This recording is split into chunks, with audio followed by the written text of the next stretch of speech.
win the game. We're all limbered up and ready to go. Let's hit with our first one. Yes. Oh, this one got a hip into it. Oh. More hip. 这个，他这个手这样子的。Nice one. Or something. Michael Jackson in there. I don't even know how you keep up with this. I don't play just dance either. 这个跟咱小时候广播体操似的。 I only know how to shoot. I don't know how to dance. We're already getting this here, guys. He did great, not gonna lie. Mate, this was good. I do some dancing sometimes, you know, you go in the club. Easy. Oh, easy. Oh, this is confetti. I wish I had some for you guys.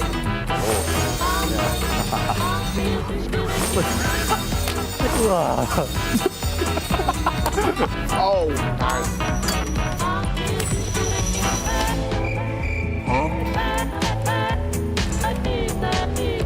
Oh, 这个简单，这个简单。Come on, come on. Is this like more like a Simon Says?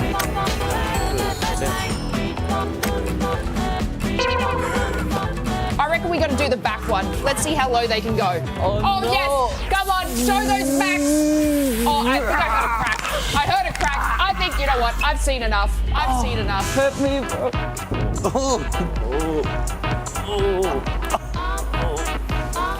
我看一下谁腰下的比较好。哇 ，Spaceman 没想到啊，你还挺灵活的啊。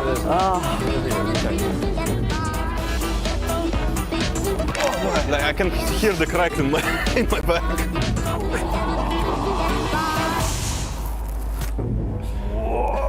Oh, my back. I'm old. I'm old. Okay. Yeah. 我操，你也还走浪花里。这是在哪？放松，你不。 Yeah. Okay. Okay. Okay. We got the moves. We got the schmoves. Schmoving. Okay. Okay. Okay. Okay. Okay. Okay. Maybe they should just stick to gaming. That's it from Esports World Cup. We'll see you next time. Hey there, guys and girls. It's me, Kalaris, here for EWC 2026. And with me, I have three of the very best to try and compete for the championship here throughout this next tournament coming up. We've got Batulids from Twisted Minds. We got Nixie from Virtus Pro. And we've got Shrimzy from Falcons. How you doing, Shrimzy? You good? Doing pretty good. Can't complain. Yeah? Yeah. How about you boys? Good, good. Arrived yesterday. 2-hour flight. Yes, that's the best. Must be nice. Must be nice. 2 hours. All right, let's talk about EWC and everything that's going to be going on, of course. I want to get your guys' feelings and kind of thoughts coming into this tournament, obviously. Very hotly contested last year, very close. But since then, we've had a lot of changes. So, Shrimzy, I'll start off with you. What do you think about your chances, as well as the kind of field as a whole? I mean, I think there are a few teams that are looking really good. I think VP is one of them. I think Myth is one of them. And right now, it's kind of a lot more random than it's always been. Twisted hasn't been looking that good, I'll be honest. Neither have we. I mean, I'll be honest. agreed. I'm being honest here. It's weird that you leave them out.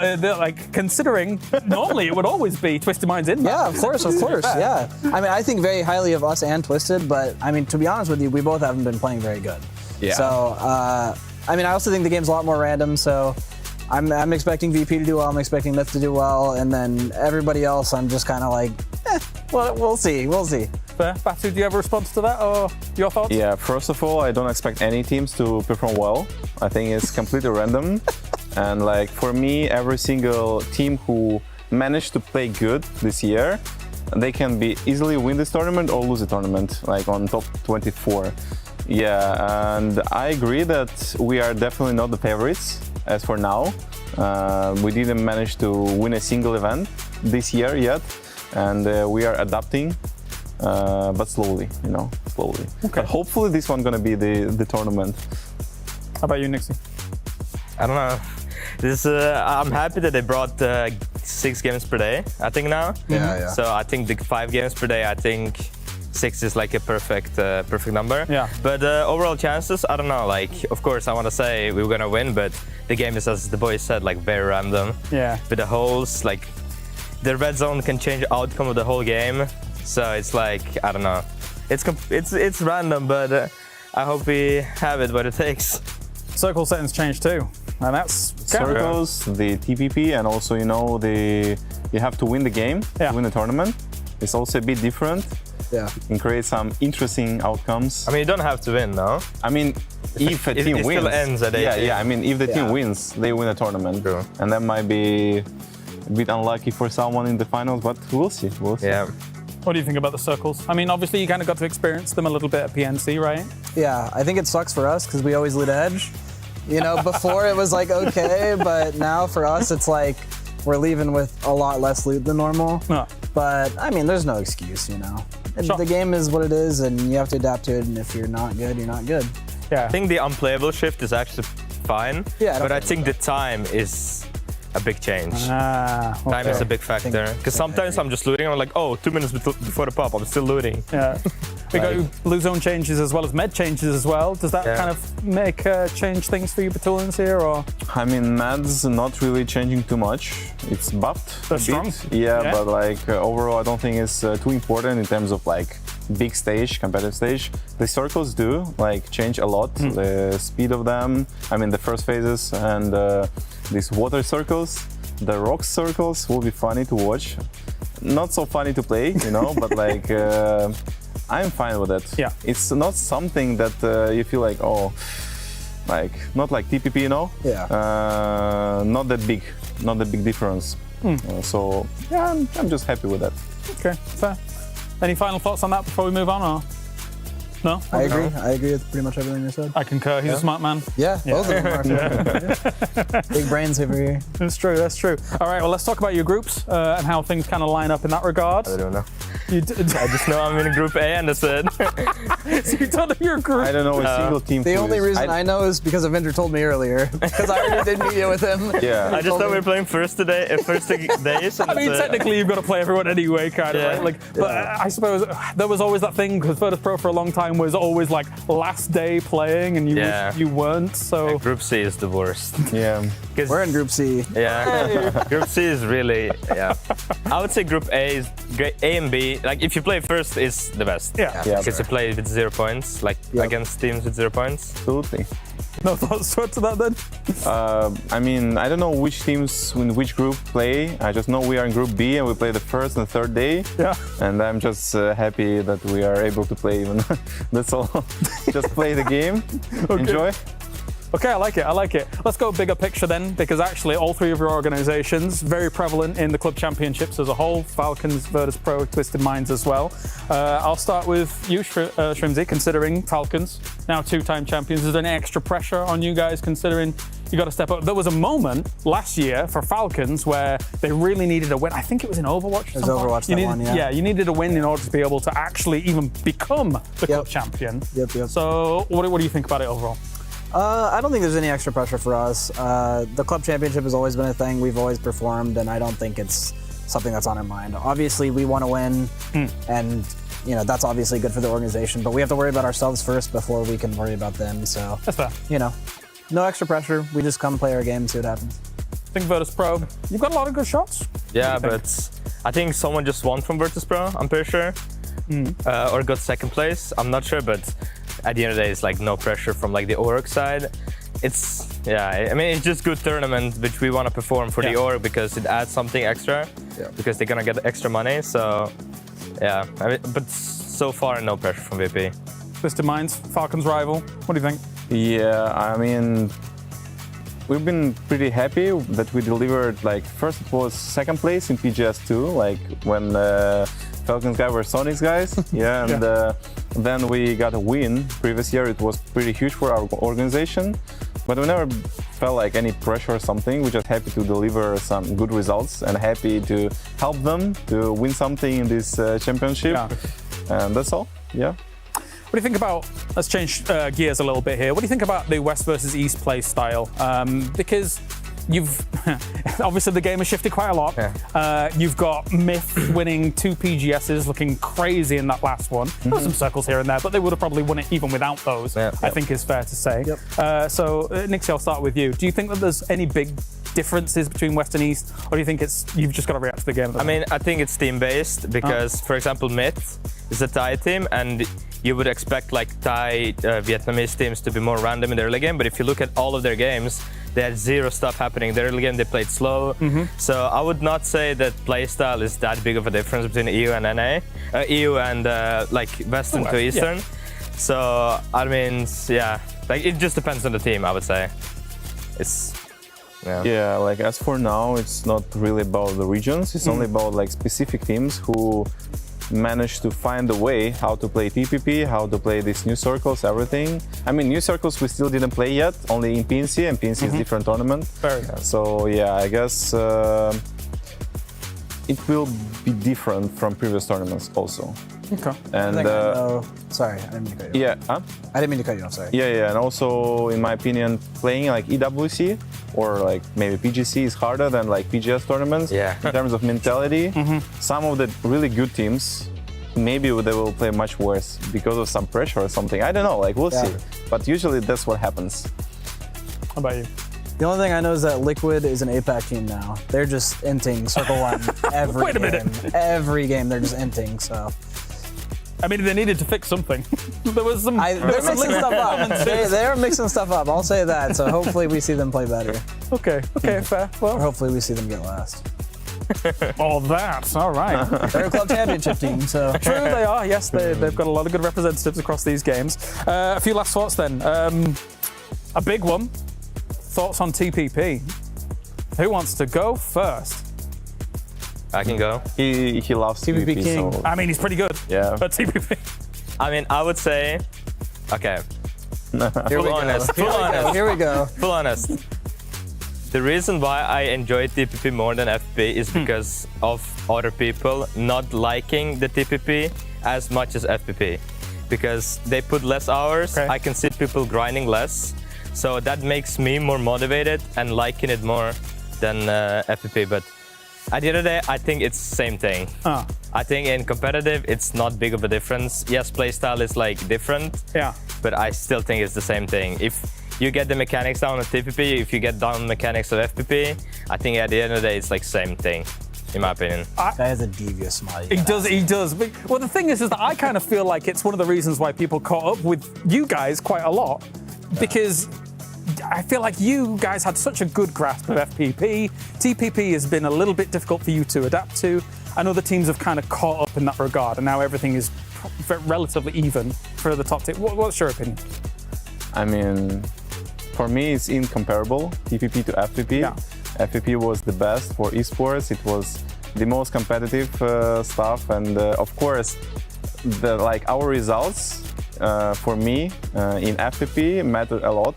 Of course. So like I think that like Nixie said, a good thing about like grinding the game. It was much more fun to grind the game, and I knew that like in FPP we were the best. In TPP, a bit harder. For many players, it's like a whole challenge to like reconstruction of everything, of a play style. I think there is many similarities, but like overall, TPP is a different game for me and for our team.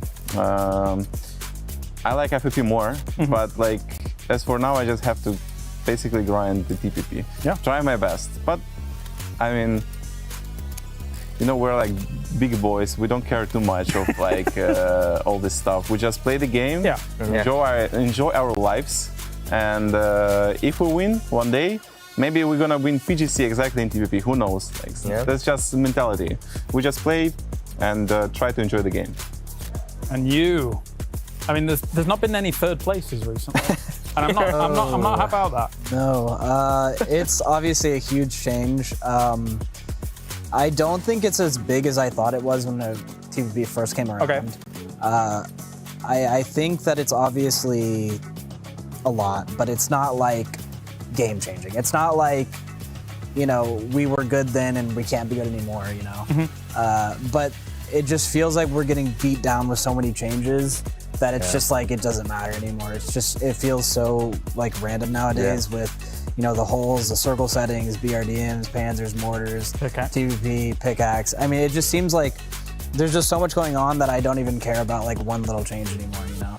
It's like TVP, it's like, whatever, who cares? Like, I think terrain change is like way bigger than TVP. Yeah, actually, I agree. I also agree on it, and I also agree that it feels like there is so many changes in such a short time that you can't even understand where you have to focus on. Like, is it actually TPP, or actually it's more about like digging holes, or like whatever stuff? Or like now, if you are edge team, maybe you need to reconsider how you approach the game, how fast you have to play.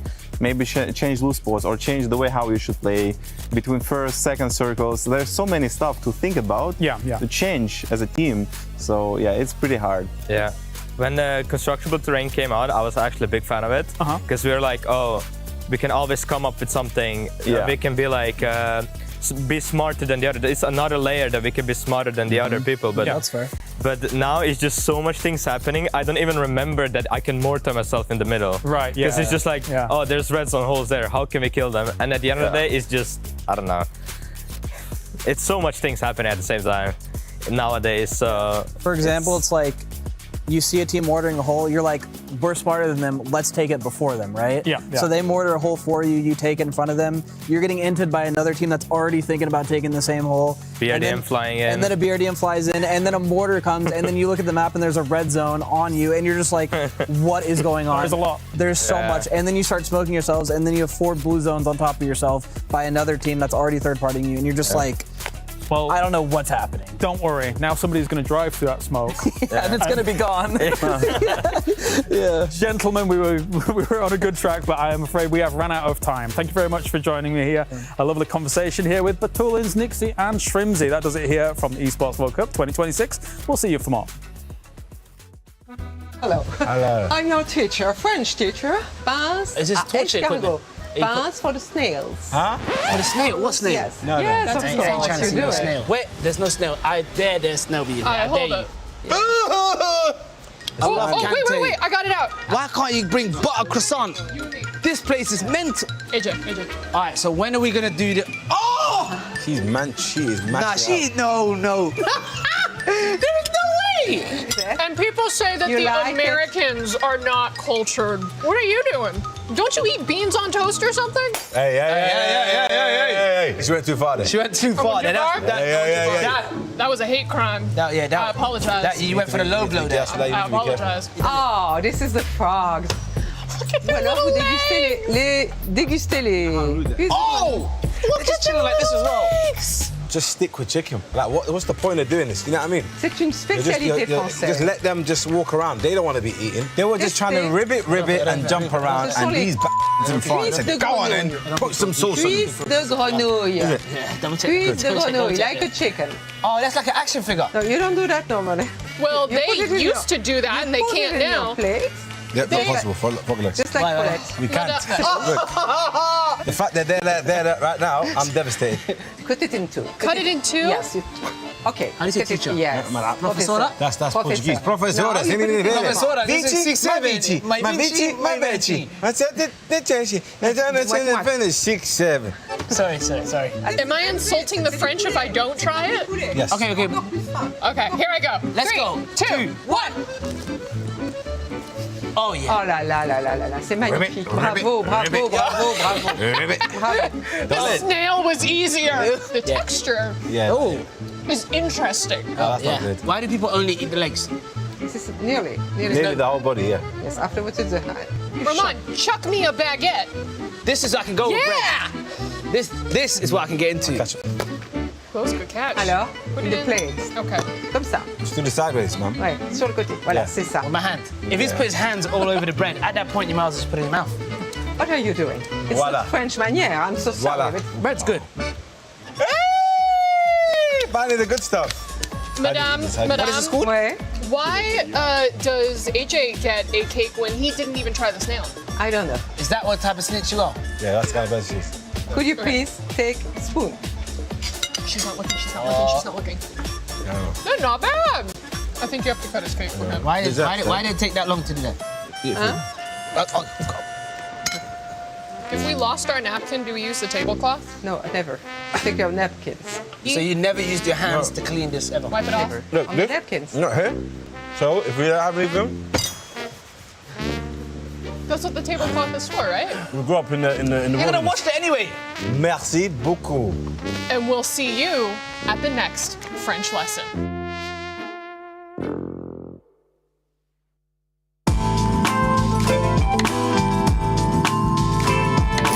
Hello, it's Avenger here, the PUBG Unk, and I'm here with in-game settings with Shrimsy from Falcons. How do we get a setup for an Esports World Cup past champion? I like to have my chair as high as I possibly can without my legs dangling so that I get like this 90-degree angle, you know? Right. Yeah, I like to be Close. taller than my desk as well. So about 72, 73. I like to have like my belly button hitting my desk, Right. you know, at the same height. And then with my keyboard and mouse, I like to have my mouse pretty far right and then my keyboard pretty far left. Right, Shrimsy, talk to me the screen settings here, saturation, digital vibrance. What's important to you when you get into a setup? For monitors, I like to have my brightness really high, so I usually do 100. Okay. My contrast is lower, like 60 usually. Those are really the only settings I mess with. Sometimes I mess with the color settings, but not a lot. And Shrimsy, of course, the headset's also important here. Like sometimes you just use those, you get in-ears. What's your preference here? So I use in-ears personally. I think if I didn't play professionally, I would use a headset. It's a lot more comfortable. It doesn't hurt your ears at all. It's very comfy, so. All right, walk me through your mouse here. DPI, what's your sense, what's your hertz, what's your use? Because that's also something that's super important. You go in, you gotta get used to it. You gotta get comfortable what you're used to at home as well. So I use 800 DPI, it's one of the defaults. It's 1,000 polling hertz, and then in-game, I use 35 general sense, so I'm pretty high. And last one here, the shortcuts in the game. A lot of people use a lot of difference, but tell me, smokes, grenades, first aids, and energies. What's your shortcuts? How close it's to you? Is it something you use the menu for, or is it within reach? I have every single thing bounded to my keyboard. I don't like to use any wheels. Nice. So for my first aid, I have it on in, because I can use it with my thumb. I don't have to go into tab and click it. It's just a fast key. My med kit now, which is super important because New buff? they've buffed it. I use caps lock. So pretty much everything I can use while I'm, you know, peeking or crouching, jumping. All right, thank you so much, Shrimsy. This was in-game settings with Falcons and with Shrimsy from here. And I'm really happy that you showed us how to be one of the best. Personally, you're on my Mount Rushmore. Maybe not the GOAT yet. Maybe that will show if you win here. Thank you.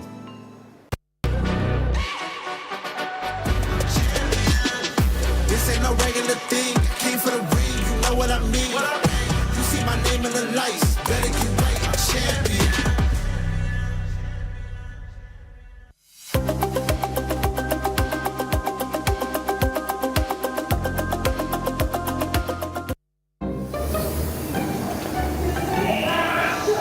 What's up, man? What's going on? Not much. Getting ready. Ready for what? Winter ceremony. Yeah, but you're ironing both. Well, yeah, James. That's because I believe in miracles. I believe in miracles. Okay, well, yes, I get it, but I guess I'll take this one, EMEA. Actually, ooh. Gracious. Still doing that. Guys, we're live in 3. We gotta get changed. Gotta go. Come on, go. Je suis prêt, c'est parti, voir au moment la vie. Chrome sur mon green, tu m'entends quand je respire. Top le veston, jamais fait une trop de pas. Big plan, j'ai fait changer toute la piste. Regarde ma pêche, je pense pas j'attire. Je coupe la line, laisse la qui laisse frémir. Nouvelle état, new name, toujours fluide dans le move. Main en l'air quand je rentre dans le groove. Garde ce regard, je suis déjà posé. De pas je tourne, glace dans mes yeux figés. Vite encore, puis je prends tout ce qui est à moi.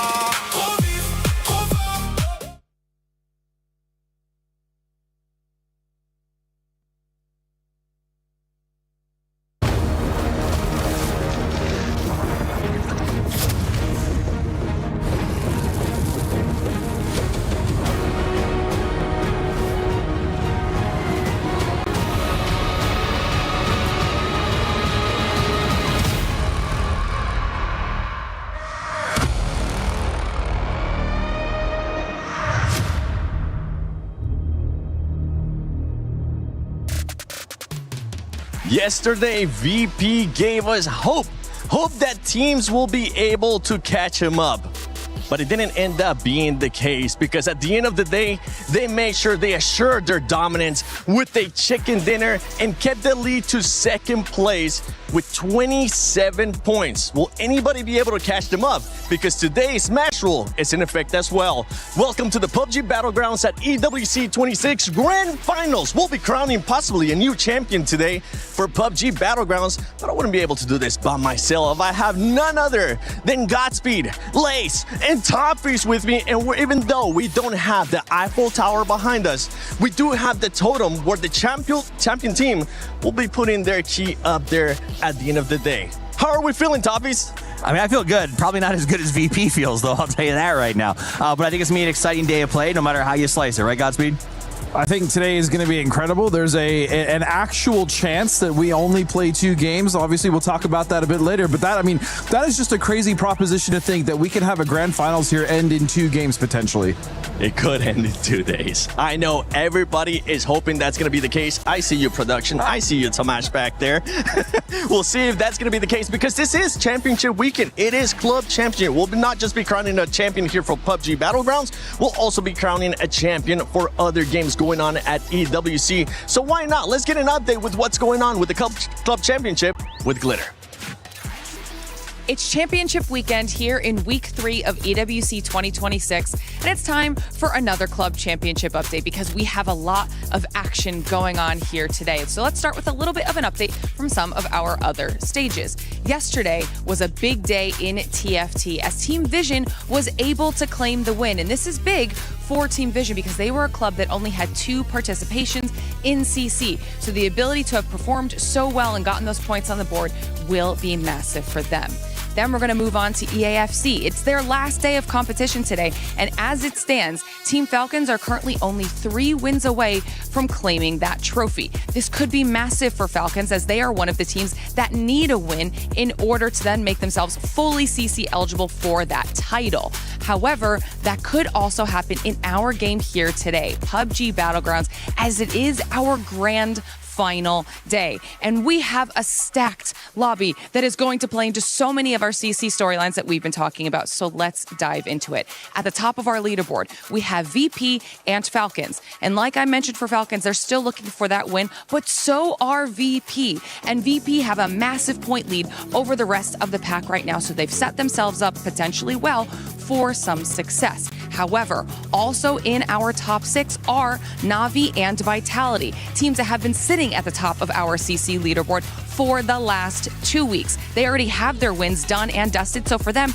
this is all about a points grab. Will they be able to add to their overall total, or if they even claim a win, that then becomes a win denial for the other clubs looking to do exactly that. So we will definitely be keeping our eyes on them. And then, of course, kind of a big surprise so far here in week number 3 is actually Team Liquid. They are at the bottom of our standings right now, and that's in PUBG specifically. If we're looking at CC, Team Liquid has 0 points on the board, whereas this is a club that has performed historically incredibly well when it comes to the club championship side of things. So an overall pretty slow start for Liquid, and they really are going to be looking to pick it up in the upcoming weeks. But of course, we still have 4 weeks of competition left in EWC 2026. So things are only starting to get heated up.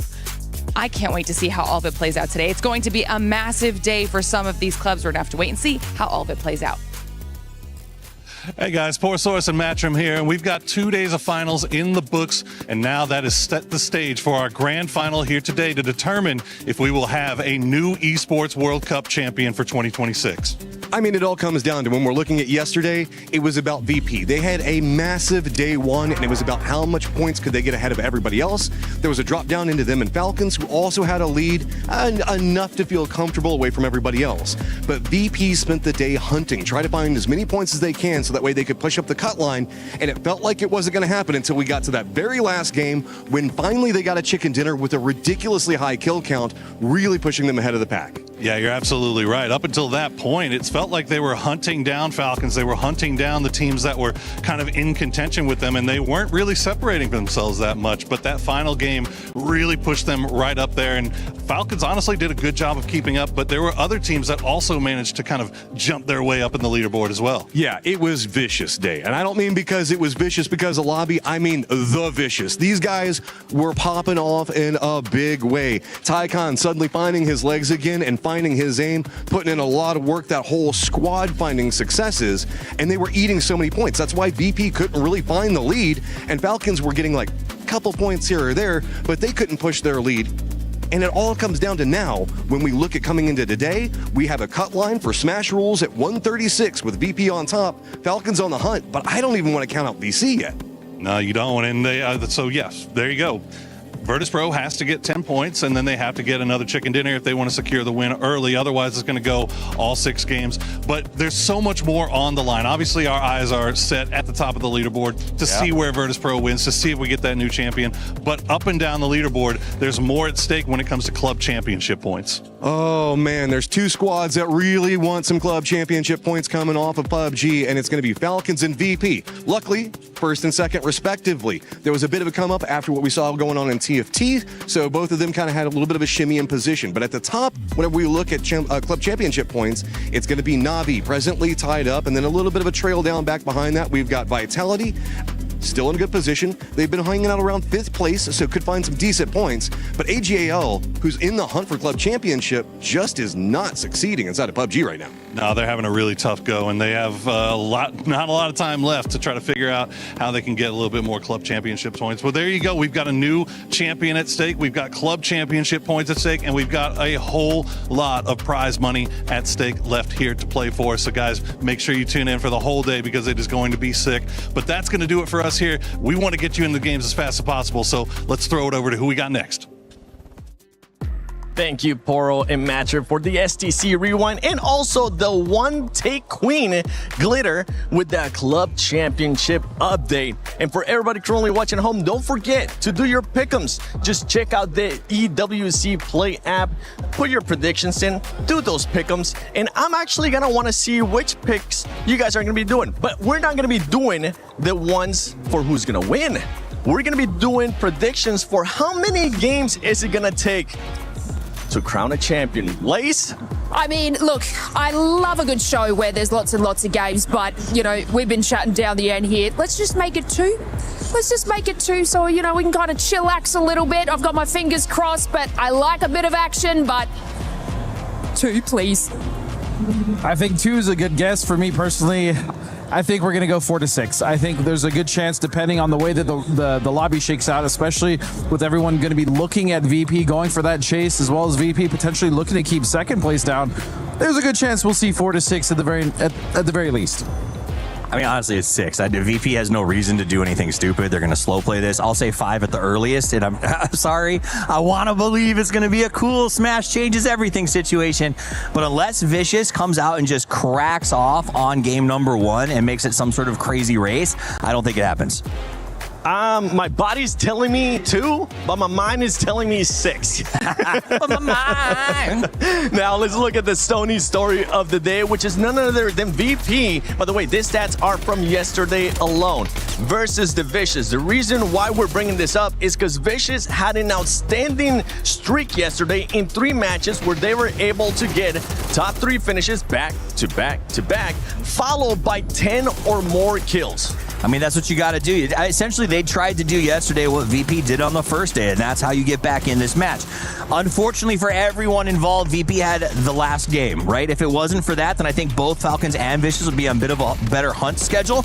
But there's good news for that, is Vicious is aggressive. They're going to come out in game 1, and they're going to put work to road, right? They're going to go out there, and they're going to try their best to get a bunch of points. You also think a lot of people forgot that VP did not have a good start to the day, right? They were actually dropping quite a few points. They had a 0-point game, so it's very possible. You know, we thought, if anything, they were going to be much higher than 126 coming into the final. So it should be interesting to see if they are able to kind of, or if anything, if they got their bad games out of the way yesterday. They were just messing with us. That's what they were doing. They were like, you know what? We're going to make them think that the other teams can catch up.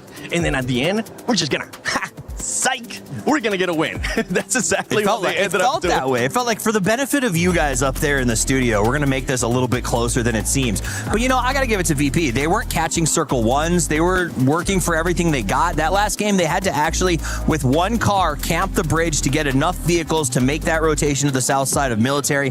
They hustled, and that's what I love to see in a champion, a hustle period that results in a win. And you can see right there, VP with 126 points, 81 kills. That's the crazy part for me, because if you were to remove the placement points, this squad would actually still be within top 3, within top 4. That's how impressive they have been, Godspeed. But we got to talk about Falcons a little bit too here in Vicious, in Navi, because, I mean, especially Navi, with currently being at 78 points, being even further away from those other squads ahead of them, what is their focus going to be? Is their focus going to be trying to still be in the top 3? Because there's a lot of money on the line. If you end up being in second place, it's 300K. If you end up being in third place, it's 200K. Right now, they're at 134K. One placement can be life-changing money for a team, right? Yep. And I think a lot of these guys obviously have that in their mind. But yeah, we still have to talk about Falcons and VC, who VC absolutely closed that gap yesterday. We also have, as you stated, Navi, but right behind them by 1 point is Vitality, and Vitality actually won a game yesterday as well, so they were also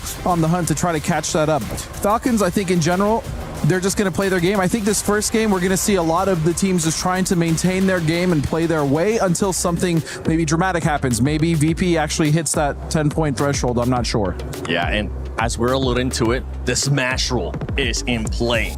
And we're going to be talking about now one of my favorite things, the Smash Zone for PUBG Battlegrounds, because the Smash Zone is set at 136 points. Teams have to reach those 136 points, and after that, they're available to win via Smash Roll if they get a chicken dinner. This is what we're saying. If VP ends up getting 10 points and gets 136 points and wins that second match, they could end up finishing here. But I actually want to see what VP had to say today, because I want to see if their pressure's on them or if they're just like, yeah, we're going to win this.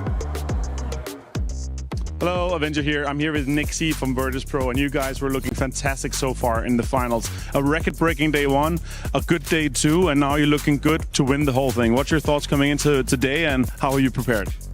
I mean, we're just going to do our own game, what we did past today, so we did in group stage, and yeah, hopefully win it all. Either we're going to win by 6 games or we're going to win in game 3, so we'll see, yeah. So hopefully we can win it all. Yeah, obviously you have some teams chasing you. Falcons are the closest, and a lot of people are talking about, are you going to do something about it? Or like, what's your approach? If they get close, you're going to have to avoid them winning by match point. I would say they should be afraid of us chasing them instead of they chasing us. Because if we get a good enough gap, what is going to stop us from us stopping them? They can stop us, but what is that going to do? So yeah, I think they should be more afraid of us stopping them than.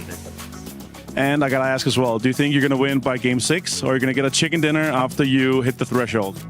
It would be nice winning by the chicken dinner, because every time we won a tournament, it was like 4 games before we already knew. So it would be nice if we won at the game, you know, but you never know. I just want to win, so at the end of the day, it doesn't really matter. But if I would have to choose, I would want to win by chicken dinner. And a small statement to Falcons and maybe everyone else chasing. Good luck. All right, that's Avenger here for Esports World Cup 2026. The other teams should be scared of them. I like that. And one team that has to be probably scared of them has to be whoever's going to be in second place. But at the start of the day is none other than Falcons. This is a team that is not only playing to be the champions here at PUBG Battlegrounds at EWC 26, but they're also playing for those club championship points. And I love this social media tweet using that hashtag EWC. Make sure you guys do it as well, whoever's currently watching, because it's pretty much VP looking at Falcons saying, we're probably going to hot drop you tomorrow. Yeah, I mean, look, I like a little bit of smack talk as well, you know, that kind of gets everything rolling. And, you know, I did say, let's do it in 2 games, but for the Falcons, that's probably not going to be the case. I mean, they have a 5.4 average in kills across the finals compared to VP's 6.5. But in the hopes of overtaking VP in the Smash Roll format, they will obviously need about 37 points. This first match for Falcons, though, is incredibly crucial. Obviously, you know, we kind of, you know, want them to play like a not a slow game, but a consistent game. But they will need to prioritize these edge fights to maximize their kill points to be able to get up to that threshold. And then, look, if they were to do it, match 3 could potentially be possible, but that's obviously not to say without VP and their exceptional lead. Yeah, I mean, they just need to play their game, right? And keep an eye out for VP. I don't think necessarily VP is just going to come out the gates, hey, we're just going to hunt the Falcons. But, you know, if they can see that Falcons, hey, they're in a fight across the map, is it risky? Yeah, but can we just completely end their game right here? Why not? We are going to hit that threshold regardless. So that's something that Falcons need to worry about. It needs to be in the back of their mind at the very least. Yep. I mean, the only thing that I would be worried about is, you're right, I don't think a day full of hot drops is on the table, but if I am the coach of VP, I do at the very least consider the first game messing with them a little bit, just to blow their minds out and make them change their drop spots. Because if Falcons gets dropped in the first game, they can't keep dropping where they expect it to drop unless they win a 4-man. So there's a way that there could be some mind games here, but VP doesn't strike me as those kinds of guys. I think they're going to come in, play their game, stick to the strategy, and like he said, maybe try to take this home a little bit earlier. So I look forward to seeing how they approach, because for the first time, there's a lot of actual mental challenges that could go into this format. VP, please just get 10 points at the beginning. Get those 10 points in the first match. And for Falcons, if you are gonna start performing good, take advantage of the games that VP goes out early, something that really wasn't happening yesterday at the beginning of the day. But let's see what Falcons had to say with Kalaris. Hey, it's Kalaris here on the final day of competition for the Esports World Cup for PUBG Battlegrounds, and I am joined by Tiggleton here. Falcons currently in second place, and of course, we find ourselves in a very interesting situation here, considering the format difference that we're not really that used to playing internationally. So for Falcons, are there going to be any different approaches that you would maybe take to the games and how things play out? Well, what are your thoughts on it generally and how it could potentially play out in this lobby? I think the format's good fun. I do want to say that the amount of games we've played has made it like minimally RNG, which has been great. Although I don't think the smash point is going to like play a role in today's games. Just because VP has such a lead, we have to get 37 points just to catch them and get the smash point or be eligible. So that means we'd have to win one of the last 2 games to take home the trophy over them. And they just have too much opportunity to grief us a little bit. So I don't think the format will like play a big role in today's games, just some regular PUBG. So do you think that Falcons, you guys so far have been able to kind of hit your peak performance so far throughout this tournament and especially the finals as a whole here across these 3 days? Or do you think that there was a little bit of an extra level that you could have taken? Or is it just because Virtus.pro has looked how they have here in the final, going up against it, that has been just the challenge overall? So where do you think you're at right now as the team? I'm pretty sure if you took our points and compared it to last EWC after 12 games, we would have been in first place. We would have beat Twisted. Okay. So VP's just having an absolutely stellar performance. We could have cleaned up a couple things better. Like yesterday, there was a game where Na'Vi was a duo up and a double white. I knew it was Na'Vi in the house. 2 of them had died in the first circle though, and I couldn't recall that in the game that they had died. And if we had been slightly better with that information, for example, we could have crashed them and won the game that they won. But it's difficult stuff like that. It's really like, it's the 1% differences that are going to help us get over the line. So do you think that this is going to weigh on Virtus.pro's minds? I think a lot of people are trying to think right now what is going on in their heads, right? Because again, it's a foreign idea, it's a foreign concept that we're not really used to here in PUBG as a whole. So do you think that they may buckle under some of this pressure? Where do you think they're at right now? I think if you put Virtus.pro in the circumstances that we've been fighting this entire last 2 days, they're going to crumble. Ooh, it's a big thing to think about, considering what is on the line here. Any final words, shout outs here for Falcons? Yeah, guys, hopefully you guys enjoy the games today. We're in the James Dome out here. It's Kalaris' birthday. Let's go. Falcons did our laundry yesterday. We all smell fantastic, just so you guys know, watching at home. And yeah, that's it. Bye, guys. Thanks for that. Bye. That's right, Tig. It is Kalaris' birthday. For everybody currently watching, whether you're watching on Twitch or YouTube, just spam happy birthday, Kalaris. I'm pretty sure he's going to love that. But Tig was saying VP is going to crumble. We saw a little bit of that yesterday. So I'm just going to ask you guys, who's going to be winning it today? Look, I'm just going to say it. What if I said Falcons in 4? I would disagree. I would say most likely VP, but I do think he's right. If it crumbles, if they get bad circles, Falcons could close this potentially. Yeah, look, stats-wise, VP is looking like they could do it the quickest. But after, I guess, the interviews and that, I reckon Falcons have the confidence today. Well, ladies and gentlemen, it is time to find out who's it gonna be. This is the grand finals for PUBG Battlegrounds at EWC 26. Is it gonna be VP? Can anybody challenge them? $2 million are at stake. Let's find out, because this is the grand finals.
It all comes down to this. 16 teams, 6 maps, and 1 trophy. We've seen teams crumble under the pressure, and we've seen challengers rise above. But now, it's do or die. One team has built a massive lead, but with that comes the pressure, of course. And every single team is like chasing them. They are watching them. They got on the back the biggest targets. Yes, they do. Today, Smash Rule comes into play, which means that in just a handful of games, we could be sealing that trophy. However, that's never been done on the Esports World Cup stage. Yeah, but Barney, remember, a team can score like 90 points in one day. So, of course, they can go. And make no mistakes, everything is still possible today as well. So, please, ladies and gentlemen, help me welcome the 64 best players in the world to the Kiria City grid, starting with Shadow Esports!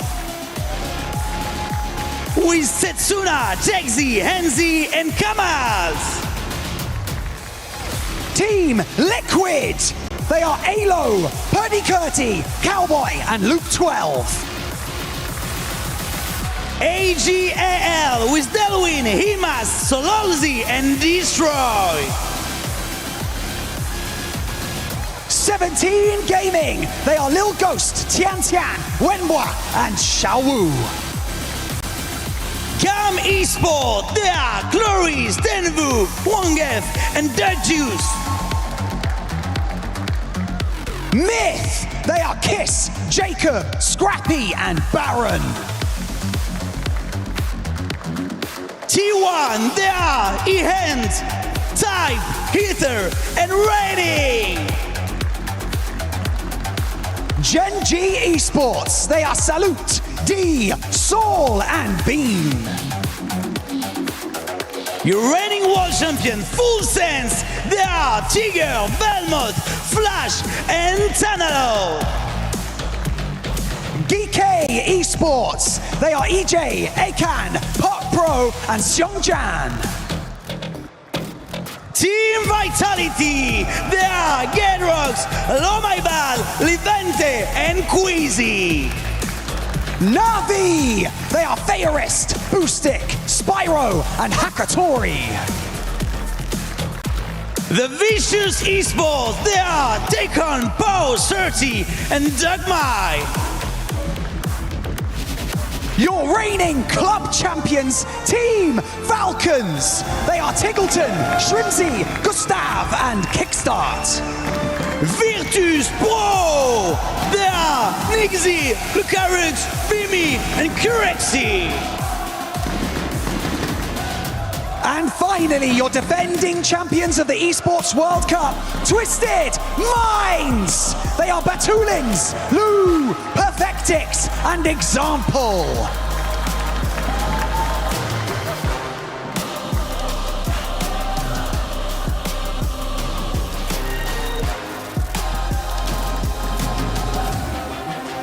The journey has been relentless, and the finish line is in sight. 6 maps to claim your place in history. 6 maps, and the title could be yours. Ladies and gentlemen, the grand finals of PUBG Battlegrounds at the Esports World Cup in Paris start now!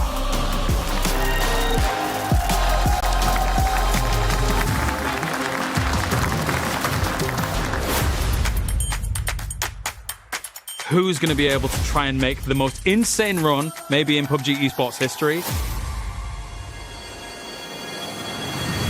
Virtus Pro has been a force of nature throughout this entire tournament. What a grenade from Batulin! Second place is very up for grabs. There's a lot of money still on the line for everybody else who wants to be in that chase. So the Vicious could be the one to do it, and that will blow everyone's minds. Team bọn em có thể làm được. We are the title defenders, and I would love to defend the title. But they're just going to send it right in. But I don't know if he knew Perfectix was right there. He'll get 1, he'll get 2. Can he get any more? He sure can. I do expect us to fight until the end. Other teams, they tend to fall over when it matters most, but that's not us. Really close. Gustav did. Oh, Kick gets 1. Gustav it's another. The double Panthers. We put in the work, and we're here to win. What a shot! Oh my God! And another one. Ми не будемо здаватися, тому чекайте, що ми можемо вас наздогнати. Twisted Minds is always here to win. The MVP has to go to Nixie.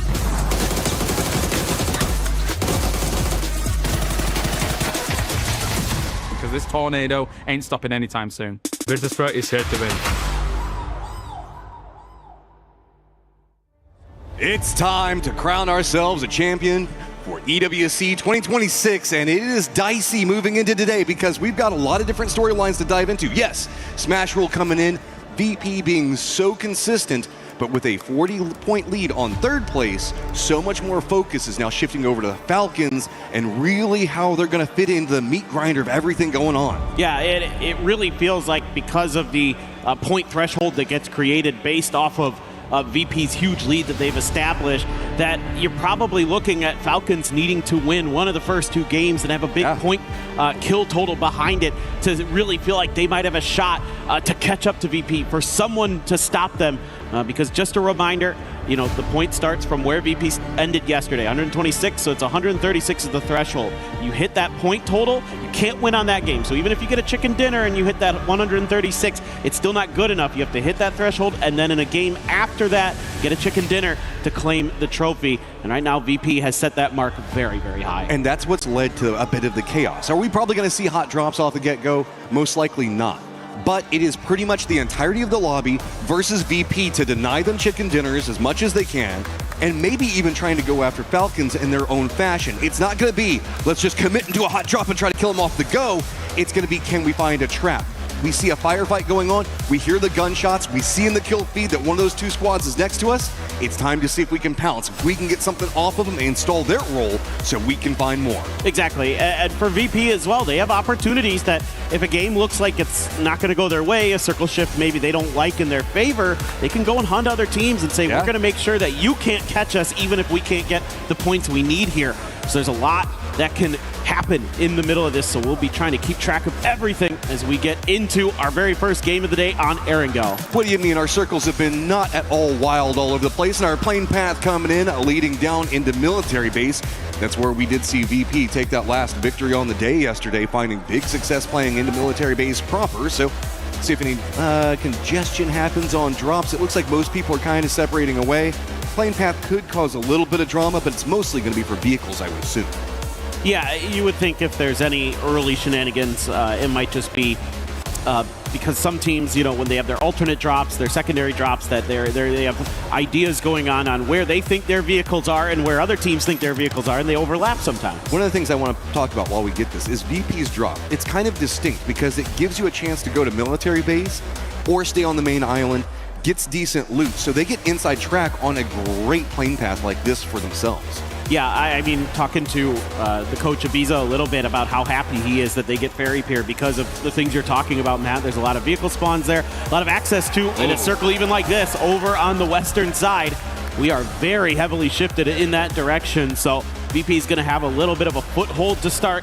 Some of the other teams, Full Sense, AGAL, GAM, Shadow Esports in there as well. Maybe haven't had the best of runs here, but again, so much to play for. Even if you're not in that first, you know, or second or third place contention spot, you want to get every point you can here while you can, because you never know when that smash roll is going to end the series. Big focal teams that we're going to be watching, of course, VP. They need 10 points. After that, the wheels are really going to come off. Falcons finding any big successes like you're talking about on these first couple of games would be massive to allow them to kind of close in that lead, get closer to the threshold themselves. But we have squads with massive pop-off capabilities looming in the background. There's a lot really still riding for Na'Vi, as well as Twisted Minds, of course, Vitality, Team Liquid wanting to find some stuff for Club Championships.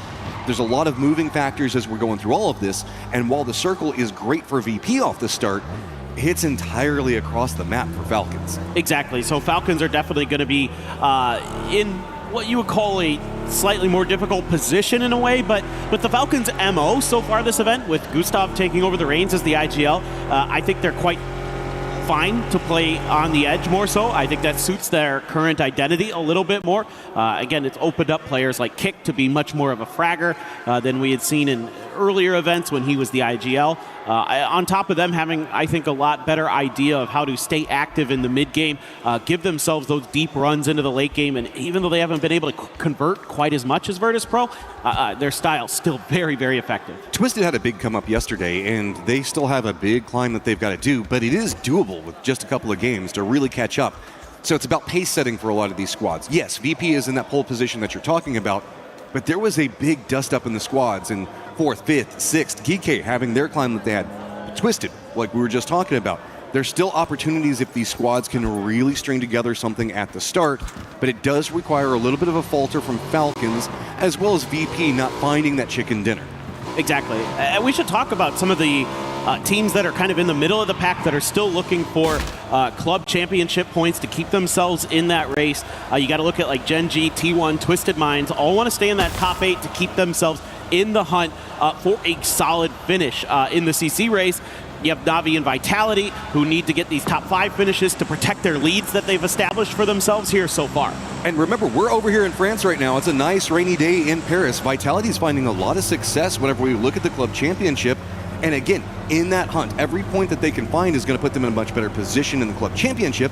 Na'Vi doesn't have as much after this, so Na'Vi needs to have a pretty decent finish to at least secure themselves enough points to kind of feel comfortable as everybody else is going to continue playing after them.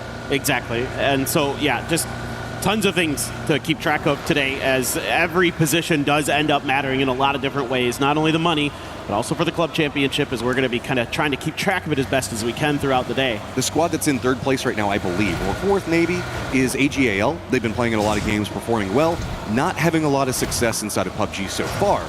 But if you look at it, 48 points, it's 30 all the way up into 4th place with Na'Vi. This is a squad in AGAL that really can find it on the last day, but they just haven't been showing it so far. Yeah, you're right. It hasn't been kind of that explosive gameplay that maybe we were hoping to see from AGAL, but no doubt that they can pop off at any given moment. They're a team that seems to thrive when the pressure is the highest, when it feels like they're down and out and they're not going to make anything happen. They kind of pop back into life. Now, Boostic has gotten lit up pretty heavily by T1 in transition, but it looks like he's going to get into some level of safety there for Na'Vi as they slide into the compound ahead of T1. Okay, so we're looking pretty quarry heavy right now for most of our players. Most of them actually playing west of quarry and to the north of it, so we're pretty coastal on play. VP's got their backs up against the coastline. They do have a 2-2 split that's for Full Sense directly in front of them. AGAL's just going to be the northeast of that. Shadow's playing the coast just to the north of one of the duos for Full Sense. we haven't seen too much of a commitment onto Quarry. Really, it is just one of the players for Full Sense. Navi now trying to get over there. T1 kind of eyeing that pathing. Squads not yet inside the circle are going to be Vitality. Twisted's about to touch it. VC, Falcons, and Geek as well as Myth about to approach about middle of the circle. Yeah, I think a really good day yesterday for Geek, who really started to kind of pick up their pace, find a little bit of their own footing. It's been kind of a struggle for them, but up into 6th place to start the day. And again, another team that, you know, wants to get in that top 8 so they can continue to keep themselves in that club championship hunt. We'll be trying to track them a little bit as the Falcons. It's big for Falcons. Yeah, they're going to open up one of the secret rooms and get themselves some nice level 3 gear on top of some other things. You know, a lot of util, a lot of meds, just about everything you could need here to make sure that you're fully situated coming into the late game. If you need 27 points, this is a great way to start it. Not necessarily afraid too much of the blue zone. They're kind of let everything go in front of them. If this does go for a kind of a northern shift or an eastern shift, there's going to be a lot more territory to work with for Falcons to kind of sneak in. But that is mostly field play. When we see a bit of Everest still inside the circle, a smidgen of what we see in South George, leading around the Gatka area, and most squads are kind of avoiding those fields right now, knowing it's going to be just brutal to rotate, instead hoping the fact that we just stay much more coastal around that quarry location, and the sitter meta just stays strong. If you're coming into this late, you're just going to run through a gauntlet of about 4 or 5 teams, and it feels like that's what Falcons is trying to avoid in their slower rotate, while VP went for the much earlier rotate, get in position on the coast, and then don't have to worry about it on the other side. But both those teams want to play outside in eventually. Like, if they get center, fine. Yeah.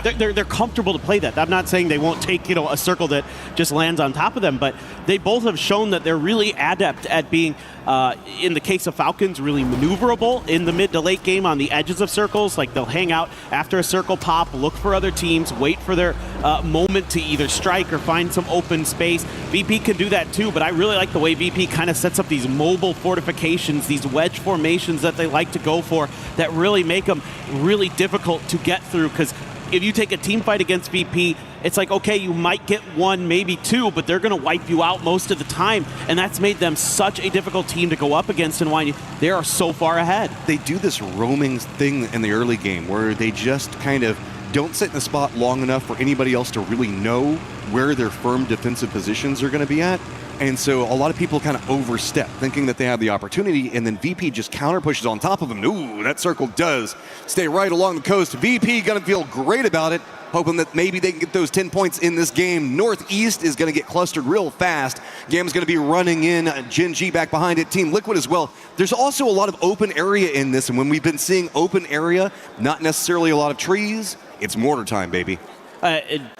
Another thing you're going to have to worry about here in terms of explosions that come from the sky is this red zone, actually, because a lot of teams are going to have to traverse this, so we could see one of those kind of unlucky moments where another one actually pops over to the side. Runs right in, right on top of Full Sense. They're also going to have some external positioning. 17 not going to make the commitment in. So now this is that split coming up for Full Sense. The northern section of it already in a little bit of trouble. Yes, the southern section can defend it, but it's a bit scarier. Yeah, this has got to be pretty clean stuff from Full Sense. If they're going to hang on, they are really disconnected. I mean, Tigger's trying to get over to help out if he can, but right now it is not really that doable because there's so many teams out here. And by the way, everything that's west of the road in this part of the map is relatively wide open. There isn't a ton of hard cover out here. So you can see a lot of teams are starting to die in transition just because of the nature of the spacing of the terrain. I really like T1's position right now. It gives them a lot of information on what's happening in the compounds in front of them. They've kind of gone for a 2-2 opposite sides of the hill, so that way they've got that road that you were talking about that leads into the more open sections with the hillsides. They can get some vision on one point of it, and they kind of look into the forest and everything that's happening more into the east. This is the Shadow and Team Liquid fight. Alo going to be on the low side of this. Couple of peeks coming his way. Doesn't hit the shots that he really wanted off of it. That's going to put him in a dicer position as it's high ground, and Team Liquid is out real early. Shadow looking to, again, climb the leaderboard. It's so tight at the bottom there. I mean, you can see from 13th to 16th, it's 2 points, and then it's 3 more points from them to GAM. So they want to get everything they can done here today. So a nice early pickup for them. VC's going to be rotating in kind of behind T1 there, but a little further towards the coast right now as T1's going to settle up on the eastern side where there's more trees, more hard cover for them to work with. But you can get some high ground information here as Vicious to figure out what's going on to your north. We also do have Vitality that I believe, no, Vitality's already done their emergency pickup and their shift in. There's another one that's going to be happening to the north that might go more VP sided. We'll try to keep an eye on that. Falcons are going to be playing the northern area of Quarry, so it's going to be Na'Vi on a 2-2 split for positioning. See, Alo and the rest of the crew ran up on this hillside, already in control. Alo did manage to get the knock on Setsuna, but then after that, it was just, it put him in too much of a bad spot. The high ground positioning, he had to go for meds and then just gets instantly pounced. Yeah, it was just rough timing there for Liquid, and with Shadow already claiming that real estate, made it all the more difficult. Na'Vi has some real estate of their own, a 2-2 split across the tops of the quarry there. Kickstart going to be getting shot at a little bit, so he's going to peel back, but he's going to be able to see quite a bit inside of the quarry, inside of these fields that are just to the outside. We're still going more west. I was kind of wondering, I'm like, is this one just going to keep hard shifting over towards these mini peninsulas? I mean, VP is loving it. We got Geeky that's making the emergency pickup on top of it. Twisted actually did call an emergency pickup of their own. They could try to leapfrog over all of this, but we do have VC that's got coastal control around the bays down to the south.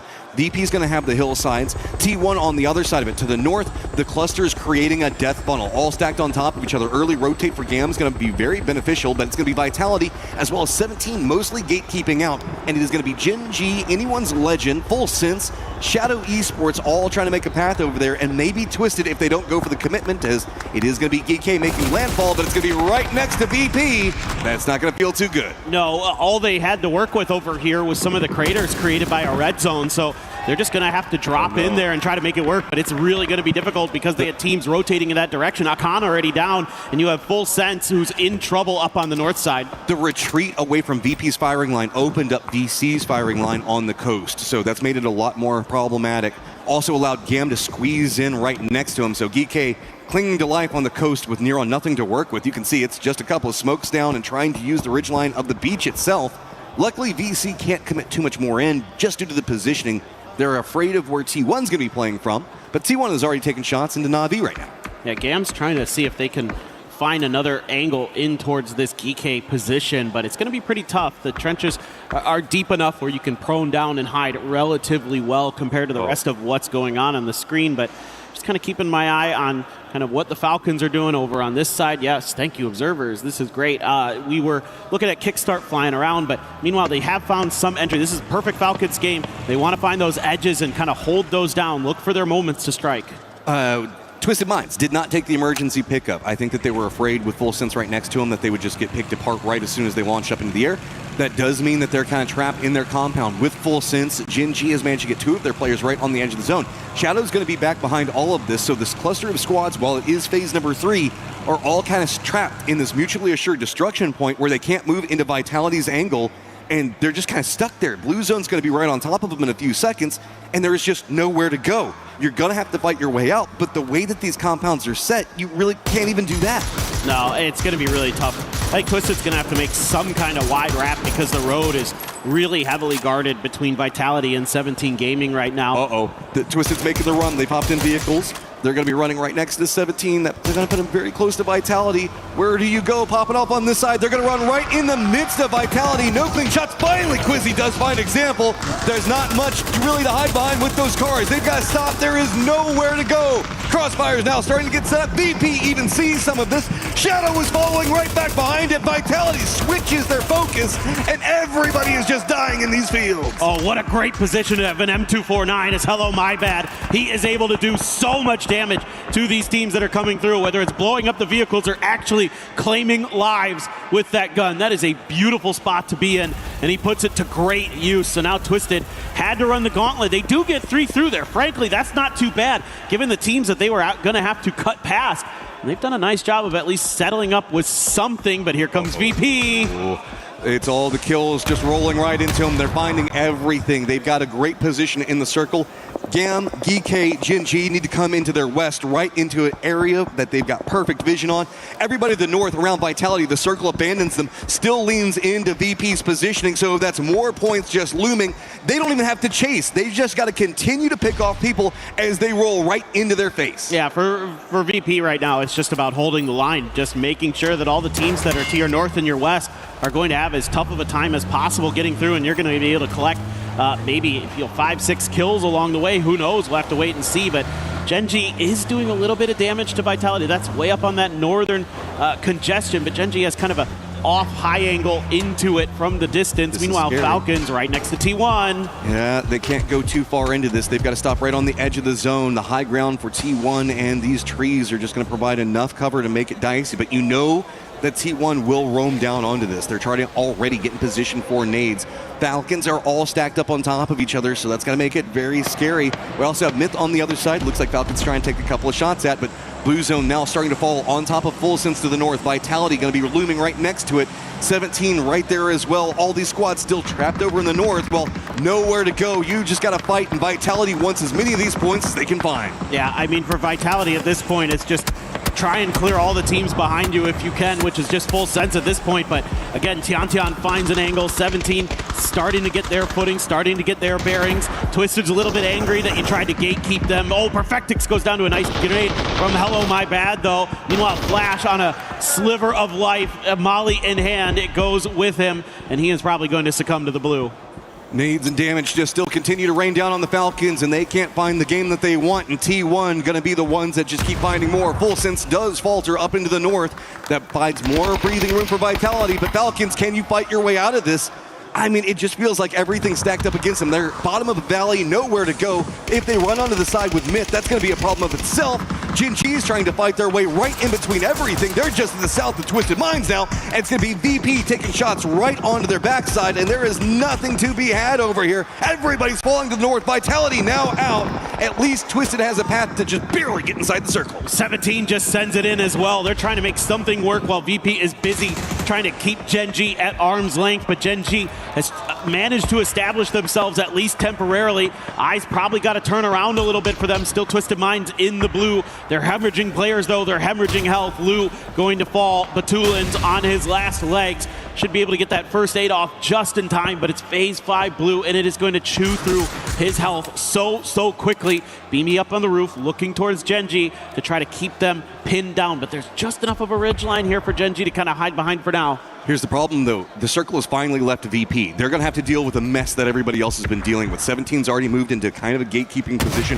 Not that they want to. They're just kind of trapped there. Twisted is going to get eliminated. The people that have control on angle right now are going to be VC of all squads down to the south. They've got that kind of dip next to the hillside. Then it's also going to be Na'Vi. T1 still taking those shots at the Falcons. Genji with no easy pathing. It's going to be 17 again in that gatekeeping position, causing problems.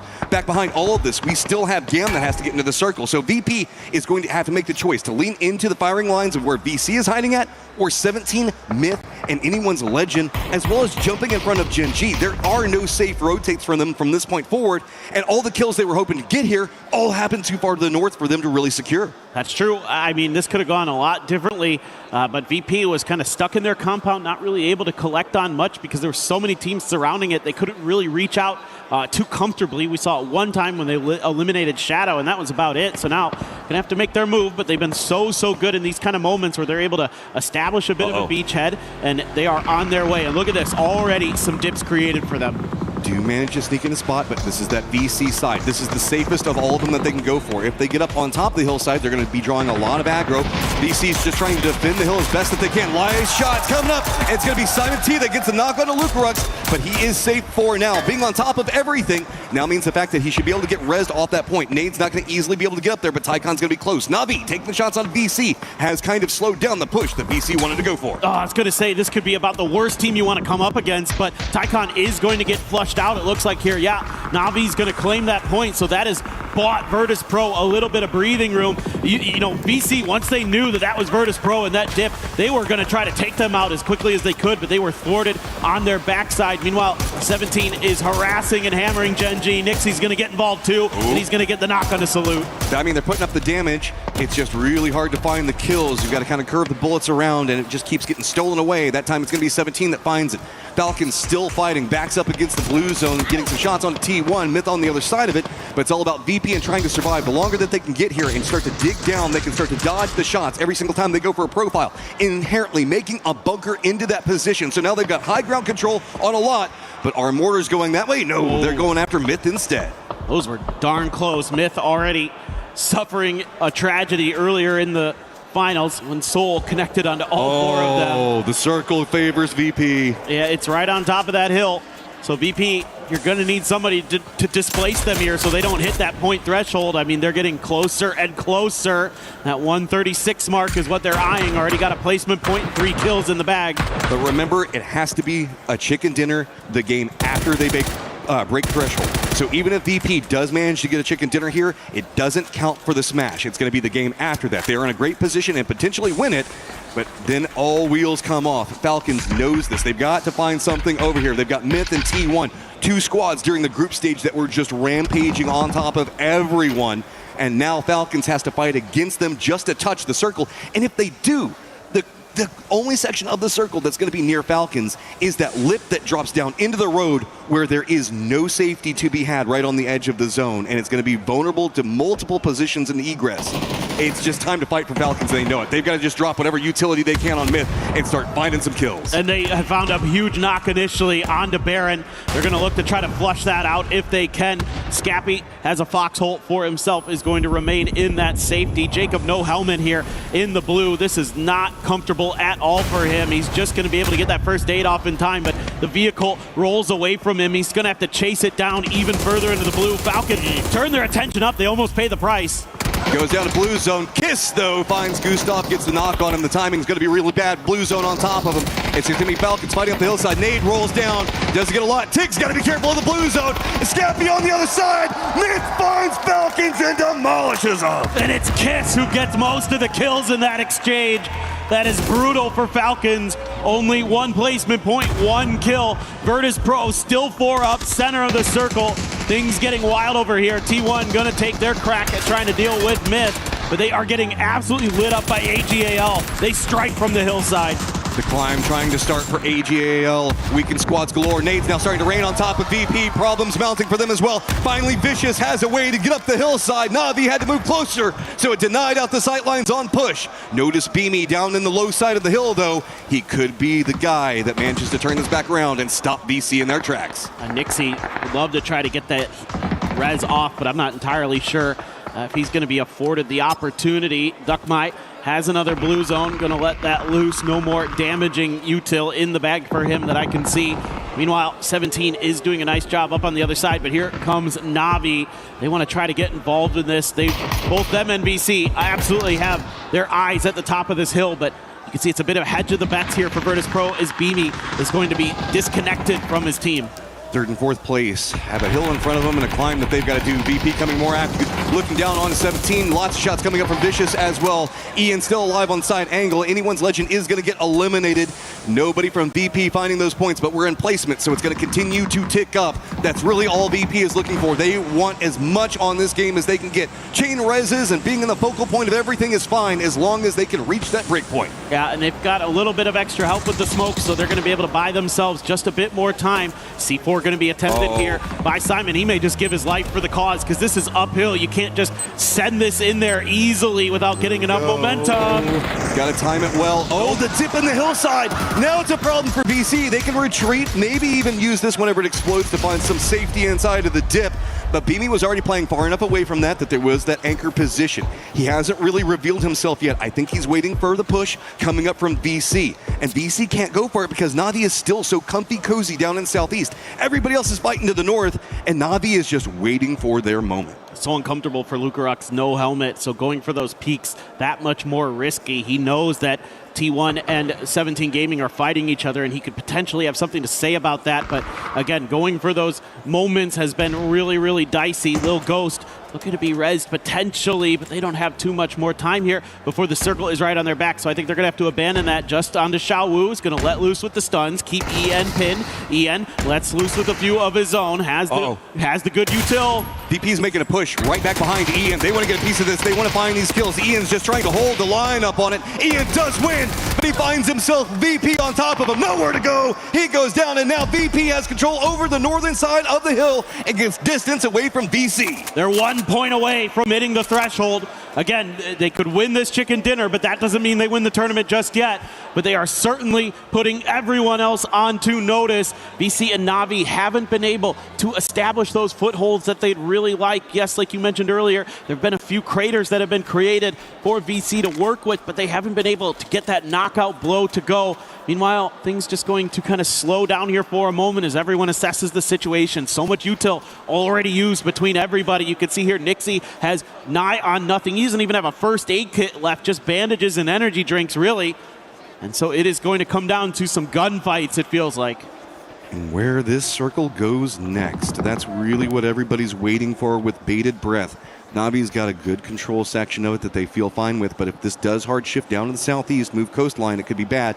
Gives everybody a little bit of a favor. It's just Na'Vi in the position that they're playing from, not going to be in the best of spot. VC already has that 1 point that they're playing for with defense. Duckmice just got to regroup. This does also mean that Beamy in his sneaky little spot over there is also going to be outside the circle.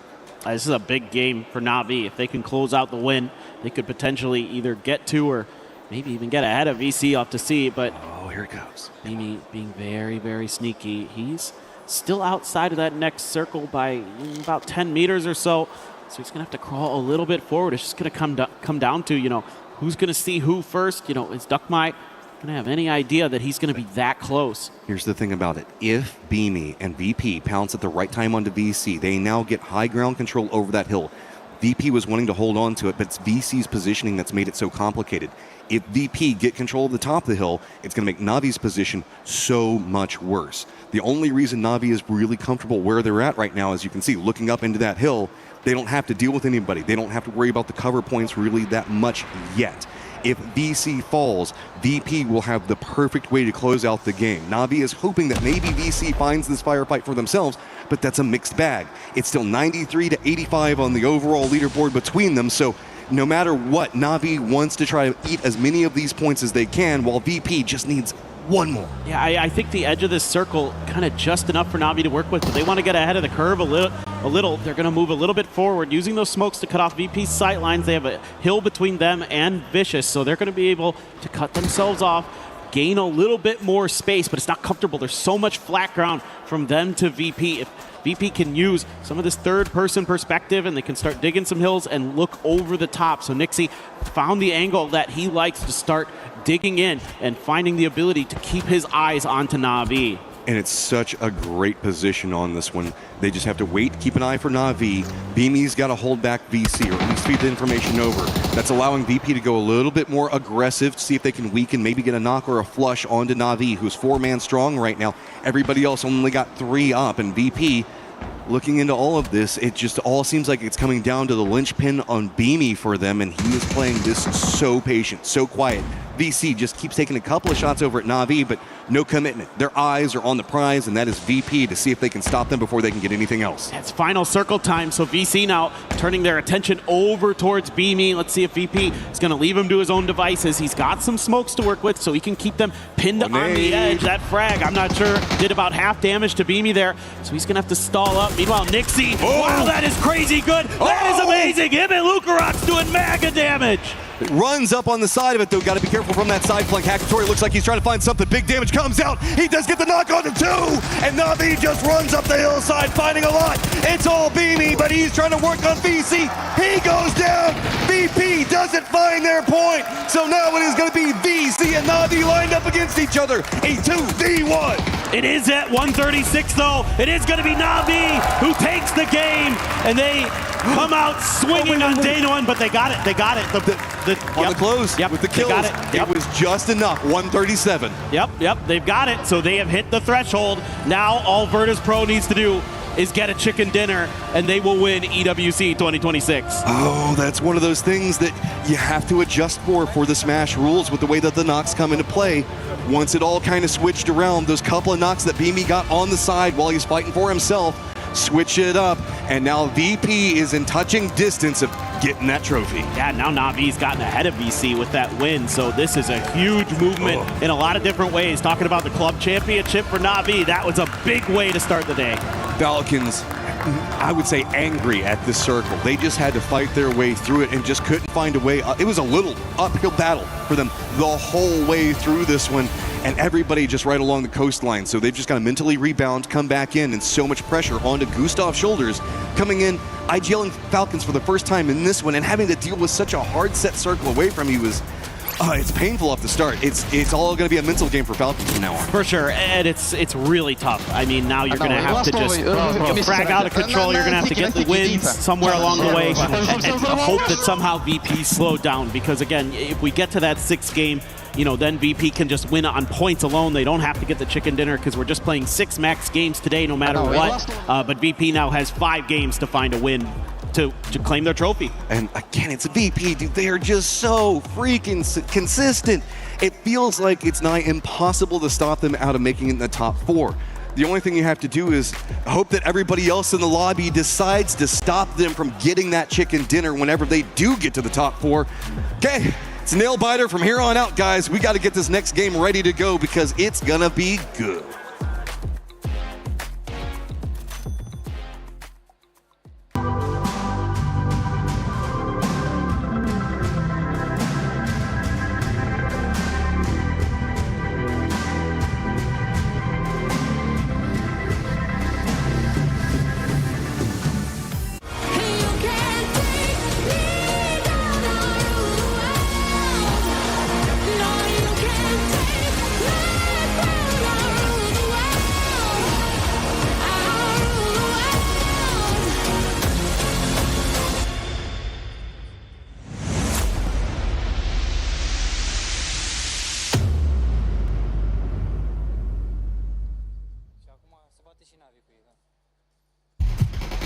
Shrimzy with 8 kills here on this Erangel. I can't believe it. How does Shrimzy do it again? Falcons has been carried to this victory. They are looking spectacular here.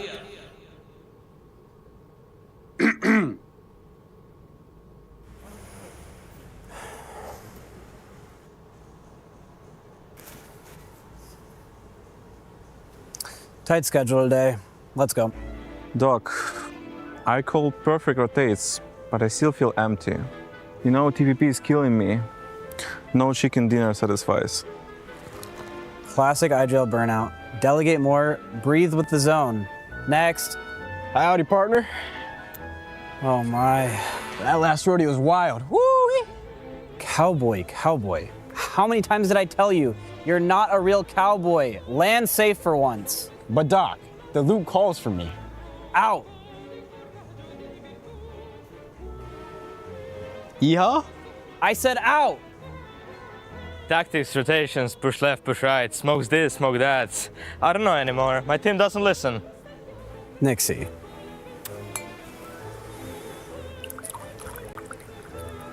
Have a glass of water. Stop overthinking every pixel. Patience wins too. Listen to what the zone tells you. Patience, man? Bro, we're dying. The zone is closing in. Everyone says we have to win. We need to win. Sit in the zone. Next. Bảo anh em tôi. Trời ơi, tôi có bảo đây, anh em smoke ra, anh em nhảy vào smoke để smoke cho nó sai nữa. Guys, calm down. I don't know what you're saying. Chicken dinner? Surviving in the finals is much easier.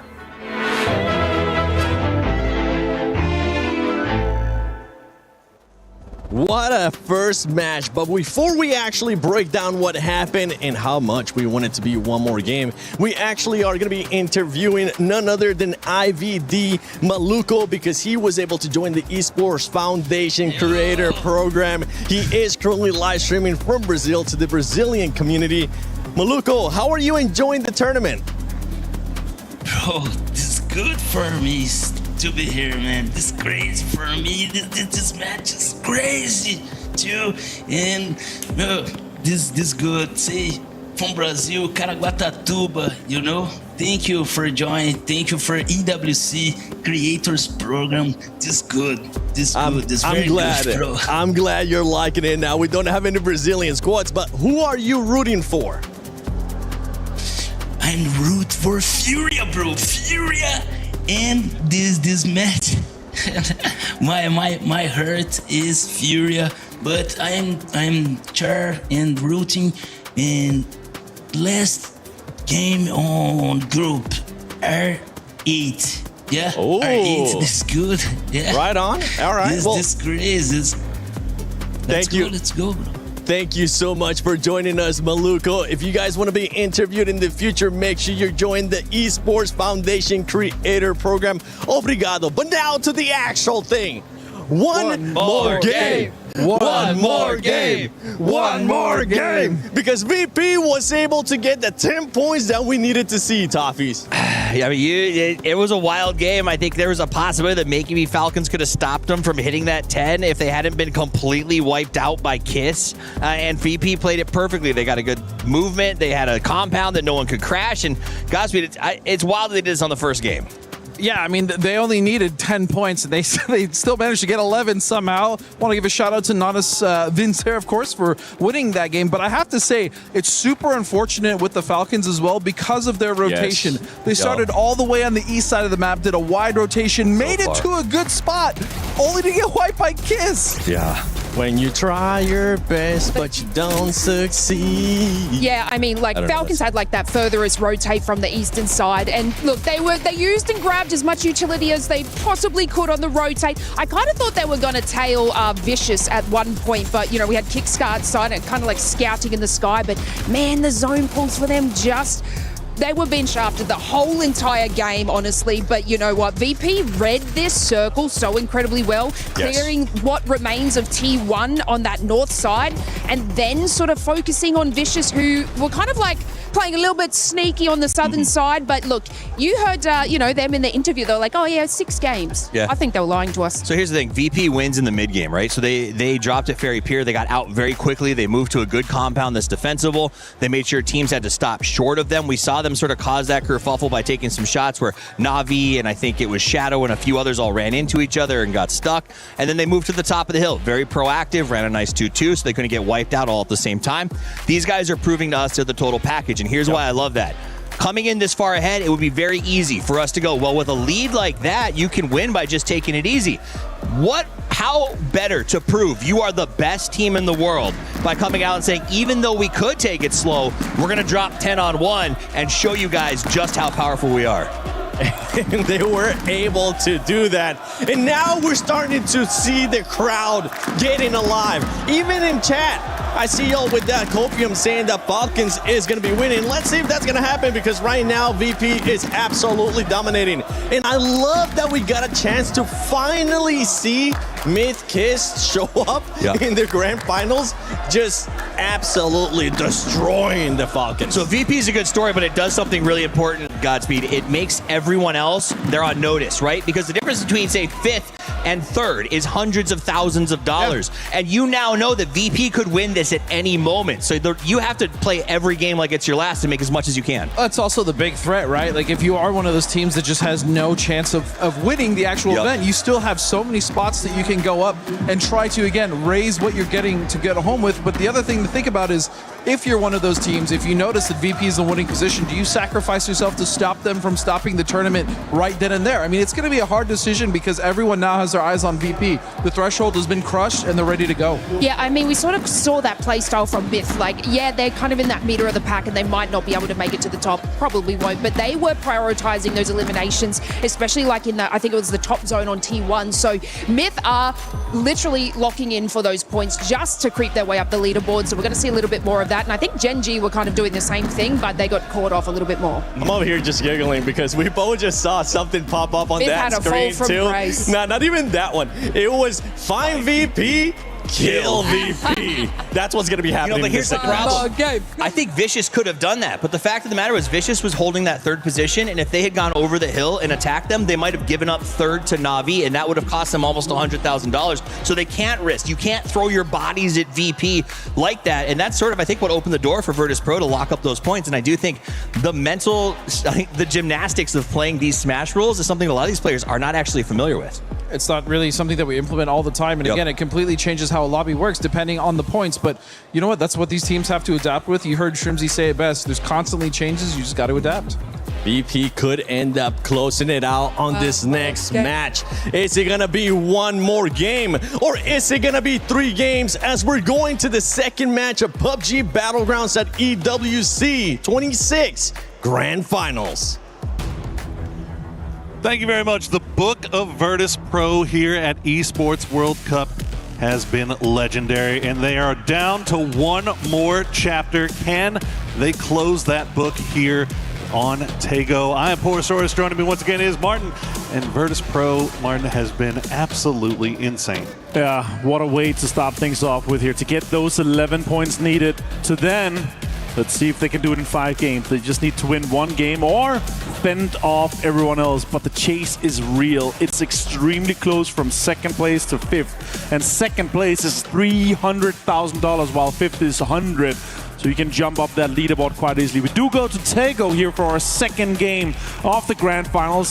So take a look at all the 64 players. 60 nervous faces because they hope this goes for as long as possible to see if they can jump up to that leaderboard. There's still so much left to fight for up and down that leaderboard. So much money on the line, as you said, so many club championship points on the line. Na'Vi making a run there in game number 1, securing themselves 3rd place overall. But they are in a tie with Vicious. They've got Falcons in their sights, only 6 points ahead. As we see everybody dropping across the map, looks like we're going to avoid any early game nonsense to start off with.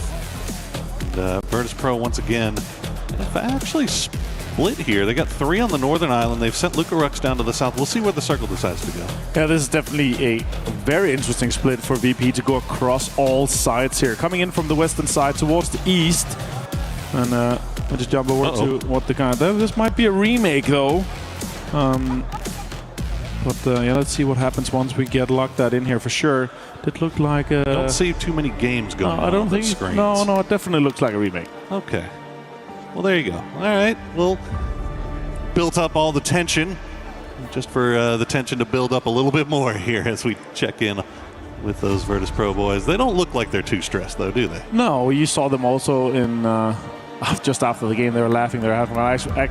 When I walked up here, I did look at the guys. They're like, "Oh my God, this was just insane." They're having so much fun with it. And also the amount of points they're already built up. 36-point lead to 2nd place. It's just an impossible task for anyone else. And as we heard, also in the player interview with Nixie, he was like, okay, this Smash rule, if we're able to do it, wouldn't it be exciting to both win the game and then win the whole tournament with that? We do have a technical pause, as you guys see here. We're going to remake that game and get that match going once again. That's how it goes sometimes when you have those 64 PCs, tons of observers and everything going on. Sometimes you just have to go for a technical pause, just to make it a little bit more exciting. Yeah. Well, we just want to make sure everybody's in and everybody's good to go. Well, obviously we talk about the teams up and down the leaderboard and Virtus Pro doing what they're doing. Vitality fans in full voice here, trying to support their team as they make their way through. Cam even getting involved. But we also have another fight going on that I don't think a lot of us were expecting. That's the fight for MVP.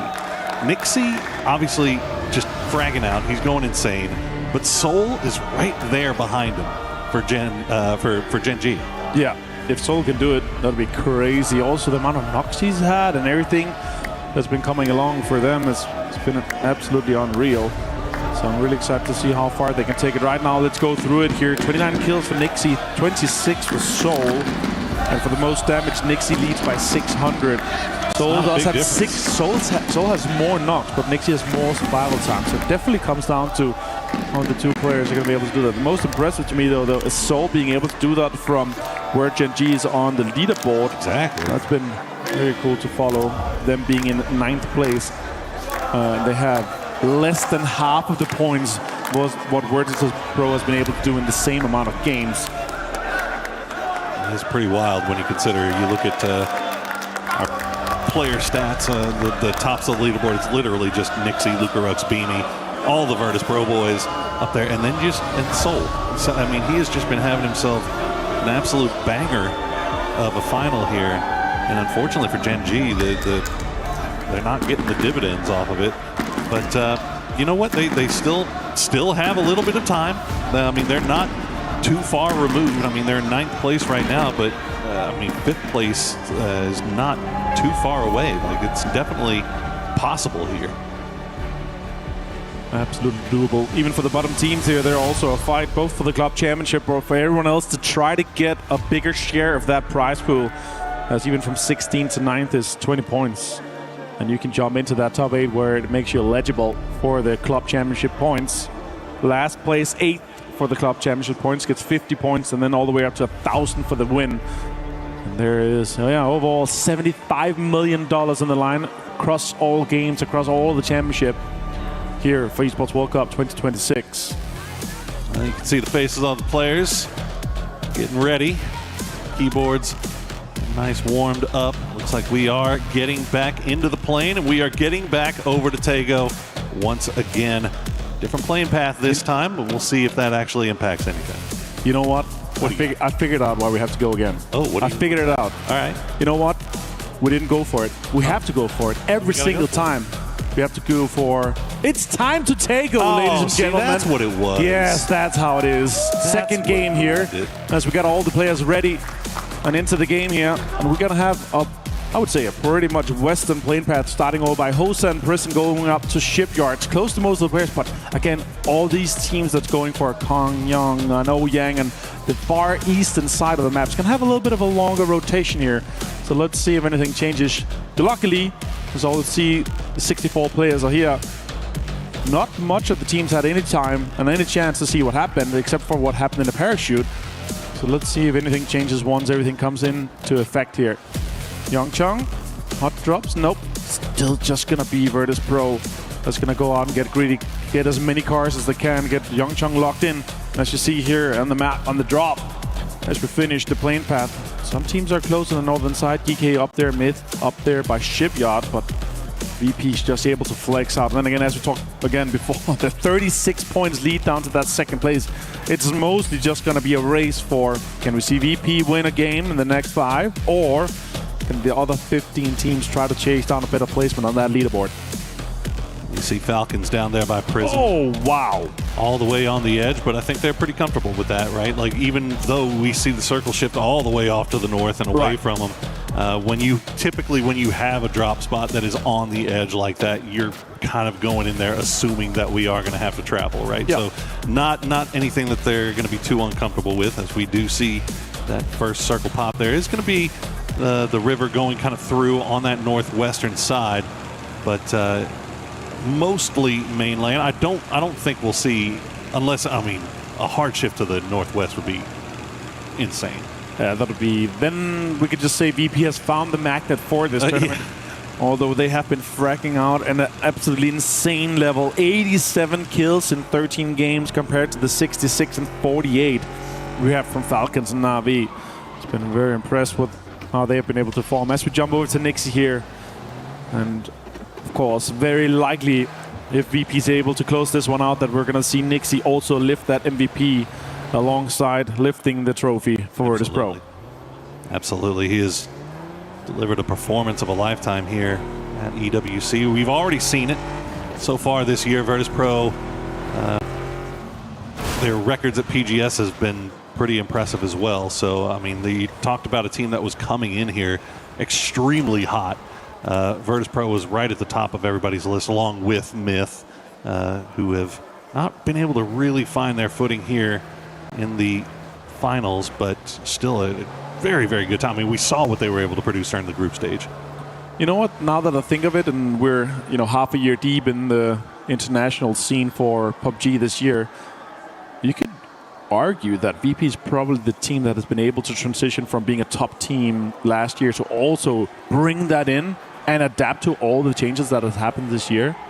Compared to all the other top teams we had last year, Twisted has struggled. We've seen Full Sense struggling compared to what we know they're capable of. AGL has struggled a little bit. T1 has kind of maintained that same, top 5, top 8 area. And sure, with some good games here, they could even jump even further up now that they're only 10th. But they're close. There's just 11 points up to 6th. Like, it's very doable with a good game for them to get it even further. As we jump over to Liquid right now, last place currently, but just a few good games here. They could jump and double their prize pool quickly. Yeah, kind of cutting back to what you were talking about. If you haven't gotten a chance to watch a lot of competitive PUBG this year, or even last year, Myth Obviously, last year were known as Forest Natural Gaming before they made the change going into PGC, signing on with Myth. They had success last year in FPP as well, but it was very inconsistent. They started to find a little bit more consistency here so far this year, along with a number of the APAC teams. But then on the other side of that coin, you look at the Chinese teams, and they came in to the year looking so good and so scary. I mean, we saw a resurgence from teams like Petrichor Road, teams like 4AM. And then as the years kind of progressed, I don't know if everybody else has caught up to them or if maybe they leveled out a little bit, but it just obviously hasn't been there. I mean, we're missing 4 of the 5 Chinese teams didn't make the finals. 17 have made it and kind of underperforming, I would say, for them. They're in the struggle both along the other teams in the bottom 8, trying to compete for that club championship for sure.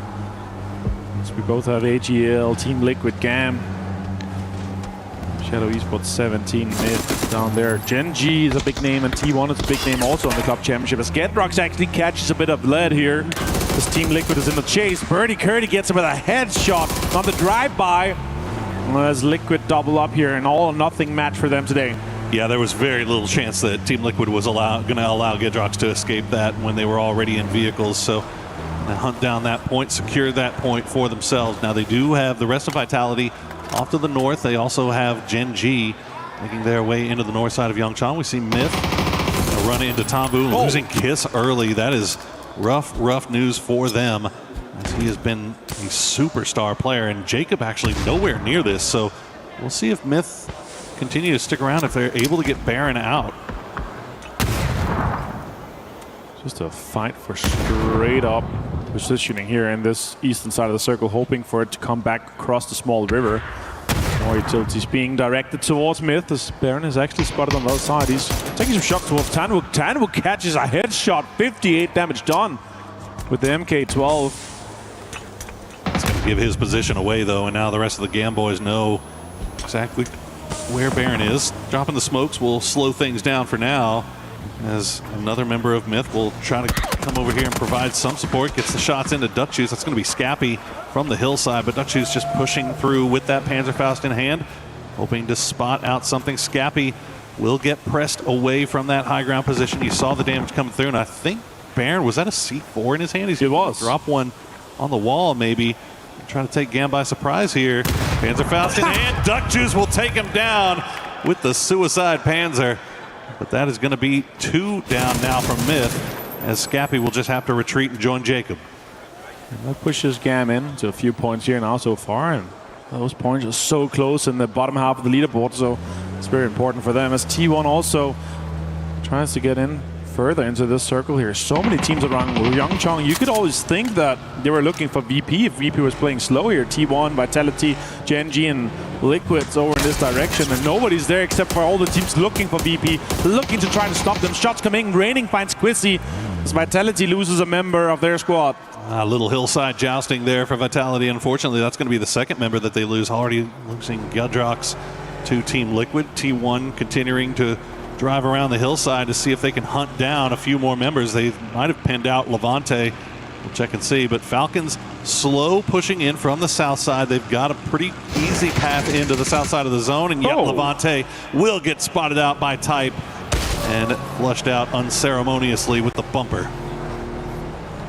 They're not even looking for maybe stop here and get some of the chips. I don't really see that happening at this point here, but yeah, we saw Falcons coming in from the southern side, our current second place team, the only other team to have reached that triple digits, and they're trying to fend off the 2 teams in the chase, Na'Vi and Vicious, just 7 points behind Falcons, and that drop off from second to fourth is from 300,000 to 134. As we see the next circle pop, we do know that we're not going to be ending up in the Yongchang area, but there's still this big skinny river that's going through from the shipyard riverside. So let's see where we end up, as VP is going for the high ground control, for the information to be gathered as all the teams try to get deeper into the circle. Yeah, 17 pushing just on that western side on the low ground by the hill. Remember, this is where we saw Mortar Madness, Mortar Combat. It might happen again. Combat. Well, VP, they've spotted out 17. And then we'll take a few shots. Actually, Xiao Wu very low there. Team Liquid has made their way to the very, very tip of that, what you, I think, referred to as the pizza slice, the very appropriate name. But Liquid will find their way up there. Now they're going to have T1 on the other side of the river, looking over in that direction. So we'll see if Liquid can spot anything out here, as it looks like nobody is going to cause any problems here for Virtus.pro. Everybody's just going to assume that the top of that hillside is already occupied, and nobody really wants to mess with it right now. Also, it's such a good spot for information. You're going to be able to poke them up. Gustav gets a headshot and gets Kamal's down as well with the mini. Just the 4x here. It's going to be a little bit more difficult to get the flush, but he does get it. And the Danish IGL is able to get a point to secure it here for Falcons, as they actually have maintained some good amount of control. Also, having a glider on Kickstart, the amount of information they're able to share. Now Vicious is pulling up. It's going to be straight onto VP. This is not what I was expecting. Vicious, everybody I thought assumed that somebody would be there, but they will get the trade. Luca Rux will take down Simon T, though, as Beamy will have to bleed out on the rock side. Another great shot from Luca Rux. He is on fire right now, but Correxi's going to go down. So 2 down for Virtus.pro as they try to hold the top of the hill. A quick double rest here. And 17 is coming. It's a pull-up from 17. Geekcase looking at it. Twisted Minds is getting involved here. So many teams trying to third-party this. So important to try to stop them. They cannot be getting this win. Dogma gets Beamy with the nade after the rest. Sails just a little bit too wide, and the nades are raining down on Virtus.pro. Everybody knew exactly where they were, and they will not get the win in match number 2 as the rest of the lobby converges upon them. Virtus.pro will go out early. Duck My, now the last player left alive for Vicious, and Falcons has to see that in the lobby there, the kill feed. They have to know that this is their opportunity to try to play catch up. All right, you were right in chat. Find VP, kill VP. That is now the objective of every single other team. As we did manage that. Saw a lot of teams just straight pull up, still third party there, and I love the Vicious curiosity to try to find them, to try to drive into an area where they would assume that VP has been playing a lot. That could be, once again, here as red zone, the southeast is going to be a little bit rough for Full Send Falcons. Let's see where the circle goes. We do go a little bit further on the western side. Sure, it's a donut, but it removes a lot of the eastern side in terms of the river. The high ground that you saw EB as well. He was laughing. He knew, okay, I see how it is. Oh, I guess we just win. Yeah. We're just going to win in match 6. So they're not going to allow us to win in the last one. Yeah, 17, as soon as they saw the kill feed, they were just instantly in vehicles and shooting up the hill. Like, they knew exactly, and that's what they should do, right? I really love that there's so many teams that they know each other so well, and their tendencies on each map. So you see some shots coming in from Gustav here to more members of Shadow. Kickstart really far up here. It's almost like fighter combat here. Another glider might be able to come in too. Kickstart is really throughout the year been able to provide so much information from this. Look at that, and in 8x you're getting so much information. You see also with the red zone that happened up early in the area that's kind of central inside the new circle, he's able to pass that information along so they know where to kind of play further inside the match here once we go through. Oh, that Luca Rux there. The barrel as well. It was disgusting on Tycon. Look at that. Some Hellcat. What a really shot. good shooting there. But, I mean, look at this. I mean, Virtus.pro was almost able to even get a reset off of that. If it had not been for 17 just making that full send right up the hill, Virtus.pro might have been back in business. But the Xiaowu double grenade, instantly taking them down. So 17 doing the rest of the lobby a favor now. Now, on the other side of that coin, Vicious, you mentioned making that push up the hill.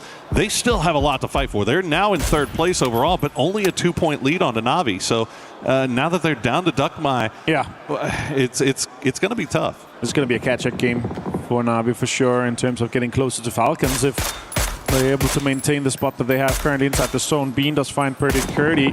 As you see, Lou taking some shots here from Twisted Minds towards that 17. They are trying to hold out the teams coming in from the western side as T1 is all in cars and trying to get some of the lower ground spots that also have some of these divs that's been created from earlier. T1 will stay alive for now. We see the mortars starting to fly in the background. Not sure who was sending them or who the recipient is intended to be. Let's keep an eye on the kill feed for that. Falcons, meanwhile, trying to move their way in on that south side. They've got the compound just up the hill that's occupied by Navi, and that could be a really, really important fight if it were to pop off. As there we go, the mortar's going to fly just a little bit past GK. Looks like those might be being sent over by Twisted, actually. Hear me out. Okay. 30 to 40 more points to catch up to VP. to get into the threshold, but also the chase on first for match point obviously is different, but 30 to 40 points is doable in 3 to 4 games. And there's just 3 or 4 teams that can do it. And if they're able to do that, and this continues with the amount of third party we just saw on VP, VP could be caught up on. Yeah, absolutely could be, especially if teams are going to hunt. I mean, this is one of those reasons why if you're VP, you're like, okay, let's avoid any fight that we can as much as we can, because the second we get involved in a fight, we get a knock or we take a knock, everybody that's around us in range is going to know exactly that we're here. So they're going to swarm on top of, just like we saw 17 just do, as 17 actually being more active there on that western side. Looks like they're going to take a fight with AGAL as they were a little bit distracted by trying to finish off Hello My Bad, and Vitality as the new circle does pop. It's going to hard shift down to the south. Great news for Na'Vi and Falcons right on their doorstep. You see Tiggleton back on that mortar. Gam on the move as well. Gam really trying to get this deep as we check out with Tiggleton where he could be sending this. It does look like to be going directly maybe towards Shadow. Na'Vi. Yeah, could be Shadow too. I don't see it how deep it's going to go here. Also, you have all the bridge that's being covered, so it's really difficult to hit when you have that really broad bridge above you. And Shadow being up, all 4 guys alive. They might be looking to get some of these points here that have been able to get, with Gustav being able to get the knock and flush before. Gustav does try to get in here, and now Wenbo gets the flush onto Delwyn. And Gustav getting and maintaining a lot of control alongside the ridge towards Shadow, so they might think that that's an opportunity for both points, but also an entry deeper into the circle if they have to sweep around on the eastern side. That's really aggressive positioning from Gustav there, but that's what Falcons needs. They need to get points.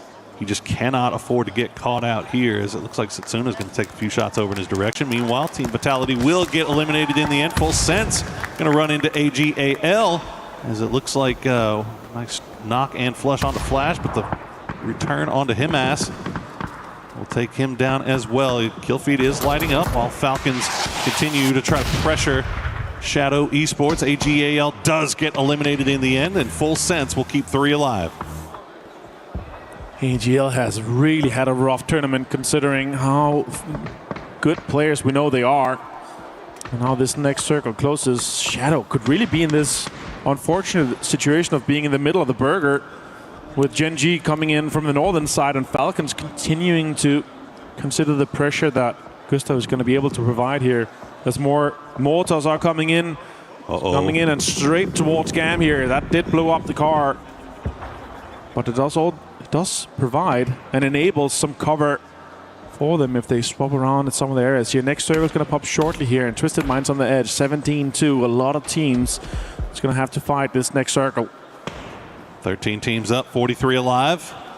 As the circle will pop, and it's going to shift up to the north, so it's going to go to that high ground. GKT1 already sharing it with Duck Mai just hiding in their midst, just lying prone inside of a dip as we see the mortar come through. Gam, once again, will have to have eyes on the sky. Looks like they'll avoid it for now. They continue to dance around. At the same time, you don't want to just blow all your smokes right here if you're Gam. Right. Because you know you're probably going to need them late game, but Na'Vi is just, I mean, they're just continually sending them down. But this does shift away from Falcons, so now they have to get in vehicles and decide how they're going to get in here while avoiding that Na'Vi compound. Yeah, as you said, it's actually a really rough shift for Falcons. They could do a pull-up onto Na'Vi here. It does happen here. Now the pull-up comes in. Tiggleton takes some shots, connects a little bit, and now Tilsy's being deployed from Na'Vi. They're going to try to pull to the blind side of that Na'Vi compound, and it lets them get very close in. But a good grenade from Hakatori takes down 2, and now he knows who's on his doorstep. He will go down to Kickstart as Shrimzy and Kickstart try to hold the line. The rest of Na'Vi trying to get over here and provide some support. Boostic not here just yet, as they will continue to play around on these walls. Nobody looking down. Actually, Full Sense, Belmoff taking shots, so they can't play on the outside of the wall anymore. They have to push in. Shrimzy half HP, Kickstart half HP. Boostic's on the corner, gets Kickstart down, gets a flush in immediately, and now it's down to just Shrimzy. Can he maybe get something more happening here? No, he goes down, and Falcons is out in 12th place.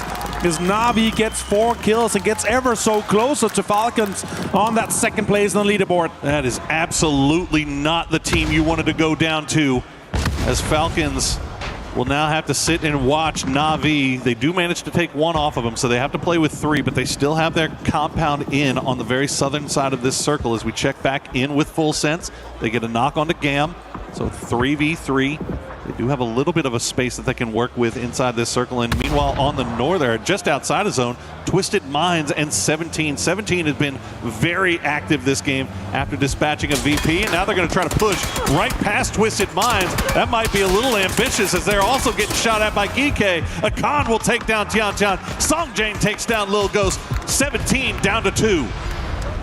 Yeah, this is a Hail Mary from them, and now Twisted Mind can follow up and see exactly what path they're able to play from, trying to maintain that southwest control as Songjang gets some confirmed and Chanchang gets a bleed out onto Perfectix. So many teams have lost players. Geeke and T1 being the only 2 teams that have a full 4-man squad standing.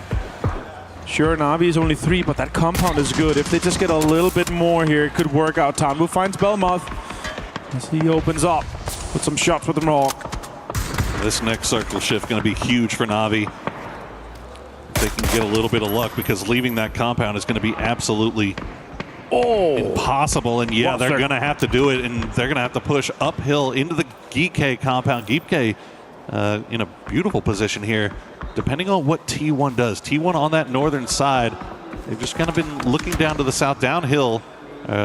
And off to the east, they're pressuring Gen G, whose backs are right up against the wall here. Gam, meanwhile, just hiding out in the dips, hoping they can hold their line here. I think T1 has maybe spotted out Duck Mai. Yeah, don't want to take a risk of losing anybody, so they'll just dispatch with them by grenade. And yep, good night, Sweet Prince.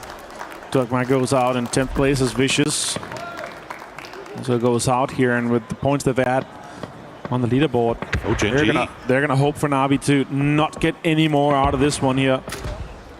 Gen trying to make that push right into 17, and Na'Vi back on that mortar as well. So this could be Na'Vi. I think Na'Vi was mortaring themselves some divots to try to crash to, but Gen G pulled up to them before Na'Vi could get in the vehicles and on their way.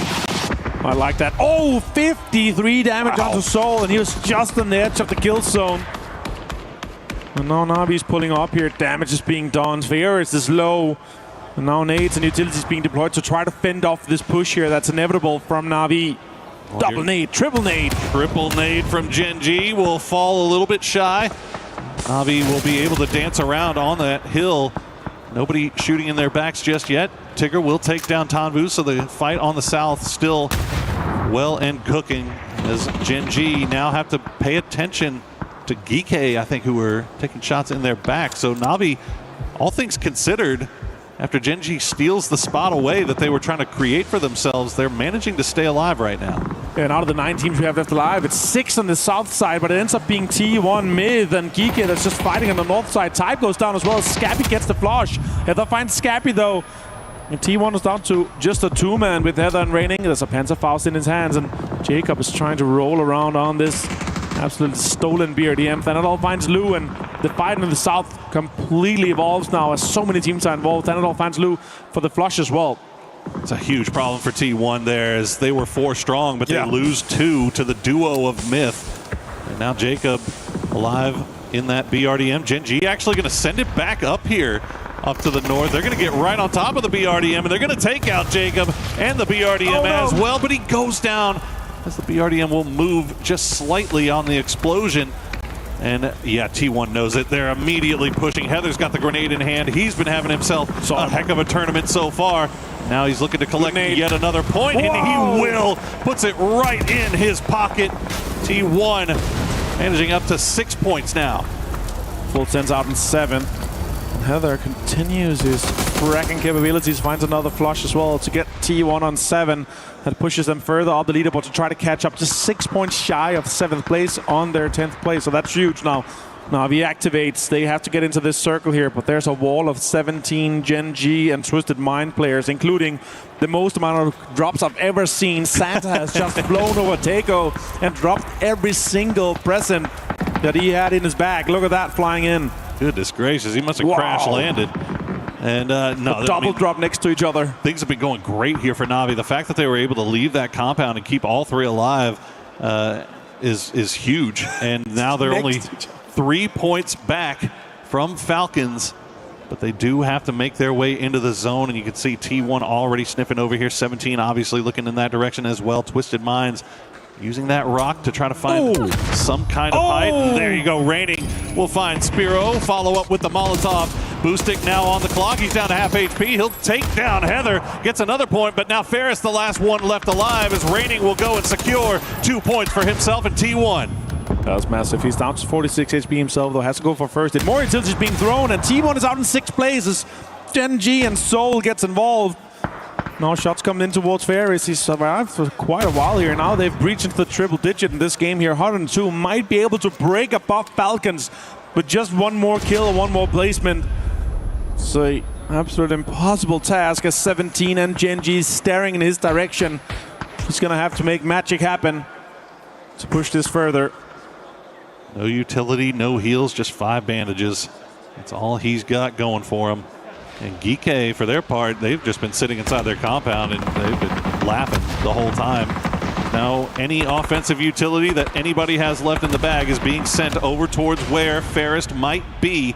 Fortunately, he is moving. He'll get spotted out, and he's going to get taken down. Soul will take down Na'Vi, but not before they make another big leap to catch those Falcons in 2nd place. Twisted Minds trying to make the crash. Wemba is ready. They'll find Example. Batulin's the last player left alive. Flashbangs come through. He can't see anything. Hops in the vehicle. Immediately shot out by Wemba, and that'll be Twisted Minds out in 4th place. That's just making everything so easy for Geek to get another chicken dinner here. 17 goes out in 3rd, and now it's just a push for Soul, and that's an easy nade for Park Pro as Geek is able to close a chicken dinner in match 2. Easy nade, easy win for Geek. Congratulations to him, but the story has to be top of the table. Virtus Pro gets swarmed almost immediately. First team that gets taken out. And then the Falcons crashing onto Na'Vi and losing that fight, allowing Na'Vi to catch up to within 1 point of 2nd place. Everything so close up there. Vicious Gaming also not too far behind Na'Vi and Falcons.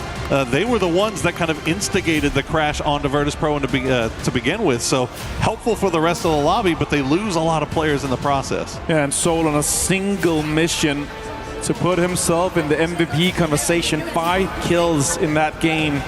Might be able to put himself above Nixie in overall kills. And maybe tie him up on the total damage done. What a game from him. Beautifully played here. Batulis does find Shabu there, and that really just made everything so easy for Geek in that match. I'm sure they end up on 4 kills, 14 points for them, and they're obviously happy about that. That's going to push them up the leaderboard. They started this game on 6th place and 75 points. That's going to put them up into 89. And again, them being even closer and staying inside that top 6 is crucial for Geek Esports. The Twisted Minds, Gen.G, T1, 17, all having big kill games that time around to make themselves a little bit further up that leaderboard. Try to gain a little bit more cash. Maybe, just maybe, if VP keeps slipping, maybe they can make a run, a miracle run. It's not possible, is it? There's no way it could happen. Well, we've still got 4 games left today to find out, as Virtus Pro left to think about their strategy for the next few. We're going over to Miramar next. So what will they do there? Will a win be waiting for them, or will all the teams swarm on them once again to put them up against the wall? Well, we are going to find out soon, but before we do, let's throw it down to Kalaris, who's got an interview. All right, that's right. We are here with Spyro from Na'Vi, who were able to take game 1 of the day after being able to dispatch of some of the contenders here for all of this. First question, Spyro, to get things rolling. Obviously, you were able to win that first game. What was going through the team's head towards the end of the game? What were the threats, the problems that you had to solve in the end of that game? Yeah, zone was good, really good for us, but we needed to make tough decisions, to be honest, because it's not that easy. That last circle was not that easy, so there was tough decisions. But we made it. That's it. Okay, so we heard earlier on in the tournament that you are now IGLing here for an RV. How has that shift been for the team? And what do you think, and how well do you think it has gone so far as you as IGL? I think I'm learning now. Okay. So I feel comfortable on this role. So that's it. I feel comfortable. Okay, and final question. Obviously, Virtus Pro is now in a position where if they win, they will become the champion. Does that change anything from what Na'Vi's going to do? I think a lot of teams are trying to go for second place, considering how far ahead they are. Does that change anything for Na'Vi? Not at all.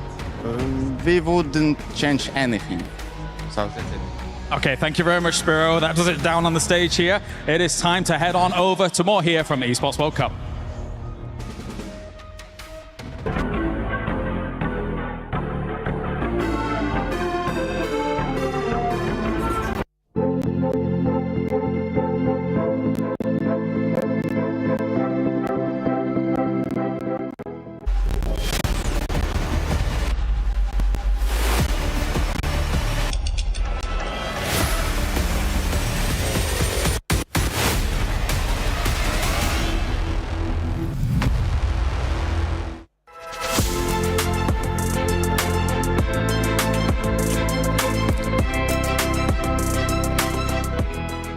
Everyone is playing, you're not yet. EWC Play is your all-in-one platform to compete in fantasy, pick'em, and quests for a grand total of $300,000 in prize pool. Build your dream fantasy team in 5 different games and track your score with live results tables. Predict the winner of every game, every group stage, and every tournament. Complete daily and weekly challenges to earn boosters that help you climb the global leaderboard. Got what it takes? Join EWC Play now.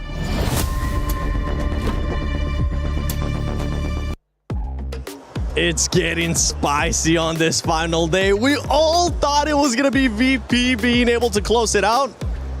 They pretty much got hunted down, Godspeed, as 2 teams just went after them. I mean, look, when the head is starting to get weak, everyone else is going to start coming in and try to take them down. I don't know what kind of saying that is, but the point is yeah, if teams are going to see VP bleed, especially in the vicinity like 17, which, by the way, I'm super glad China decided to show up again because it's been nice to see them. But yeah, VP finally went down. It was a lot of utility that ended up taking them down. They were in a central position, but that's what we're talking about. If teams realize that VP is around them, they have the opportunity to wipe them, they need to get them out of there as fast as possible. You know, and there were teams that maybe weren't going to mess with VP, right? That's sort of vicious as Na'Vis, but I'll tell you what, 17 was definitely one of those teams that was going to take the chance to mess with the leaders. Yeah, and I mean, Gen G was able to get those points, 15 points right there, but it actually ended up being GK getting that win, and that's important because that's one team, Lace, that is actually in Club Championship, so it's good for them to get this point. Yeah, I mean, it is really good for them. They do want to make their way up the leaderboard. Whether or not they'll sort of reach that threshold before our VPs and stuff like that, it's probably not going to happen. But you know what? After the VP debacle and all the nades flying into them, you know, I kind of had a feeling it might have went in favor of the Falcons. They sort of did, again, have like a difficult rotate to get into there. But look, they're scouting, but they're not collecting these eliminations, which is making it incredibly difficult for them to sort of push up to that threshold. And I mean, that's, you know, we're a couple of games down and they have not showed up for that. But, you know, you look at GK and stuff like that, not going to be able to sort of chase that sort of tail. But, like, can we talk about Na'Vi? Because, damn, they are now just under Falcons after an exceptional run from them. And, I mean, this is the 3 teams that we want to be having a look at. Now, this is if we were to say VP were to be sabotaged again, we could look at Falcons and Na'Vi taking over. There's just so much money at stake too, not just being in first place.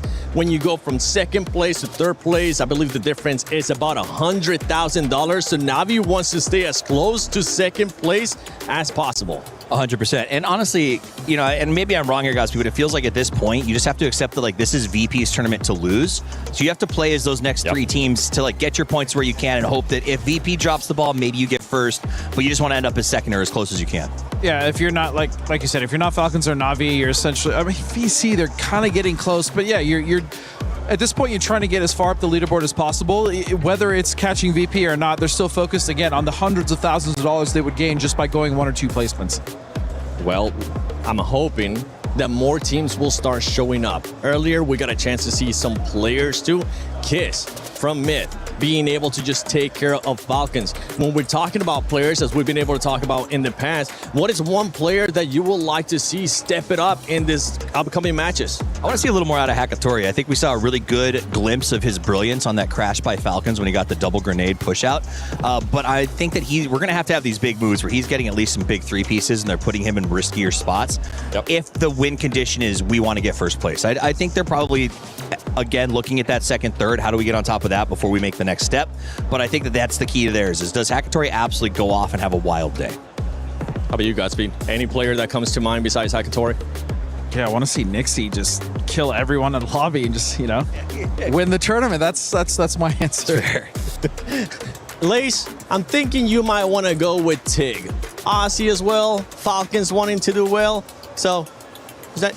Am I in the right track here? Yes, you want to have a look at like the dynamic during even kickstart, to be honest with you. Like this team needs to be able to like get those kill points and I'm not seeing too much from them. Obviously, like I said, they're kind of being like a little bit shafted on the rotate there, but they are trailing behind some other squads that they could definitely go into contention with and get those elimination points that they so desperately need. But we're not seeing that sort of, I guess, aggression from them. And after those couple of matches, they're also not making their circle rotations. So nothing is happening for them. Yeah, nothing's happening, and hopefully they'll be able to take advantage if VP does end up going out first. Talking about VP, I know Barney was able to catch up with their coach.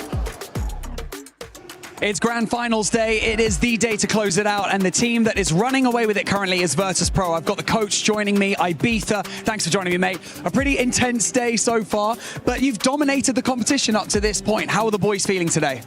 I mean, everyone's feeling, of course, super confident, but with the Smash rule coming into play, and as you could see the last game, everyone instantly was coming for us.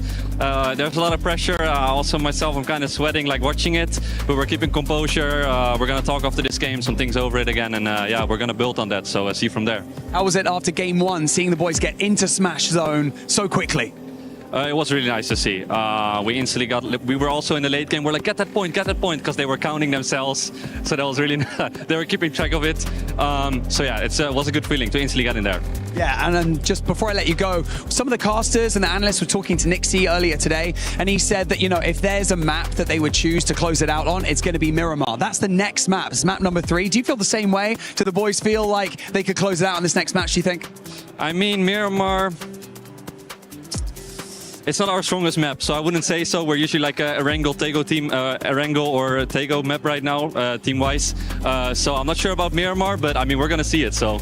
Maybe Nixie was trolling us, I don't know. He's in good spirits, you're in good spirits, everyone's feeling strong going into this. Let's go back to you guys. Hopefully nobody's going to be trolling, and you might be wondering why I have a baguette on my hand, and that's because I ended up trolling this man here and giving him a fake one. Toffees, this time I got you a real baguette. Ooh, you're not gonna trick me this time. Nope, not again. I'm not falling for it. Absolutely not. You guys want a piece? Yeah, please. All right, you know, Toffees, hold this for me, please. Give me a little piece. Ooh, look at the dust off that. Oh, what? Crunch. All I ever get, I've been trying to find a baguette for a week. All they give me is liver and snails. Oh, that looks incredible. Yeah, why would you do want one? Of course I want one. I've been trying to find one all week. You're just trying to get a big guy to eat on camera. Cheers, my friends. Cheers.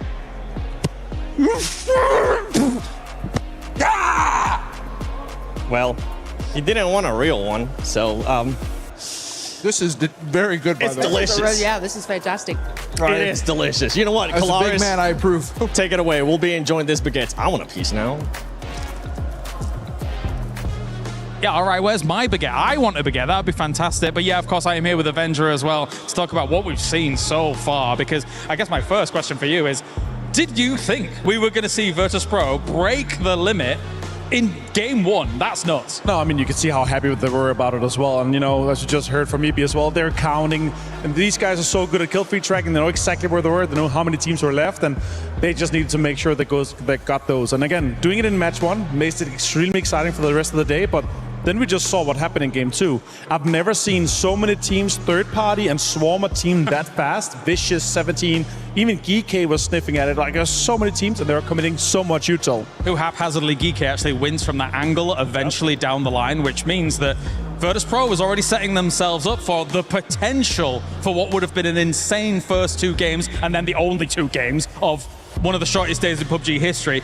That said, though, the way in which 17 Gaming rolled up to that third party, even if it wasn't Virtus.pro in a position where they could have potentially won that game, that was a great third party anyway, right? Talk to me about it. It was up, and again, we have to talk about it because that's usually the area where Virtus.pro is coming in from. They like this high ground area, and a lot of teams, they know, because there's so much information to be gathered, there's so much control to be had, there's good rocks to be played, so teams know, and they know each other so well. So I like the idea from 17 that they came in from that western side because there was a potential of it being VP, because they want to play as many games as possible. Then you see Vicious just rolling, and they're so aggressive, and that's really what I like. They want to try to stop them so they can get even further on that leaderboard, potentially to contest for second place. And then again, if we did stop kind of early here, and they would continue to have not that many kills for VP, we could see someone catch up. I know it's a dream for many, but let's see. I was going to ask you about Falcons, but we have run out of time. It is now to head on over to the commentators. It is time to see if anybody can catch up to Virtus.pro somehow, some way. Game 3 time. We've got ourselves Miramar, and at the start of the day, Nixie pointed to the sky, all Babe Ruth style, and said Game 3-ish. So we will see if maybe Miramar could be the ones to get it. Other side of that, though, Falcons now just with 1 point lead over Na'Vi, and every Falcons fan being like, please not third place. And all the rest of the Falcons as an organization praying that they can maintain their position. $100,000 between those 2 spots. That's correct. That's just it. And it's the money, it's the club championship, it's so many different things on the line here as we go into Game 3. And will Nixie's called shot be a portent of the future? Or is this going to be us going for another one? You can see there that now the team's starting to really dial in on VP when they make their appearance into the kill feed or into the server. So kind of curious if that's going to keep up. Eyes on plane paths right now and how everybody's going to be set. Of course, north-south, everything's going to be fine. Nobody's really going to make too much of a push over to Puerto. I think that we did kind of see Shadow dancing around there earlier, but no big deal on that one really if you look at it. So VP making their concerted effort to go for a push over into the east. Eyes onto Los Leones and their positioning over there. Falcons going to go ahead and have San Martin right on plane path, so they're going to be feeling pretty fine. Na'Vi going to still be right up against their good friends in 17 Gaming. Yeah, absolutely. I mean, 17 making a lot of friends in that last game, so kind of curious if they're going to, kind of maintain that warpath footing that we've seen from them. Would like to see them have a big glow up on the last day. Nice little game from Geeke to get another win in the finals, put themselves up to 5th place. We're looking at all that stuff, but a big old donut right down the center of the map, right in between the graveyard and Picado is where the current center is. So just gonna have to wait and see how it all goes. Of course, our leaders, VP, will be making their way down to Los Leones to get their loot. They are completely uncontested here, so they're gonna have a little bit of space to maneuver in the early part of the game. So here's the circle and the way it lays. We've got that power grid position up into the northwest. Those giant hillsides that, people can kind of cluster in, but if you have to go east, it's going to kind of suck to come out of, specifically moving into the graveyard position. Yes, we also have Minas Generalis as well as Los Leones and Alcantara that's going to be inside the center section of this, like the swath right down, all of that. But to the east, it's going to be fields, and nobody really gone that far off of plane path over in the east, and while it's, going to be open, nobody's going to feel too good about it. Having Picado and the hillsides down the southwest also going to be an availability. So VP has a lot of options on how they can approach the circle. The most notable way would just be try to get the hillsides to the north if they need to, and that's going to be where Na'Vi is at. Yeah, it just depends on how you want to approach this game. I think in particular as VP, if you want to try to just go for the center, kind of just make your push straight up north out of Los Leones, like into that warehouse that has that little field outside of it. Of course it's Tycon, of course it's VC. Trying to sneak in behind here. I mean, what else does Tycon have? He has one gun on his back. I think it's a UMP, if my eyes do not deceive me. And he's going to try to get the jump onto Cowboy. Is Cowboy going to have any idea? Going to have to be careful with the sound cues here, Tycon. Friends are coming in very loud. He's going to hear the cars coming in. Looks like he's just going to try to get out of point, but they're going to run in real fast. Deathmine's going to try to chase down. Cowboy has nowhere to go. He's just trying to wrap around the other side of this, but that's a good read. It's going to really make it just a 1v1 on the side of it, and Tycon can't quite get the shots that he wants. And how far is VC going to chase this? They've got goals, and it is just going to be hunting him down. Cowboy's having to run the opposite direction of the rest of Team Liquid, though, so he is 100% by himself. VC knows this, and it's just a matter of how far do they want to go. Oh man, they're really going for this. Kind of maybe hoping as well that with the rough terrain of Miramar that there'd be a vehicle accident kind of like this. Oh, he's hanging on, but he cast a bail. He can't really get out of that comfortably. Here comes the rest of Team Liquid who support this. They know that he's in a bad spot. He's at least managed to get into a position in the rocks that feels pretty good. If he can be at least loud enough to be enough of a distraction, the rest of Team Liquid could set up around VC and really ruin them. Right now, VC just 6 points back behind Na'Vi. A couple of points off the start is what they wanted. Simon realizing he's got a couple of bullets coming his way, and that's going to be from Purdy Curdy. So I think that VC going to be content with the little bit of, I guess, jockeying for position, a little bit of aggression coming out, kind of a warning to Team Liquid, and might just call it good there. Yeah, we'll see. I mean, Team Liquid has shown that they're also fearless in some of these early game moments. So is this going to be something where they're already thinking ahead into, okay, well, how do we punish VC later in this game potentially? See if we can do some damage to them. Might be one of those things where in the middle of the game where VC kind of gets into the kill feed, if Team Liquid's in the vicinity, they might say, you know what? They kind of ruffled our feathers a little bit in the beginning of this one. Let's see if we can ice them out of this one. There's a little bit of damage tinking into Vitality here, but that is nothing too concerning. It's pretty long-range shots, so just gonna chew up a little bit of the vehicle health, and Na'Vi Boostic on his own out by the west of Kantara there. And for now, Na'Vi relatively safe, but if they go for these wide splits early, I'm kind of curious if somebody tries to punish it. Rexi's very close to the southern section of this, but VP kind of knows how they play. VP doesn't want to go too far west because that's where T1's going to be at. The longer this goes on, though, territory is going to get dicier as it goes. Gen G also kind of be in the middle of all of it, has a big opportunity for themselves as they had a very successful last game, mostly off of kill counts. Yeah, no, I mean, Na'Vi's been playing really, really well so far today, making the most of their opportunities. You know, a first place, defended that Falcons push, and the other one to get deep into the second game on Tego. That's exactly what you're looking for here for the boys and for the org. Again, those club championship points so critical for them. Vitality as well, who needs to find some big moments. As I was mentioning with Gen G a second ago, Martin Avenger. I'm not going to try to take any claim on this in the slightest because I know he knows stats way better than I do. Was mentioning that there is a world where we might see a Gen G player get MVP just based off of the skill that we've been seeing in their firefight and the kills and damage that they've been pumping out. Yeah, it's Soul. I mean, he has been outrageously good despite the woes for Gen G. They are up in 8th place, which again, important for club championship points. Imagine an 8th place team getting MVP. It could happen.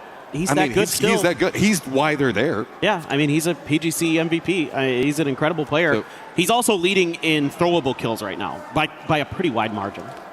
He's got 11, and I think Nixie's second with 6. And again, thank you so much, Avenger, for that stat. I'm not even trying to claim it. That is all him for feeding that over to us. Rotates for VC over in Pozo. Not going to be coming in too fast. AGAL down in the southwest around Chumacera. It does look like Vitality's getting some friends around Minas. Vitality's been on a little bit of a slide. Presently down in that 6th place position, tied up with Twisted Minds, and on any other day, being tied up with Twisted Minds would feel great. Right? Normally you'd be like, all right, we're tied with Twisted, must be having a decent event, but yeah, it's been a little bit of slog for two of those EMEA teams, just not really able to get much going throughout the early couple of days. Meanwhile, Tiggleton is going to be chilling up on top of the mountain, and that's just a information gathering position for them. Falcons just looking towards their east to see exactly what everybody's doing out over there. It's a great control point to play from, right? Because Power Grid is its own island right now. It's just kind of in that northwestern area. So if you get control over this hillside to the east of it, you've got one of the main paths that people are trying to roam around. Na'Vi, Shadow right next to each other. Shadow has just been kind of dancing around over here as it does look like they managed to jump around Vitality. So this is just territory control. God, Boostic is just so good.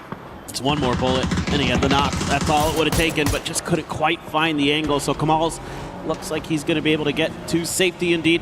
This God compound, relatively safe in and of itself, just pushes from kind of the top and bottom of it. Can be a little bit tricky. Meanwhile, Team Liquid has rolled into 17's home territory of Picado right behind them. There is AGAL as well, kind of skirting around the edge of this, but looks like Liquid doing a little bit of scrap looting, just looking for anything else that was left over for them. Well, also just a great place to play for it. Assuming the fact that 17 went a little bit wider out, they're going to take a couple of shots at Twisted, who's playing just to the south of Falcons we saw a moment ago on that hillside. VC getting some more loot. That's going to be great for them over in the northwest. Nobody else around it. Oh, we go Minas hard. That's going to be great for Vitality. Shadow also kind of spattered over there. GK's got inside track to Alcantara, and I'm having flashbacks to 2019 in PGC where we saw a massive game coming out from FaZe around Alcantara and the potential that can happen here. Yeah, Alcantara is one of my favorite finishes. It has so much terrain to play with, so many interesting ideas that you can work around. We'll have to wait and see if that is going to be the case. Looks like AGL is going to go for the emergency pickup over on the far western side. VC has done their looting from the secret room and are going to be making their way over from the northwest side. The Liquid Boys have to leave Picado now. They're trailing 17, doing a little bit of harassment, but meanwhile, Falcons have established a presence in Graveyard. That's that great scouting ability, that great pivot ability that you were talking about earlier, Matt, from that spot that they had taken. They're going to be able to watch everybody else around them moving away and finding the open space behind it and backfilling it, and that is going to be a nice little find temporarily for them. They should be able to lock that down pretty well. VP playing this safe in that warehouse I was talking about earlier that kind of has these fields around it. It's going to be in the circle, and okay, hello. Bit nervous on the couple of things going on here. I was going to say a couple of nades being exchanged between Gam and Jin G.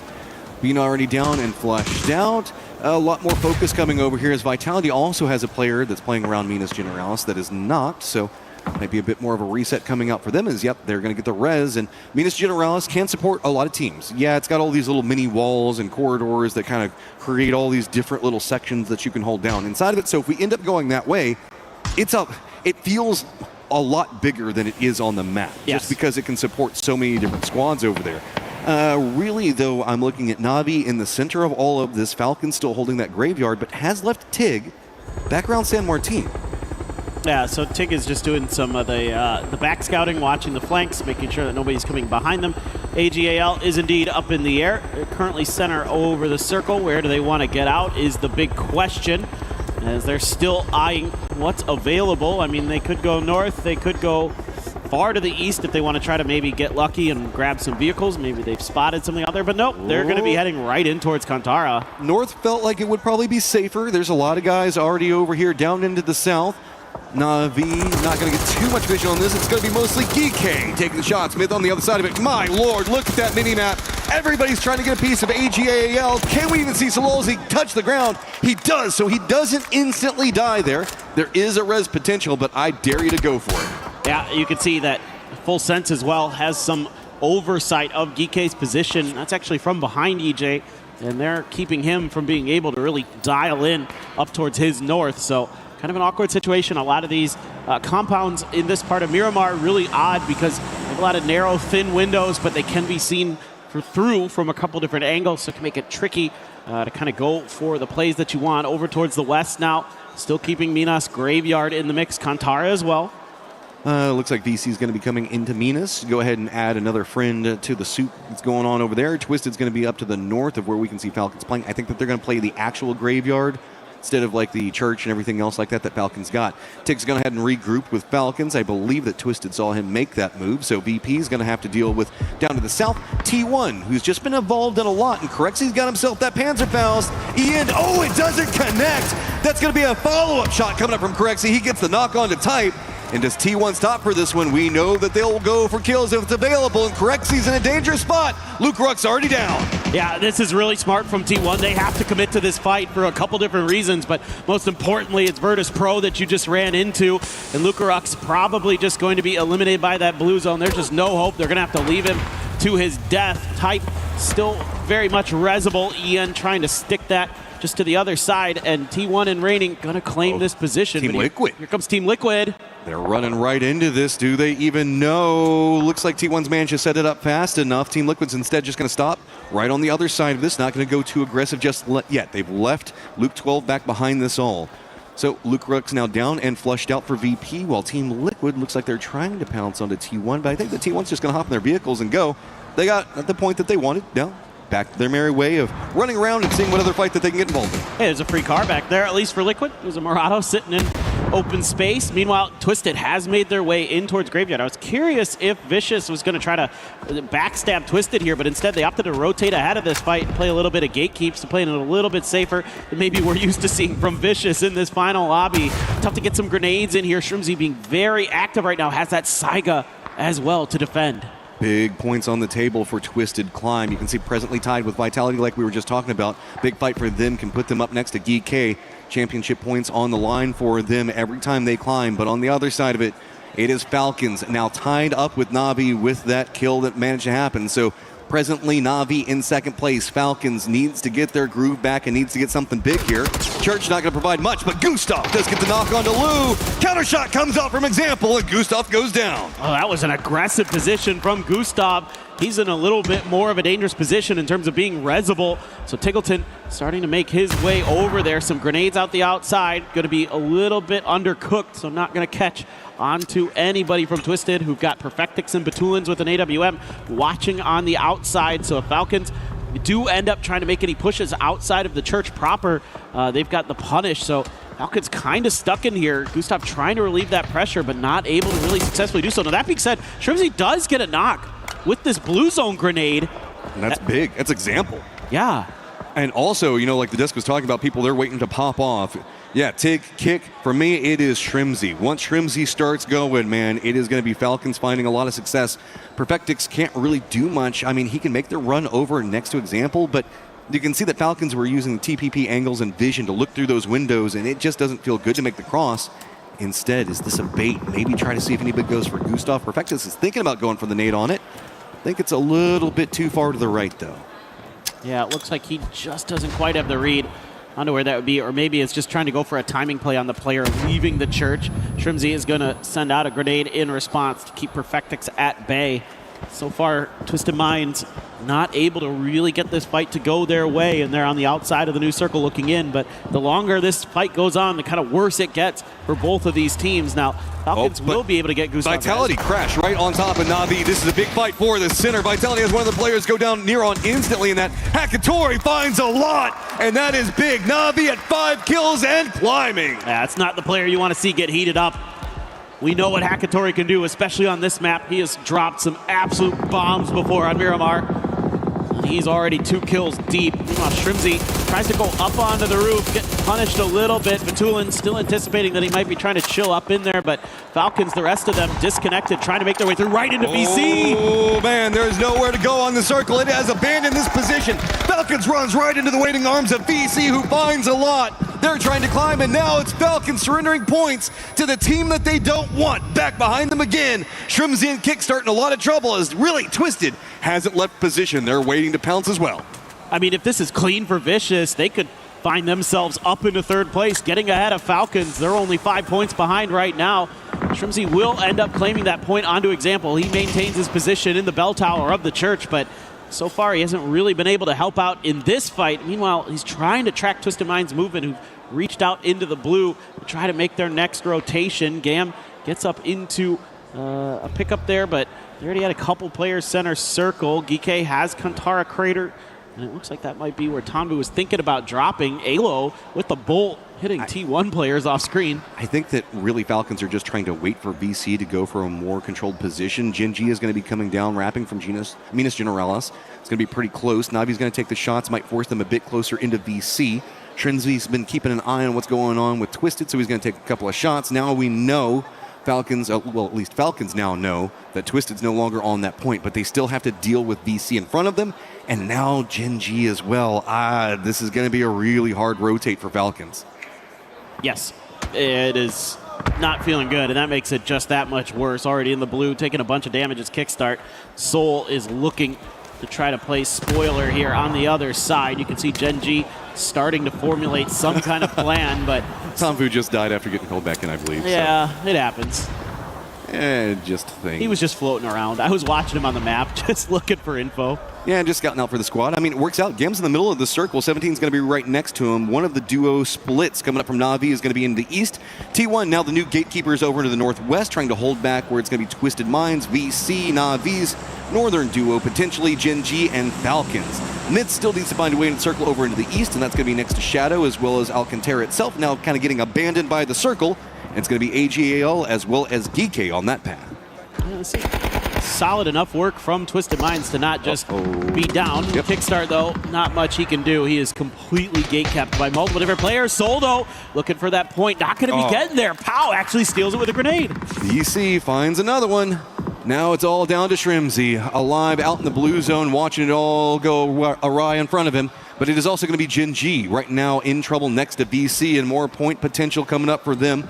GK looks like they're just going to send it into the center of the circle, and that's going to be right on top of Gam. 17, that's not going to work out well. Lots of people starting to fall. Just 2 players for GK alive, and they are entrenched in a position that feels absolutely terrible. New contenders on approach. Myth to the north going to eat up a little bit of a distraction of what's going on over here, as at least GK can stop for a second, and it feels like 17 kind of lost where GK landed out in the mix of all that rush. I just don't know that there's much Akan can do here on his own. He is surrounded. He has a lot of players who kind of have vision into him. A good grenade could be a difference maker. It's decent, but not good enough. Looking to throw some smokes over towards ZJ to try to go for that res. Meanwhile, 17 has been stalled out. They're not able to get into a position to punish this just yet. Maybe this grenade could be close enough. We'll see. Falcons now down and out. Trimsy surrendered to the blue zone. Nothing to be done, so it is going to be VC nipping at their heels, just 4 points behind. Na'Vi trying to push their lead even more, and Na'Vi's got a great position in this circle. VC is going to have to start pushing their way down through it all, but 17 coming alive at the end of this feels like they're in the midst of a war as everything is just exploding around them. Yeah, and there were even mortars that started to land in their vicinity, so making things just that much more difficult for them. Again, trying to anticipate where the GK players might have gone to. Up on the north side, there's quite a bit of fighting. Myth, Na'Vi making a rotation. Full sense up there as well. Na'Vi is mega split right now. They're at a huge 2-2. I'm not sure that's by choice. They're pinned down between a couple different teams. Oh, that grenade was almost devastating. Gotta be careful. Follow-up does connect. Doesn't get the knock onto Hakatori, though, so Myth, who made this desperation push. Remember, there is a 2-2 split for Na'Vi, and the southern section's entirely surrounded, so it's just this northern section having to deal with everybody on Myth in front of him. Can he get the nade into the right spot? Nade starting to roll back, goes a bit too far. His looks pretty good. Does connect and gets some damage. Doesn't get the knock, but it's going to be Shadow at range. Jexy gets the knock onto Hakatori. Yeah, Hakatori had a grenade in hand. Lucky to not fall to that, but it might not matter. Too much boosting on a sliver of the health, at least outside of the blue zone. So isn't going to take any damage from that BZ nade. And he is going to throw down some more smokes to try to see if he can get Hakatori back into play, but he's bleeding out. There's not much to be done on the outside of this as well. VC just trying to limp their way into the circle. Only one player still alive. It's going to be T1 still also right on top of Myth, but they haven't gotten involved just quite yet. Shadow just continues to take those peppering shots right in the backside. What's going on with Boostic? And he knows he is trapped over here. He's just down in the trenches and going to have to fight with anybody. It's a field back behind him. That's going to be controlled by Gam as well as 17. And Gam's already taken a couple of shots over here. They know with all the smokes down, the explosions, and now Boostic knows that he's got the BRDM in front of him. This is just survival mode. That's all he can do. See if he can stall out everybody for as long as possible, make it more complicated for everybody into the northwest, so that way it relieves some of the pressure for the duo that's playing in the east. Yeah, it's really kind of a hopeless situation in a way, but still could do a lot of damage. Could boost it to some of these other teams. Myth, though, with this BRDM trying to make their way further forward, that still has quite a bit of health. So they're not going to be too scared about some of these bullets bouncing off of it just yet, but they've lost Kiss along the way. They're getting out to take the fight, and they're going to get one. T1 trying to be opportunistic, finding something. Raining gets knocked onto Scappy as well. Heather just unloads. He goes down. It is just Baron in the BRDM. The last one's up, and he's got to try to get to the circle. Type's going to be right next to him. Perfectix also providing some overwatch. 17 going to be trying to gatekeep on the angle. Team Liquid watching it as well. Shadow using the opportunity to run into the circle. So that's going to be less people over here, and the crossfire just comes out. Myth goes down.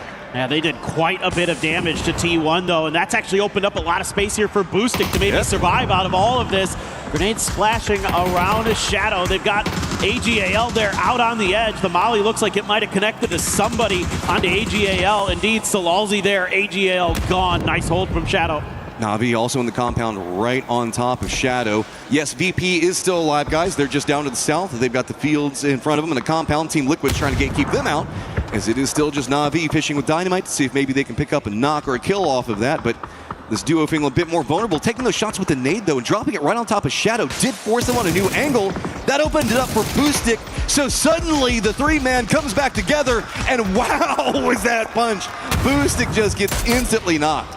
Yeah, that was really, really tough for him. In an awful, awful position. Full Sense now going to try to capitalize on the weakened Na'Vi squad. Going to claim just the very edge of this compound for themselves. Leaves 2 players behind, but Belmoth is in the knock state, so they need to maybe think about going for a way to res him. But meanwhile, Flash trying to push a little bit further forward. That's the Scar in hand, looking for those Na'Vi players, but they're dug in. They don't need to go out just yet. That's a really good grenade that almost gets the knock on to Flash. Tigger up on the roof, trying to do what he can to find an opportunity. Got a spot onto Ferris. That grenade, if it's well cooked, oh, it wasn't. Ooh, so Full Sense just needs a point, and then they'll be tied up with T1. Continuing raining down the nades on top of Na'Vi. The circle's popped, and it's just on the other side of this compound. Full Sense, though, better be careful. Looks like it's going to be VP on the hunt for more back behind all of this, starting to take a couple of shots. Beamy's got himself a nice angle of approach on top of Full Sense, and suddenly Na'Vi's going to find themselves with some friends from Europe. Nixie gets the flush and a knock, and this is starting to feel really good for VP. Is Miramar the game for them? That was one of the best throws I have seen. Nixie up and over from downtown, taking out players for Full Sense, and here goes BB! He wipes them out! Just VP doing it to him right there. Navi's got to get into the circle. Gam's got it under control to the north. 17's got a player in, but looming quietly into the west. It's still a full-strength Team Liquid as we've got 15 alive, and 3 of them are VP players. Yeah, well, this is now kind of, everybody's in a weird spot because they actually can't really punish VP. Na'Vi would have to sled uphill to try to get close enough to them to take a proper fight. Everybody else on the west side is busy fighting each other. Gam is completely blocked out by 17. Team Liquid just trying to play this slow and cautious to clear their edge. So for right now, VP all eyes down onto Na'Vi while this fight on the west side just continues to break out. They know the target that they need to deal with in front of them. Team Liquid on a climb of their own, creeping up the leaderboard, still just a little bit back behind Gam, who's got themselves in the northwest. The Team Liquid has a great high ground position. You can see Cowboy up on top, looking at a lot of what's going to be going on. This is very vertical coming down. Beamy does spot up Ferris, gets the knock. Should be able to get the flush. Where does the last player in Spyro go? It's Team Liquid. Great shots coming up from Cowboy. Suddenly VP in a lot of trouble. Cowboy, he needs to get this flush, and it looks like he should be able to, you would think. BB trying to dance around it, cannot. That is huge for everybody else in this event. Oh, Nixie. Ooh, it's so close. Ooh. All right, narrowly gets over there. That is also going to be Na'Vi going down 114 points. They are on a climb, to say the least. So it's Gam, due north, kind of hunkering down, hiding it out while they've got 17 right on top of them. 17 can't really go anywhere. It's going to be Team Liquid on top of all this, watching it. They've got control on the entirety of the circle. VP's trying to use this opportunity to counter-move more up against the top of the hillside to see if they can get a better spot, but it's going to be Team Liquid with a focus on the 17. Having to take a brief moment to go for some heals. And Cowboy with a nice grenade there. Purdy Curdy immediately follows up with the flush. So 17 on to just Wembo, but he's got an M249. Slow back down the pacing. Wimbo knows that they're going to be playing this one. Gam's still just sitting there quiet. I don't know if they pulled their triggers in a while. Could just pop off in a moment nobody's expecting. Wimbo starting to play other side of smokes.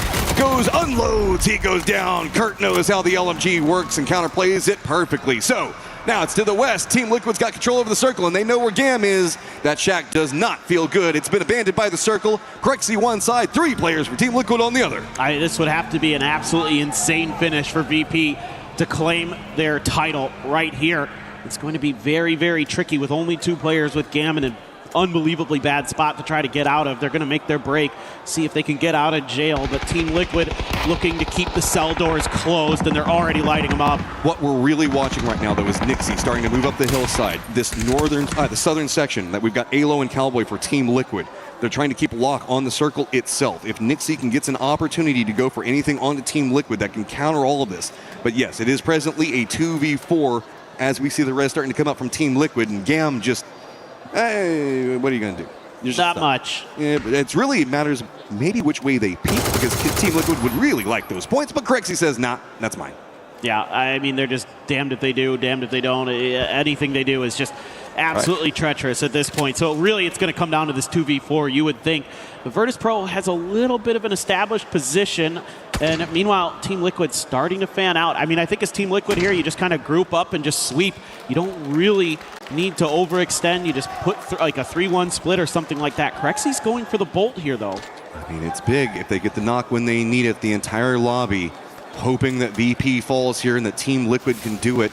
Just now 1 point back behind Myth, 2 points back behind Gam, so big climb potential coming up for Team Liquid at the tail end of all of this. But VP, if they get this, they get it all. They clinch it up. Smash rules are big. Can Corexi with the Bolty get the knocks when they need it? Creeping forward, not really finding much, but the high ground from Team Liquid feels so strong. Just a little bit off there. Tough with a 3x for Correx. He has to prone to keep himself out of Team Liquid's sightlines. I mean, Nixie trying to just spray into the smokes, do what damage he can, try to keep Team Liquid pinned by that blue as long as possible. Both these teams pretty equidistant to the center of the circle. Smokes are down. I love that smoke coming up from BP. Denies the high side on the hill, so they get to focus a bit more down. Corexi's putting in the work, but not getting the knock just yet. Nixie, he's wanting to go closer range with this. He's wanting to move into their face. You can see that it's pretty bad as far as utility and everything else goes. Pick's coming around the side. Corexi going for it. Alo gets the better. It is just Nixie up, fighting for it. He gets one, leans back into the smokes, but mollies are falling all around him. Goes for the shot, does get the knock onto Alo, but it doesn't matter. Team Liquid clutches it up.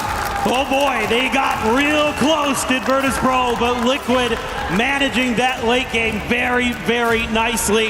Cowboy finding that big kill onto Beamy to put Virtus Pro just down to 2 to really narrow their options and opportunities. So a big win here for Team Liquid. That's going to put them up to 12th place overall in the leaderboard. Oh my God, man, VP is just so crazy. They make it to the end game just over and over and over again. They played pacing on that game so great. They let everybody to the north fight. They just swoop in from the south at the most opportunistic time, start finding the kills, ruin Navi's day, and just make sure that their closest competitor goes down by their own hand.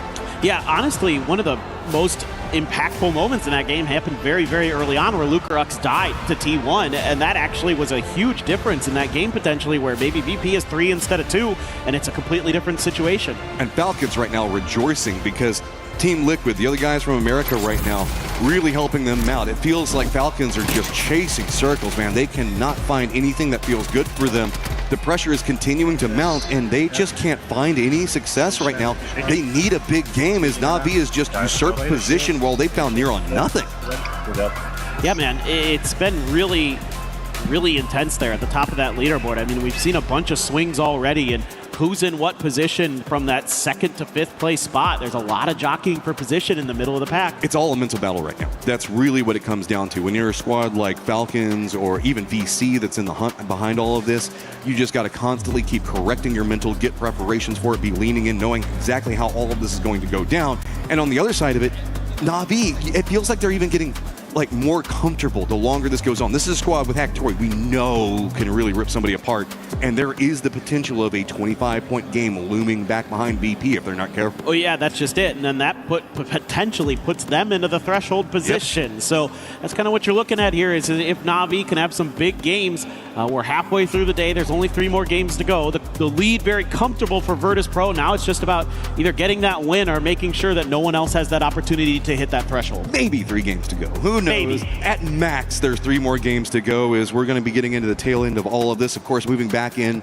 it's going to be Rondo next, then Tego, then back to Erangel to finish it all out. So there's so much eyes on the top of it.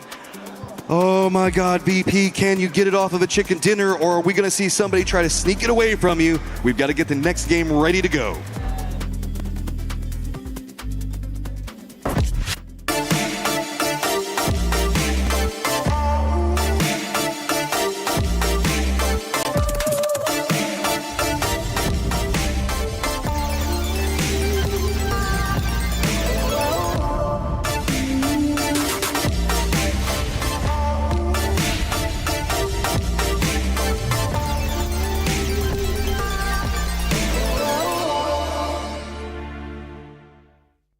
He can come in here and play my game. Let's go. He knows nothing. Let's go! Tyler 1, you're done.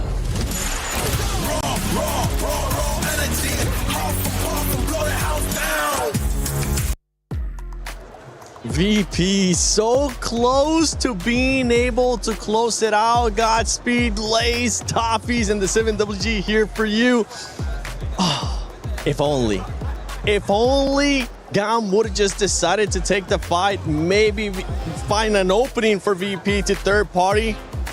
We could have been talking about a winning championship match right Nixie there. had 7 bullets left at the end of that game. Yeah, Corexi was basically bolting. They really didn't have much left going for them. But hey, the crazy thing is that they still made it to the end game. They still got second place. They still got even more points, which is pushing that gap farther. So, I mean, they were close on their worst map. Their that's what EB himself said is their worst map. Yeah, I was sort of going to capitalize on that as well. But, like, I mean, they were in such a great position from, like, the beginning. They had that southern side to themselves, placement in their favor. And, I mean, all squads were sort of fighting on, like, that northern side. So, you know, they just had to play the patient game. But, you know, of course, they did play it perfectly going up against Full Sense. And then, obviously, eliminating Na'Vi. But Team Liquid had a different story, and they read it too well. I think Team Liquid had a great spot going in here. They desperately needed those points just to move up that board. And it was one of those things where Liquid was like, we have to win this because every time the VP is out, it's more points for us to climb, more money in the bank. That said, the fact that VP was down to 2 and we are still sitting there going, they could do this, right? You correctly almost gets the headshot. Like, it is wild how good these guys are. And yes, they have the circle. They got a great shift on 5, but then they lost it and had to go up. They had to fight their way to where they were. There is no argument across the board from anyone possible that they did not earn this championship when they win it, because that is what they've proven to me is they were ahead. They had a tough day. They bounced back with a win yesterday, and they came out and proved to us today by getting 10 in the first and this now that these guys are some of the best players, if not the best team in the world. And even as you were saying, Lace, too, the way that they were able to take the fight with Full Sense was just beautiful. They waited for the right time. They were able to push the action, got those kills as well. VP, you're getting closer and closer. But talking about a squad that was actually able to win this game, which was none other than Team Liquid. Team Liquid finally shows up, and this is a squad that is in the Club Championship, and they want to get those points. They need to make sure they reach top 8, though. Yeah, look, Liquid is not winning this event by any stretch of the imaginations, but they sure as hell can get quite far up that leaderboard, and this is a really great start. Going into that last fight, I believe they had 9 kills, maybe even 10 by the end of the game. They got a healthy amount of points, and that should boost them up, because this is huge. Another team I have to mention, though, who's been making the climb, and you say when they win, Steve, Na'Vi might actually overpass VP. The way they've been playing so far, making consistently the enemy, at least getting kills, they're actually closing that gap. So we say when VP wins, unless they close out an actual chicken dinner, Na'Vi's knocking on the door. I mean, I agree. I hope so. Na'Vi was my pick to potentially win this thing, so I would love to see them come out and win the tournament. I love looking like Nostradamus, but it is a tall order, right? Because VP looks so good, and honestly, after that game, with the amount of points they put on the board with 2 people, and only 3 games left to play, it does feel like Na'Vi would have to have a momentous game. We did say Hakatori's got to pop off. He did.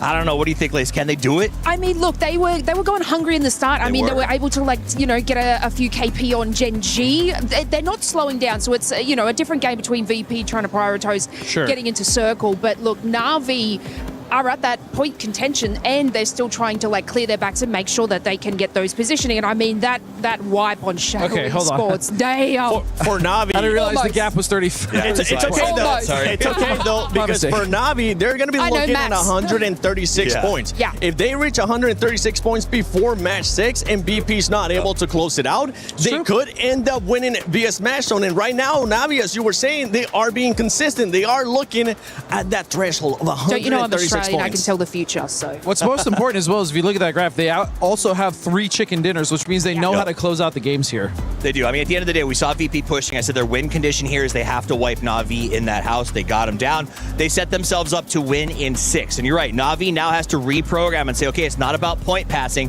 It's about hitting threshold and getting a chicken dinner. They have the potential to do that. My other worry is Falcons. They started today with a very big payoff in second, and they've lost already hundreds of thousands of dollars. How far can that go? Yeah, I mean, we saw it with Twisted Minds. I feel like, you know, it was their time to get that sort of kill points, but, like, in my opinion, I feel like they played it a little bit too slow for them. Obviously, Gustav got the first kill there and then knocked himself, but was able to have, I guess, eyes on Example, who was sort of holding that corner from them, which could have opened up the fight, but then, you know, of course, the time that it took for them to actually just be able to, like, have those contentions, we had another team in the rotation, so it was just tough on their rotate coming out of that position. Yeah, you see Falcons there get eliminated, and I just want you to keep an eye on Tig. I want you to keep an eye on the players too from Falcons, because they're just seeing this slip away at the moment. And this is not, I mean, they are challenging wanting to get to 136 points to challenge for that championship.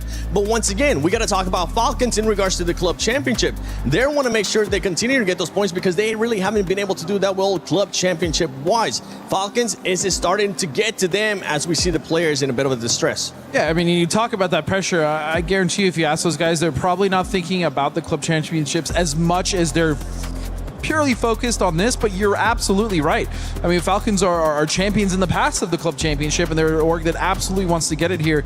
And so there is that extra added pressure. I mean, you want to talk about in the past, I think it's safe to say, boys and girls, we won't have a repeat champion this year as far as EWC and Twisted Minds. Damn right. Yeah, it's looking like it's going to be VP or Na'Vi if they're able to pick it up and get the 136 points. Like I said, it's a long push for Na'Vi, and they've got to do it in the next game, essentially, because VP has made a statement to the entire world. They were like, you guys spent too much time talking about myth. We are the legends. We are going to change the world. And honestly, after how they've played this, even if they for some reason don't win, they're still my pick going forward towards PUBG at the end of the year, because these guys are phenomenal. Safe pick. Honestly, they've been playing this year all great.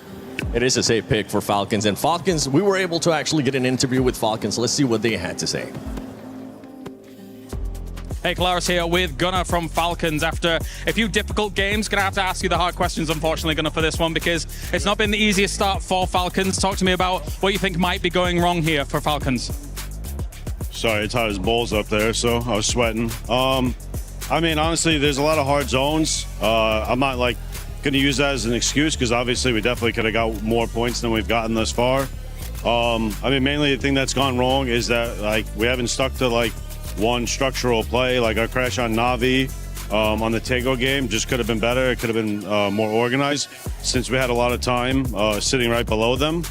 And then the last game as well, like we just got to Graveyard, and we just needed to focus on our setup the second we got there. It was pretty unfortunate that we were playing the dip and the church, and we were just getting ready to hold what like we call like the long. Yeah. And if we had someone on top of the roof on the long, we should be able to win that fight pretty easily. But yeah, I mean, just some hard zones and some misplays on our part, and obviously like here we are. It's a tough time with the kind of butterfly effect in PUBG, because obviously as soon as Twisted Minds rocks up on your position, surely the alarm bells are going off, and that's delaying your move in, and then the Vicious is above you. So is that what's going through the team's mind right now? You're listening to the comms. What's happening in the team at the moment? I mean, honestly, it's like even on the Wrangle game, a lot of teams just aren't moving. Like we want to speed up fights and we want to get them over with. But like the Wrangle game, like Myth is like sacking their game in the blue zone, which inevitably is sacking our game when we're actually trying to take a fight against them. I mean, not that like they did anything inherently wrong, because the zone was not good for them either. It was basically like we were going to get 4 points on them, they were going to get 4 points on us. But yeah, I mean, we just both died.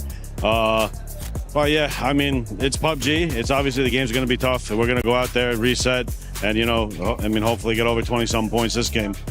Thank you very much, Gunnar. Best of luck in the next games. Thank you, sir. Thank you very much, and we are getting ready to head into our next game here today. Virtus Pro making us hold our collective breath last game as they almost get in a position to secure their win, to secure their championship. But Team Liquid will deny them, and now we have to go over to Rondo. It is I, Porosaurus, it is he, Avenger, and Virtus Pro now on the clock once again, trying to collect that win and end the day early. 15 matches played so far here in the final, and on the grand final day, VP isn't able to get a second place with kills, putting them on 150 points, averaging 10 points per game. Absolutely insanity here for them. And now they have 3 more chances to either deny a second place to get to that 136-point threshold, or to get a chicken dinner themselves. Poro, 3 games to go. Do they get a chicken dinner, or are we going to go to match 6? Ooh. That's a tough one, man. I feel like we're probably going all the way. It just feels that way. It feels like every time you see Virtus Pro start to get involved in a fight, especially early, especially if it's in the first 3 circles, then there's always going to be a team that's nearby that immediately will just rush them. And so VP, I mean, you saw it happen last game. They only lost Lucarux, but they then had to play that game forward as 3 and still almost managed to get a win there, coming down to the very end. Felt like they just ran out of ammunition and ran out of space. Team Liquid was able to clutch up But now they have a little bit of another problem to worry about, and that's Na'Vi. Na'Vi's been having a burner of a day in their, I think 22 points, he said, removed from that threshold. So 22 more points for Na'Vi, and they're going to be in the same position as VP.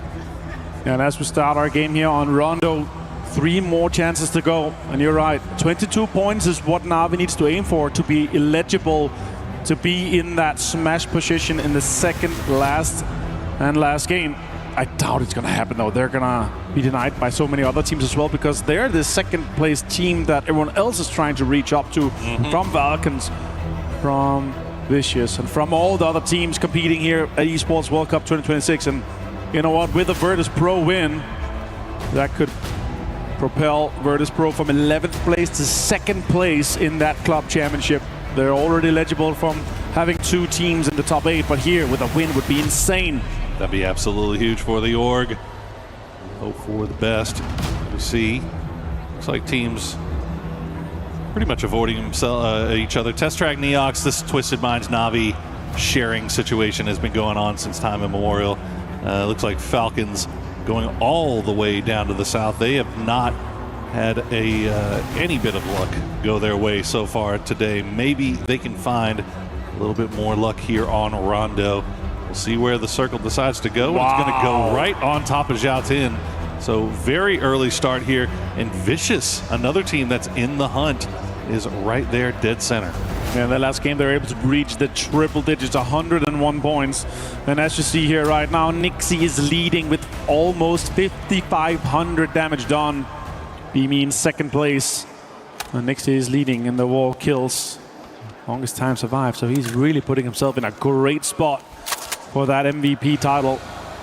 Soul's still trying to make an argument for it, though. Absolutely. He's right there, so Nixie... He's sniffing at the heels of him. He is. He's right there, so Nixie needs to hear those footsteps, because that's a pretty large prize pool chunk itself for that MVP award. And despite all of Gen G's struggles so far this tournament, sitting in 8th place right now, that would be a huge feather in their cap if they're able to get an MVP nod for their frontman, Mr. Soul. As we check in with VP, they will have to make their way in from the south.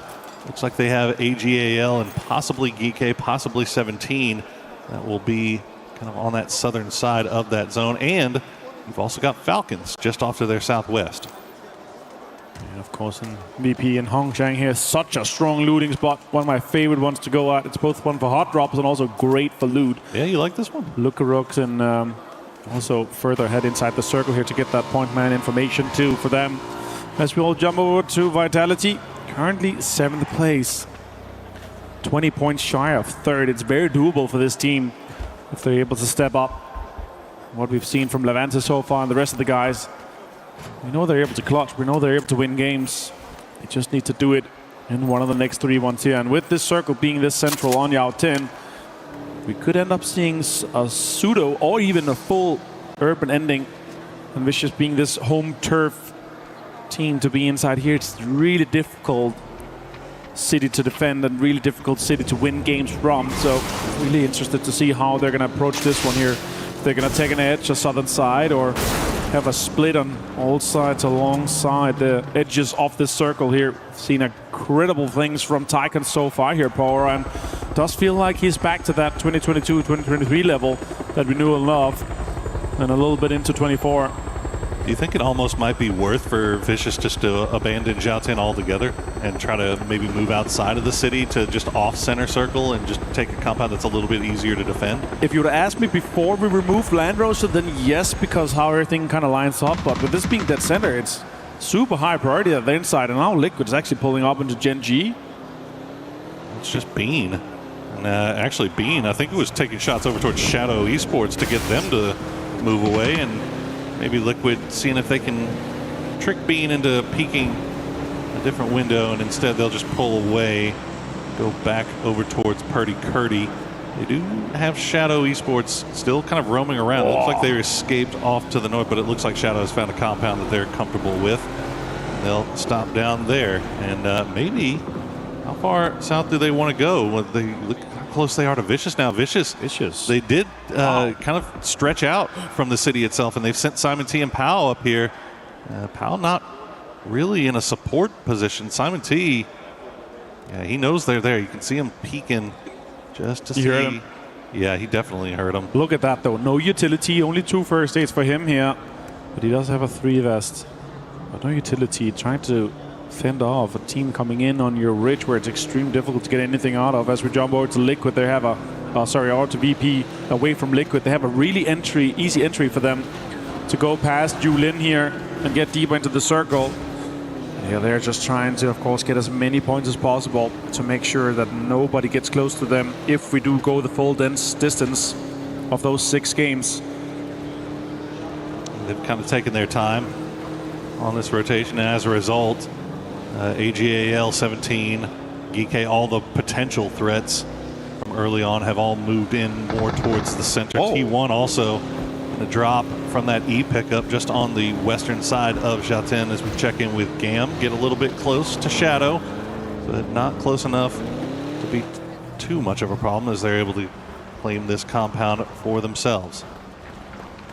And as much as Shadow has impressed in some games, it's mainly been Miramar they had success on, where they were able to take down AGL and get a chicken dinner. Now they are sitting in last place, not even close to the top 10.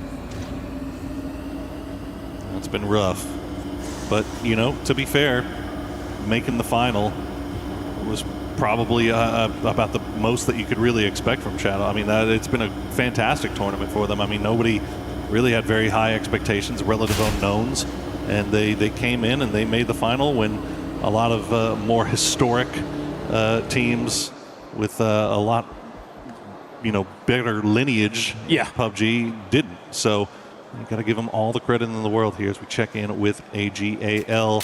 Playing around those towers, GK kind of moving around just off to their west. They hear the vehicles.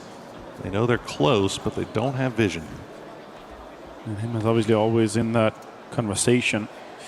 He's been far and away from anything that happened. 10 was ahead of him in kills. So is Tycon. He's on 16. Nixie and Soul untied on 31 kills.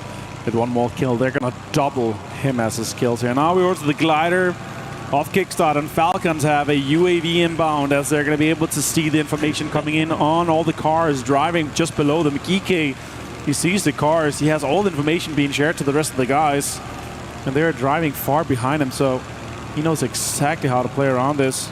Gonna swing around just a little bit here, and he's got plenty of gas in that, just above 60% on the gas, so he's gonna have plenty of time for that.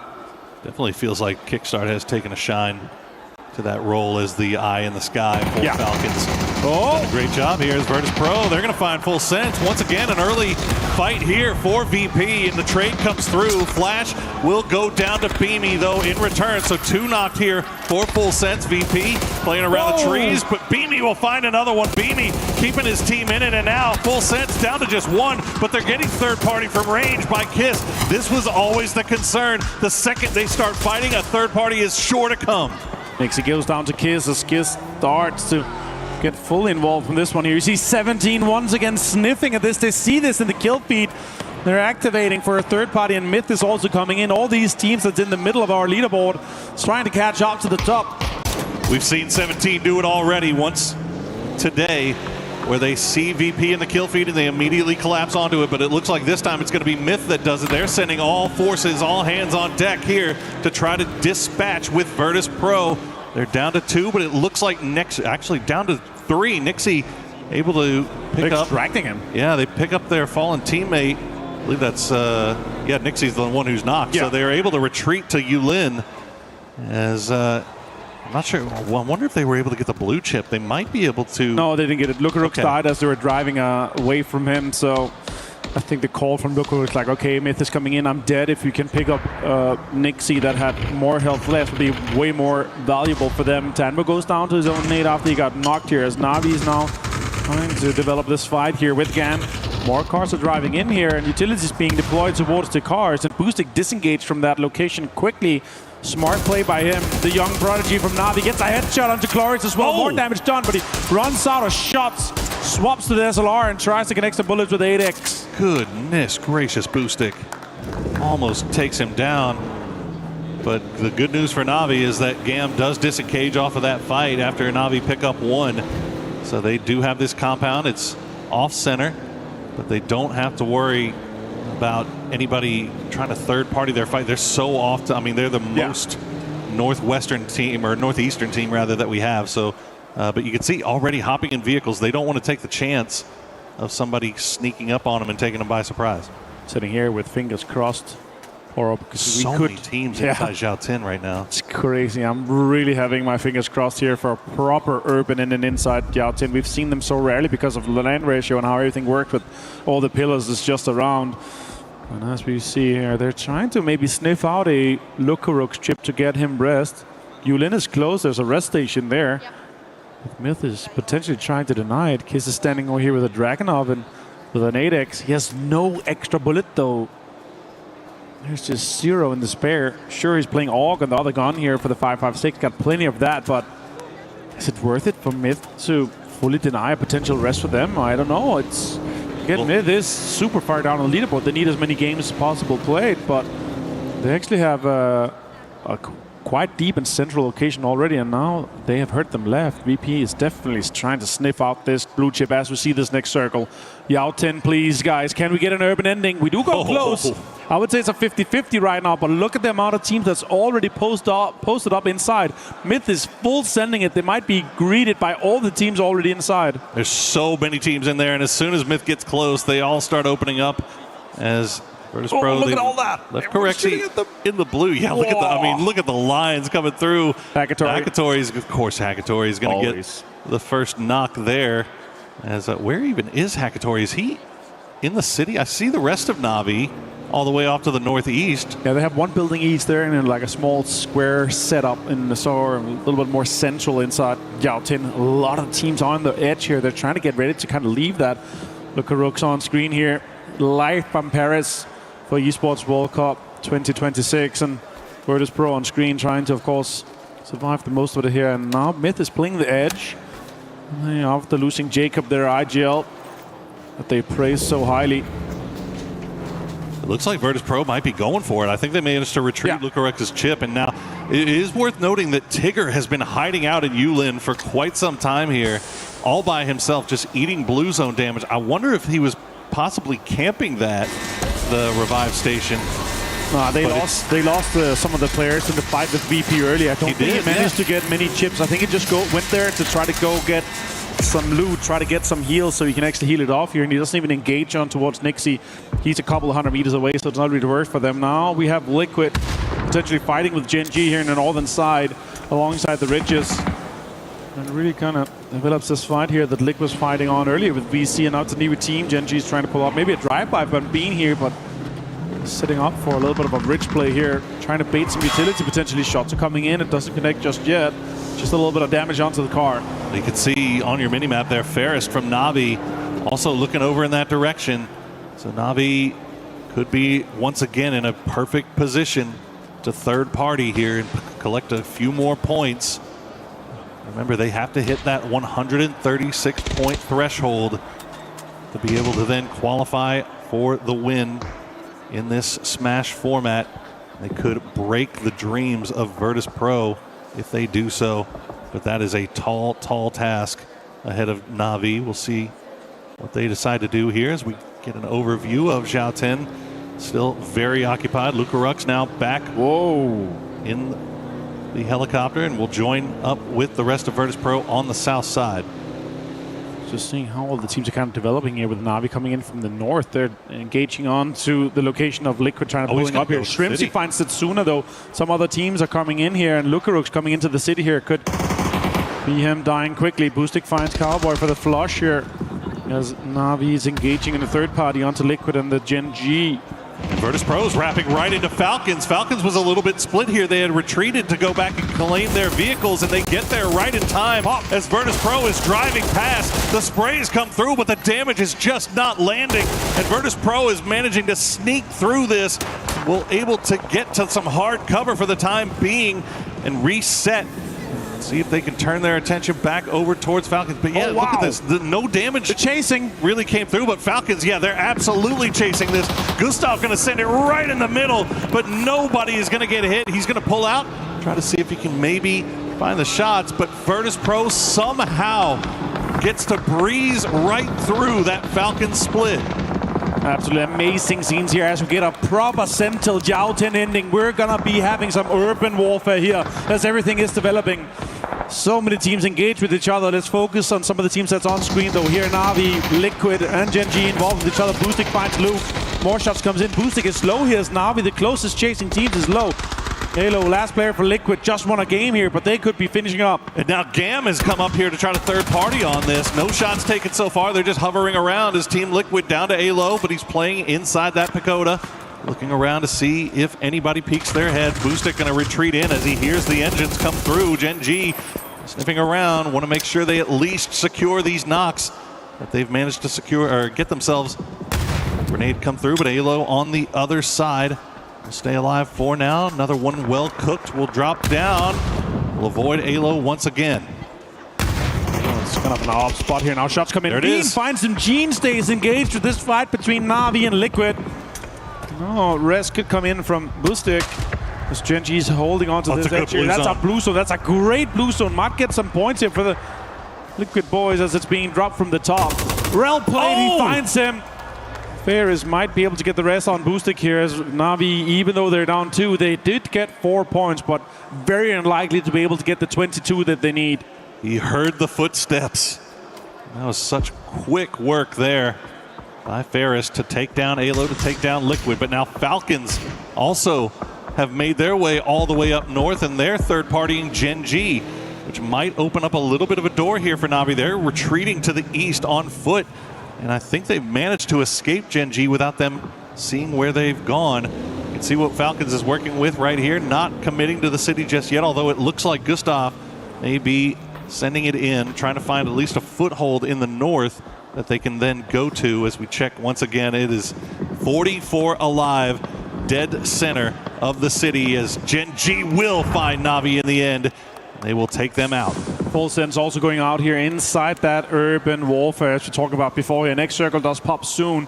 We're going to see where we are going to be ending up. Actually, proper Jouten urban ending here. And you know what? It's extremely difficult. Oh, Jexi finds Lukaruks, and now everyone inside the city knows that it's VP over here in that direction. They could be turning heads. Falcons also driving in, getting involved, getting close. That is worst case scenario for Virtus Pro to take the knock there. Lukaruks will get flushed out as well. Virtus Pro trying to make their way across this road. Correxi trying to jump the fence, almost gets in trouble there, but Kamal's not able to finish him off before he has to reload. So Virtus Pro, and the other news is that Beamy is separated from them. Beamy has not been able to make his way across the road, so he is left sitting here trying to wait for the push as Falcons now will run into Myth. Gustav goes down. The grenades will fall. They'll get him low, and there's the flush as Tiggleton will take down Gedrox. Shots comes in as well for Gedrox going down here, but Gustav being flushed is so unfortunate for them. Myth being 2, Kiss and Scabby to full HP now. But this is such a difficult game to win for VP at this point. Almost impossible unless you have the high ground, biggest building. If people were paying attention, I mean, obviously Shadow knows that Virtus Pro is up there. Myth knows that Falcons is there, but if they have their ears on, their headphones on correctly, and they hear where the sounds are coming from, they should know that both Virtus Pro and Falcons on the north side. But look at the distance between the two. That roadside, a big line of demarcation. I think the Falcons and Virtus Pro will be comfortable just holding on to the line right now and waiting to see where the next circles decide to take them. If this develops properly and Vitality is able to hold on to this big building in the middle that has high ground, that has everything. Perfectix finds him before he hits the deck. And Dogma is down to just being the last player. Full 3 gear and Perfectix. And with the Lings in hand, he's going to be able to do some damage in this one. Our defending Esports World Cup champions. Currently sitting in 6th place, trying to get to that triple digits to get close, to secure more points for the club championship of this team. it's very unlikely, almost impossible, I would say, at this point here, even for the points available for the next 3 games, for them to win it again. So we're not going to see a back-to-back from Twisted Minds in PUBG Battlegrounds. So it's tough, as it looks like Twisted Minds just going to aggressively take this fight against Vicious, knowing that they are ahead of them. Like to take them out. They've managed to get the knock on a POW. They knew exactly where Simon T and Duckmai were, but could not find a way to pin them out. That is the problem with fighting in these urban environments, is you can get a knock, but flushing that knock once you've gotten it is so hard. And now Simon T able to get to POW, see if he gets him back on his feet. As we see 17, they're going to send it into the south side of the city, just boldly going through. Shadow will take down one of them. Tian and Wembo will be able to get inside the city. Lil Ghost providing support from the south. And that building I was talking about before with Vitality, losing a player, losing Gedrox, that's so unfortunate. Now it becomes almost impossible to defend. It's a massive building, but you have that roof access, and that's what they go for here, thinking that they might be inside that last part of the circle. Batulins finds Dogmine for the headshot. Vicious loses another player. That was really nice work by Batulins. It looked like Duckmai was trying to go for that sneaky flanking angle, but Batulins sniffed it out. Veteran player that he is. They know exactly where these Vicious boys are, and that's a great grenade. Bounces off the wall and takes down POW. Simon T now the last player left alive for Vicious. Can he do something? Gets the flush there, and now they're going to just rush him. They probably have no idea he's in this corner here. He's just waiting for it. They're playing it very meticulously correct here with Simon on the corner. Finds one, finds Batulins. Now the other guys are going to swing. He's going to try to go for a stun grenade on the hand here. Stuns himself a little bit. Dogmai goes out, shotgun in hand, but Perfectix gets it. And Twisted Minds gets another kill on another point on the board.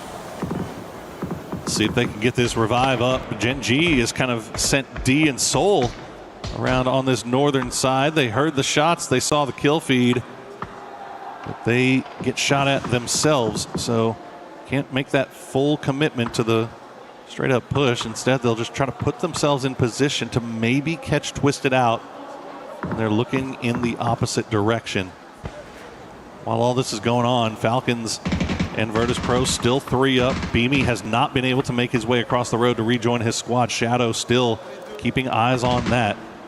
So keep eyes on their situation as these circles progress. Batu able to get across that line and get to cover thanks to the smoke and thanks to support from his teammates. We know how crucial it is to win games when you're all 4 alive here, but urban endings just makes it so difficult. It's such a crapshoot, isn't it? You never know. I mean, you could all the best laid plans, and it could just come down to a smoke battle in the middle of a field with 20-something players left alive. As Shrimsy is going to get knocked by D, but that should be a fairly easy res here for Falcons.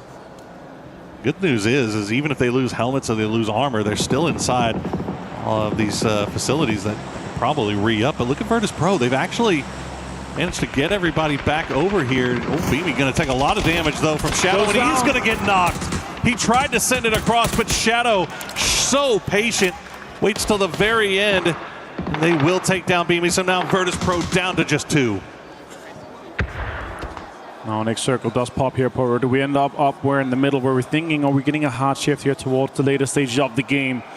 That's going to get really tight onto that big building that Vitality is locking in and close to that courtyard in around the open space in the south and west side here. We're going to have a big fight between 17, T1 and GK eventually.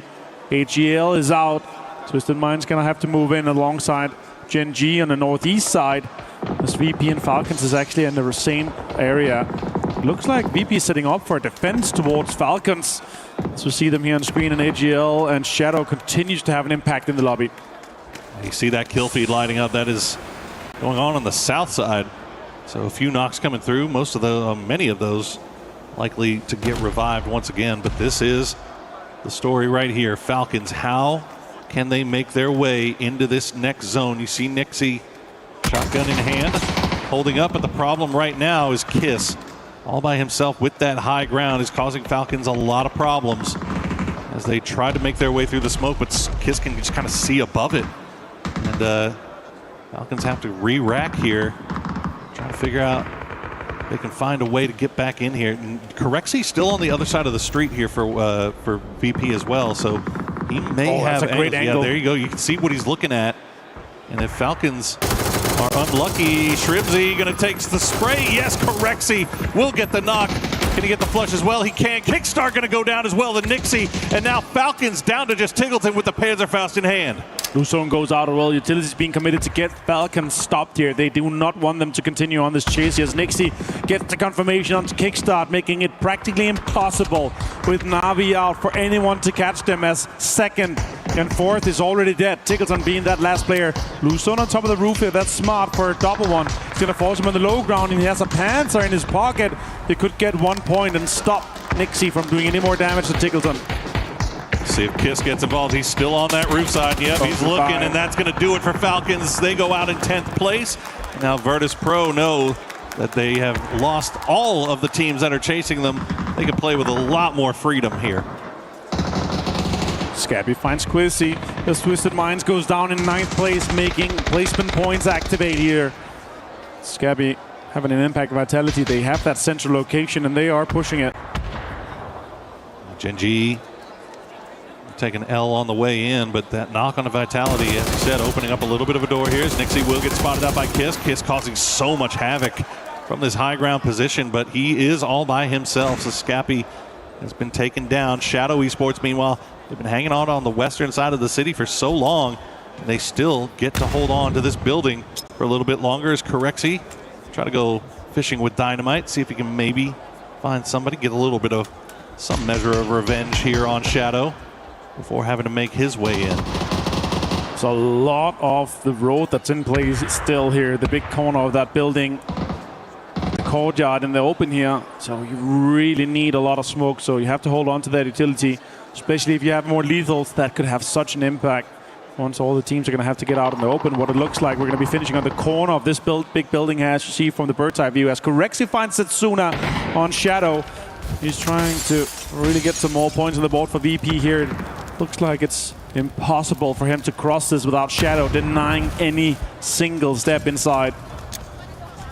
These points for Corexy really just putting the rest of the lobby on notice, right? Like, they know that Na'Vi is out, Falcons are out, VC is out, all the teams that were nipping at their heels. And Na'Vi, unfortunately for them, going out very early, so not able to really put too much of a dent. Oh, grenade.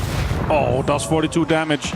Now he's going to have to start healing. Oh, that blue zone's taking too hard. That's yeah, he's so going to go much down. damage. Yep, that's going to do it for VP. But job done as far as they're considered. Now we cut over to Gen G, trying to hold off Myth. They will take down Kiss after Kiss was able to get the res on the Scappy. Let's see if Scappy can maybe return the favor. But Gen G will have to get to salute immediately. And look at the building. T1 already inside. Vitality in here as well. Gen G have a couple of players. Meanwhile, Shadow Esports just gets a vibe. But there you go. Nice grenade from Scappy. Will take down Hello My Bad. And that might open up a window here for him to make it in. Trying to get the close. Soul finds multiple of T1. He finds Raining and Type as they go down. The MVP race is still on, and Soul has a little bit more to say about it, but good grenade from Ian will take him down, and that's going to do it for Gen G, as T1 do lose 2 in the process, but they're up to 6 kills, and they're climbing the leaderboard. Almost a 4-way tie on 91 and 92 points. 3 teams on 92. Hello My Bad finds Scappy as Myth goes out in 6th place, and more placement points get deployed. Levante with a good ridge. For this one here, it's going to be able to get the utility in for this. Oh, Nade's caused 29 damage, not enough. Quizzy continues as Parkro tries to crawl away from this one. More damage is going to be done here. Just creeping around like a bug on the roof, but this is anyone's game here. 5 teams remain, 13 alive, city ending. The dot right on top of Quizzy, just inside the building. We see Shadow Esports are going to lay down the smoke wall, trying to make their way over. Setsuna will go down. Park Pro, Blue nipping at his heels. He knows that he's got Vitality looking directly at him. Try to pop up, take a shot, but he's going to go down to the blue. Handsy going to go down as well, as Shadow has made a way in. Vitality, though, will collect points off of 17 Gaming. They're up to 9 kills. They're climbing the leaderboard, and they have a shot at a victory here in match number 4. So 3v1, can he do it? Ian with a shotgun. Gets one, gets Hello My Bad. Oh, the double pump shot. He's only got 4 rounds left. At least secure the point. He will. The rest of Vitality still on the roof. Ian just waiting for them to drop down. Quizzy not going to go all the way just yet. Vitality would love desperately to get this victory. As Ian will wait for somebody to push down. He's going to jump down, and there you go. Levante will take him from behind, and that's a win for Vitality here on match number 4. Now that's going to push them into triple digits. It enables the chase on that second place. And Levante with the big brain play. He's able to take out the sword off and jump in behind T1 to close that one down. And what a way to do it. It's fantastic work from Vitality in what is a very difficult circle to play. Urban endings at the end with the smokes, and you just never know where somebody's going to peek you from. So much cover, so many windows to hide behind, but Vitality hold strong. They take down 17, and then they take the win. And that pushes Vitality so close. We're going to have 3 teams, even 4 teams potentially, with Na'Vi as well, within 12 points or so in the chase of that second place with Na'Vi, Falcons, and Vitality. That's a 3-way tie for third at 104 points. Right now, Vitality have the lead, but you know, on the other side of that coin, Falcons could find themselves going from second place at the beginning of the day all the way down to 5th if their day continues to keep going the way that it is. Vicious has had a lot of success. Vitality, obviously, the win here, absolutely huge. But the good news for Virtus Pro, Na'Vi goes down early. They don't hit that point threshold yet, and there's only 2 games remaining for anybody to try to even catch them. Absolutely amazing scenes here for Vitality to lock that in. They are so high up. 3rd place tie right now with AJL on the Club Championship. Already having won MLBB Women's here at Esports World Cup. And yeah, for sure, putting them in deeper here, getting 2, 3, 4, 500 potential points, even 750 from second place. If they're able to catch Na'Vi in the last 2 games would be insane for Vitality. But a chicken dinner here in the grand finals is insanity. What's even crazier is you look at the leaderboard, it's 3rd place all the way down to Twisted Minds in 9th is only separated by about 13 points. Yeah. So 1 game could shoot them right back up in the rankings if you're Twisted Minds. And it's just the log jam that's occurred here behind VP and Na'Vi is just huge right now. And you know, Na'Vi, they don't have it just yet. So, I don't know. We've got 2 more matches left to play. So let's throw it over to Caleres.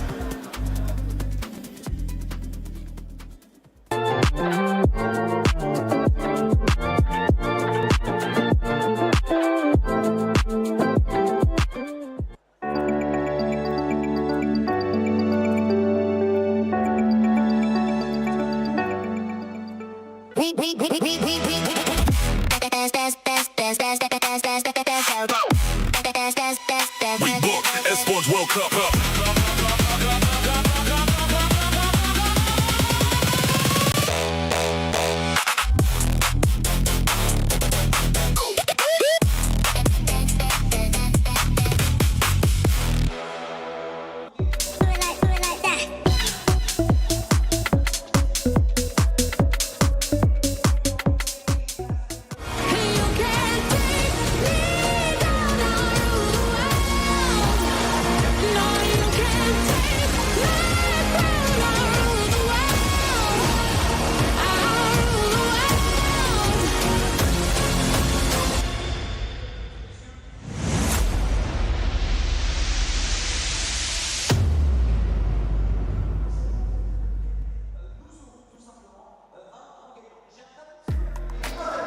Na'Vi wasn't able to reach that smash zone, but Vitality, Lace, they finally woke up, got a chicken dinner here, got some eliminations, and stopped just slipping down on that leaderboard.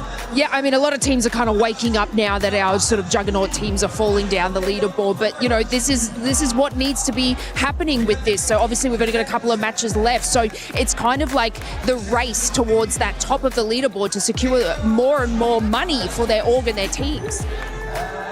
Yeah, I mean, if you look at the leaderboards right now, you know, Na'Vi, Falcons, VC, Vitality now with that win, they're right underneath VP. And again, we thought maybe a team like Na'Vi or Vitality even could kind of catch VP, but it looks like the way we're going with only 2 games left, it's unlikely that not only are they going to hit that threshold, but then they have to go for that win as well. Now, the good news for these teams is even if they can't necessarily take first place, there's still so much to play for. Second place, as we stated, over $100,000 of a difference, right? Third place, fourth. As we look at the leaderboards here, 156 points of VP. My goodness.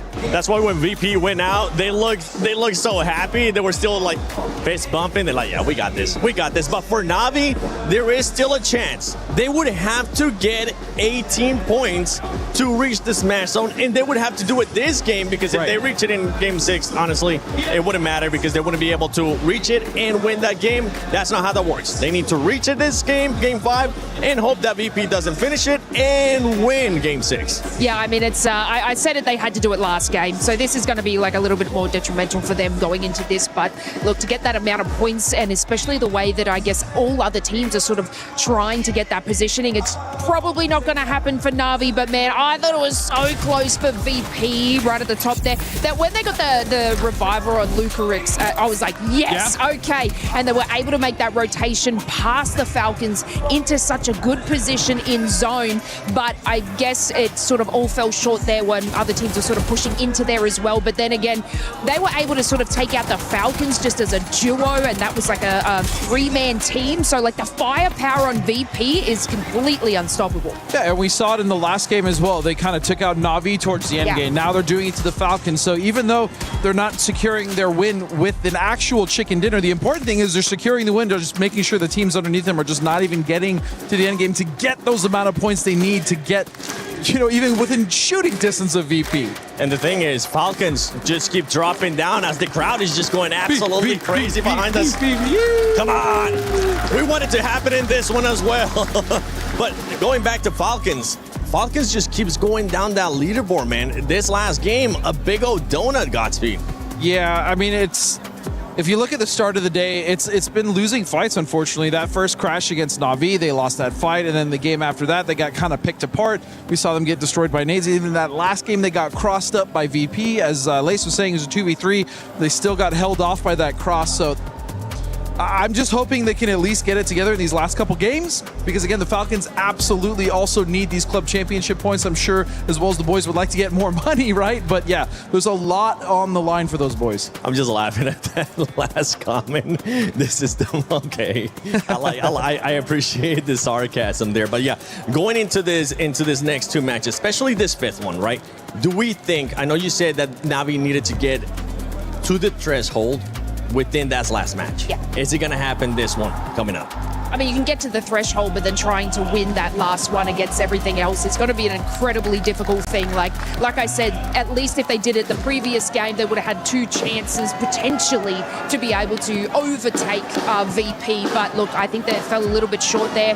But yeah, I guess we've got to kind of have a look at all those teams that are on about 104 points each and how this is going to sort of map out, because again, VP are just looking so strong getting into these final zones and whatnot, but that it's going to be incredibly difficult for anyone to catch them. That was something else to think about when we talk about VP, is like maybe the pressure of trying to get a chicken dinner would get to them, right? But the issue is that's not even a factor anymore because of the fact that they've blown past so many teams, on top of the fact that, I mean, Na'Vi would have to get 18 points in game 5 just to make sure they hit the threshold of 136, let alone then have to win game 6. Well, the pressure's there. Na'Vi, are you gonna do it? VP, can you close it out this next match? But before we go into the match, let's send it to the birthday boy, Kalaris, down at the stage with the towers. You love it up there, don't you? We love it down here as well. I am with some very familiar faces as the Vitality fans in the audience are going crazy right now here to round out the day. I got Toffees, I got Avenger here to talk about everything that's going on. A city finish to get this run in here, Avenger. I know you were casting it, and I'm sure you were losing your mind just a little bit. I had to run my way down here, and after it's just been screaming my lungs out. What a way to get that game kicked off. I was hoping for us, crossing my fingers, and also it's extremely difficult to win some of those games. Vitality being able to lock that central spot down. Yeah. What a way to do it from Levante too. Honestly, for me, the biggest beneficiaries of that city was VP, because there was no one who was going to come away with a super powerhouses from that, right? So they were stoked. They got inside. They caused trouble. And you can hear the Vitality fans, James, and I think there's a good reason for that. It has become an insane three-way race there with 104 points with Falcons, Vitality, and Vicious right on top of each other, but so close to Na'Vi that Na'Vi has to now decide, do we go for the long shot Cinderella story or do we defend our position? The funny thing is, we were talking about it in the backstage, right? The fact that this Na'Vi roster, actually when they are functioning at the very highest level, sometimes you see them functioning at a higher level than Virtus Pro. They can string together back-to-back wins if needs be, so they could be a Cinderella story here. Their highest highs are some of the highest we've seen in the game. In If PUBG. all activated all at the same time, that could be amazing. We just saw some amazing performances out of Ferris. That's also why we've been moved into a more frag-heavy role. And if they all activate at the same time, we know it's possible. But they need 18 points in this game to be able to steal it away from Virtus Pro in the last one. For me, this is a manifestation of the changes in PUBG. Each of the teams, 3 big changes this year. Na'Vi adds Boostic. Virtus Pro adds Corexi. Falcons, they add Gustav. All of them showing their impact here at this event, how big a deal one player can be. A lot of EMEA power in that sentence you just said there, Toffees. I'm not I accept We'll let you this. talk about that. I accept this. I think EMEA, you guys are sending some people out, doing what you need to do. The training has been good, but I think this also speaks to the power of the scrims in your region. Yeah, the fact that they're preparing for these events with some of the best teams in the world. It's not lost on me that NA says, oh, we're double blocking with EMEA whenever they're prepping for an event. Yeah, it happens a lot, and we obviously, there are scrims across the world, but EMEA is definitely really a hotbed for those kinds of things. Nobody's going to be, unless something insane happens, nobody's going to be taking this away from VP. But as Toffees mentions here, Avenger, with so much money on the line elsewhere, it becomes so precarious to try and hit Virtus Pro where it hurts, or hit challenges to get second place. There's hundreds of thousands of dollars on the line. They are, and there's a 3-way tie on 3rd, 4th, and 5th place on 104 points. We're talking $100,000 difference from 5th to the 3rd place. So everything's on the line in the last 2 games. All right, thank you very much, gentlemen. It is time to head to the penultimate game here as we get it going. So without further ado, let's head to the commentators. I love PUBG Esports. We've got a ton to look at in this last game. Can VP take the chicken dinner, close it out? Can Na'Vi get the points they need to break the threshold and maybe steal it away in the last game? The 3-way tie with so much at stake right now. Hundreds of thousands of dollars, prize pools galore that we're talking about, but let's not forget the Club Championship. Vitality, Falcons in the hunt in a big way, and you can hear this audience loving what Vitality is doing today. Yeah, absolutely. That game got the Vitality fans fired up. It got the drums banging there in the stands. They have been non-stop since that one, and you love to see it. So we'll see if Vitality can continue on this war path, or if a team like Falcons, like Na'Vi, is going to be able to start running away with some more points to give themselves a better chance at something. And again, it basically needs to be back-to-back wins for Na'Vi to have any chance to shut Virtus Pro down. Falcons need to find something, man. It has been an absolute miserable, terrible day coming up from them. Everybody is now just coming up tied, nipping at their heels back behind all of this. So much opportunity for everybody else, as it feels like Falcons have sand slipping through their fingers as every game just can't find anything. Oh, yeah, it is. It's just one of those things where, for some reason, today it just hasn't been clicking. You know, their team fights have looked a little anemic. They haven't really been able to get those moments that I'm used to seeing them, where they're, even though they're running around the edge like they normally do, they're not able to find those moments, the third party to capitalize. You know, a lot of teams have been kind of putting them into bad positions, being really diligent about watching their flanks themselves. Everybody kind of tightening the screws here for the final day. And that's definitely giving Falcons a lot of trouble. It's all about superstar time. Circle pops real far down to the south. The entirety, southeastern 50% near on entirely open except for Myth over there. Got Shadow going to stretch over, but as I was talking about with superstar time, whenever we look at VP, Na'Vi, Vitality, Falcons, VC, there's a lot on the table for that. And let's not even forget, just a couple of points, with that 3-team stack in 3rd place, DK and T1, as well as Gen G, have now started nipping at the heels. Gen G is managing to find a way to really turn this around. These squads are only about 10-ish points away, as well as Twisted Minds, from trying to get into that 3rd place position. Yeah, and it's really important just to get up into 8th place, so you get at least some, club championship points. So for Twisted Minds, they're 1 point behind Gen G. They would like to leapfrog ahead of them, and Gen G, same kind of level importance to stay ahead of Twisted Minds. And even though they've been playing pretty well today, with those 3 Korean teams stacked up in the middle there, who knows? anything could be possible.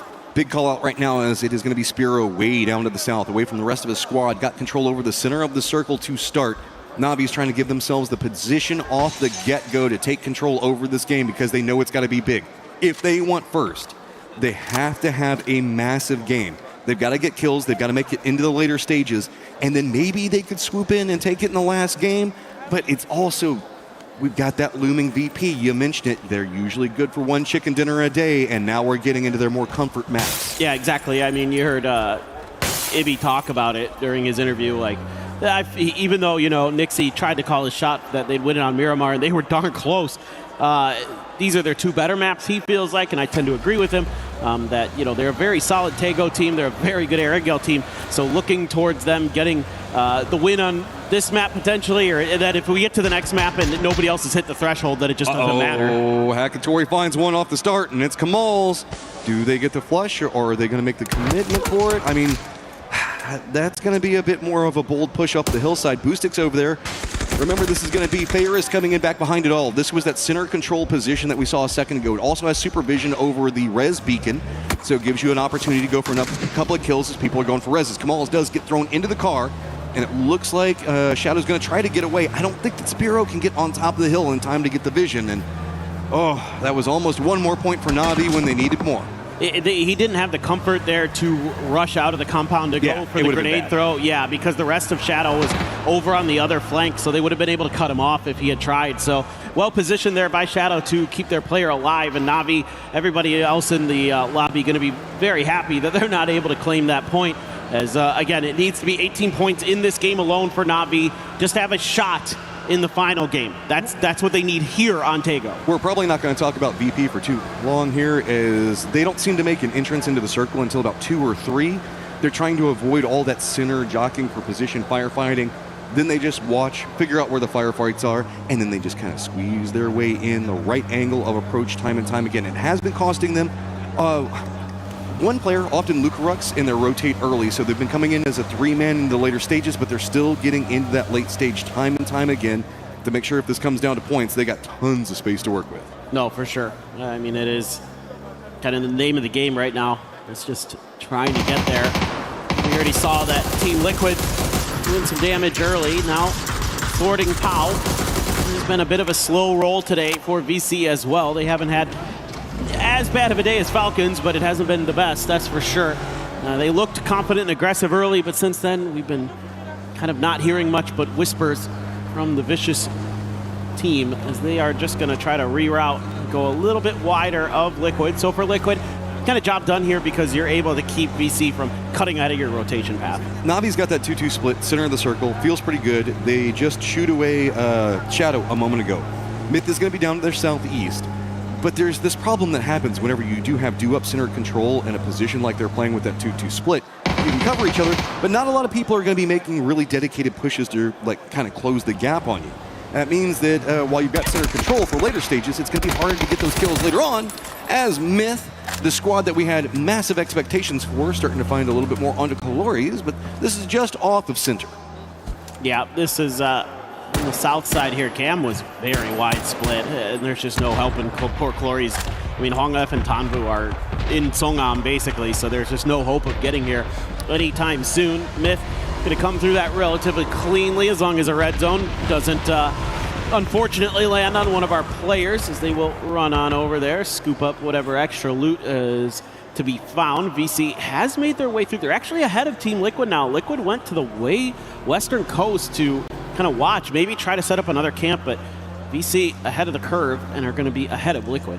VP coming into the circle, gonna find territory galore in front of them. Wide out, fine. I think that we might have had Genji over into the west, maybe gone for an emergency pickup, but they didn't opt into taking it, so they're going to be going a bit more on that western approach as well. So the hillsides are going to be very much in the control of Twisted over into the northeast, Myth more down into the south, and then we've got the Songam hospital positions that a lot of people are going to be playing. Control area over in the west is going to be a lot harder to deal with. That's going to be where VC, AGAL, as well as Team Liquid most likely making their approach. That's going to have a nice setup moving into Hosan that's pretty flat. So whenever we look at the hillside positionings for Full Sense and T1 like we're talking about, they're going to have good control on angles of approach for these squads, so it's going to make them have to take a much longer rep, maybe even down to Songnam in that general vicinity. Yeah, could be, for sure. I mean, look at VP once again as they are starting to settle in up on this northern edge. Do have 17 and T1 within spitting distance, and you can see Lucarux has been shot at a few times here and there, but he's just using this to get some info, pop a tire, make life a little bit more uncomfortable for 17 in that compound across their way. It's just slow and steady, kind of wins the race here for VP, and I suppose if you get into a position where you're close enough to Na'Vi, you see them in the kill feed, you could just dial in on them and ruin their day. I mean, that is well within the realm of possibility and something they very well should do, in my opinion, if they're afforded that opportunity. I was kind of curious if maybe they were going to try a rotation trap or something, but didn't even bother. They're just going to play their game, and I think that's generally how teams approach PUBG esports as we get later and further into events. Falcons going to go ahead and have Gustav down to the south. They're going to get themselves a compound. Feels pretty good. Crex is going to be taking shots Vitality after their big come up in the last game. We've got to be careful. VP also had a mortar prep. The circle pops, does go that Na'Vi Myth positioning. Myth's going to have the high side of the hill with a lot more control on it. Falcons just getting control of that compound is going to feel really good. But notice T1, Full Sense, Shadow all kind of stacked on top of each other. 17 going to be the gatekeeper of the north, where it's going to be VP and Vitality trying to find a game for themselves. On approach to the west, it's going to be Jin G, getting pretty close to VC. So a lot of these squads that are tied up at 104 right now probably not going to stay that way for too much longer. T1's found a nice path. Oh, that was not so nice. Ran into something there, and that's going to be a flipped car. That's a real problem right now for Reigning in EN. And there's a knock up here onto Heather. This is a disaster for T1. And that is Na'Vi that managed to get the knock and a flush. Nade's going to be rolling down. Goes a bit too far. Should get some damage, but not the flush. So T1 players just 2 up, now trapped in the valley, in a crossfire, twisted on one side of it, Shadow on the other. This is not going to feel good, and this is just destruction looming. The only benefit is that Na'Vi is trying to keep control over the territory around them and not letting Twisted Minds go for this. Shadow is going to be the one that gets more aggression on the side, but I think that they're a bit afraid of the positioning coming up from Twisted, so they don't want to go for it either. Somehow T1's just kind of surviving this. Yeah, you can see Shadow just had to kind of circle the wagons a little bit, make some noise to kind of thwart Na'Vi potentially from trying to backstab them or something. I'm not sure what pressure they were feeling, but that could be good. Yeah, this is not what you want to see if you're Gen G. That's a great reknock instantly by Perfectix. More shots raining in towards EN. You can see here, Twisted Mind wants these points. They need these points, and they know it, and Perfectix is landing big grenades. Follow-up bounce could be big. How's it going to land? Right on the side. There you go. Twisted finds another on a climb of their own. On top of that, that's going to be against T1. Now with those 2 kills, Twisted just 1 point behind. Exactly. That puts them back into that top 8. Those precious points for the club championship going to be in their grasp. VP making a wide wrap. Oh, they have so much room to work with. I mean, they have all of the eastern edge, basically. This is a lot of space. Now, they do have 17 making a wide wrap behind them, so that could be something that could turn into an issue depending on what exactly 17 ends up doing. Those guys have been shooting at each other for a while, so I think that 17 saw their rotate.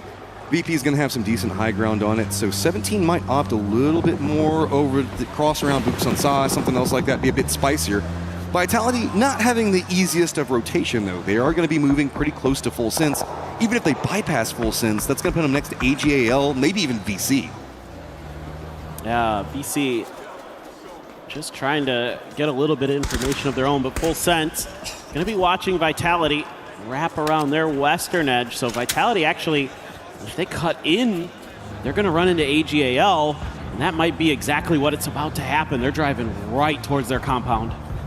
Yep, and no good options means the fact that at least Destroy was already inside of his vehicle. VP's got so much space to play. The new circle pops and it goes down to the south. Team Liquid's going to feel really great about that. Jin G running a 2-2 split, pretty fine. Everybody's going to hop in the vehicles. Time to rotate, and that wide wrap coming up from 17 going around Buksun Sa means that they could actually be timing this and bumping into VP at the worst opportunity. This is going to be really close. Yeah, so 17 opted to absorb some blue damage to make the wider wrap, the faster wrap, the better timing on the pre-rotate. VP was circling around using their high ground for vision. They're going to be cutting into each other relatively soon, potentially. It looks like VP doesn't want to fully commit to this.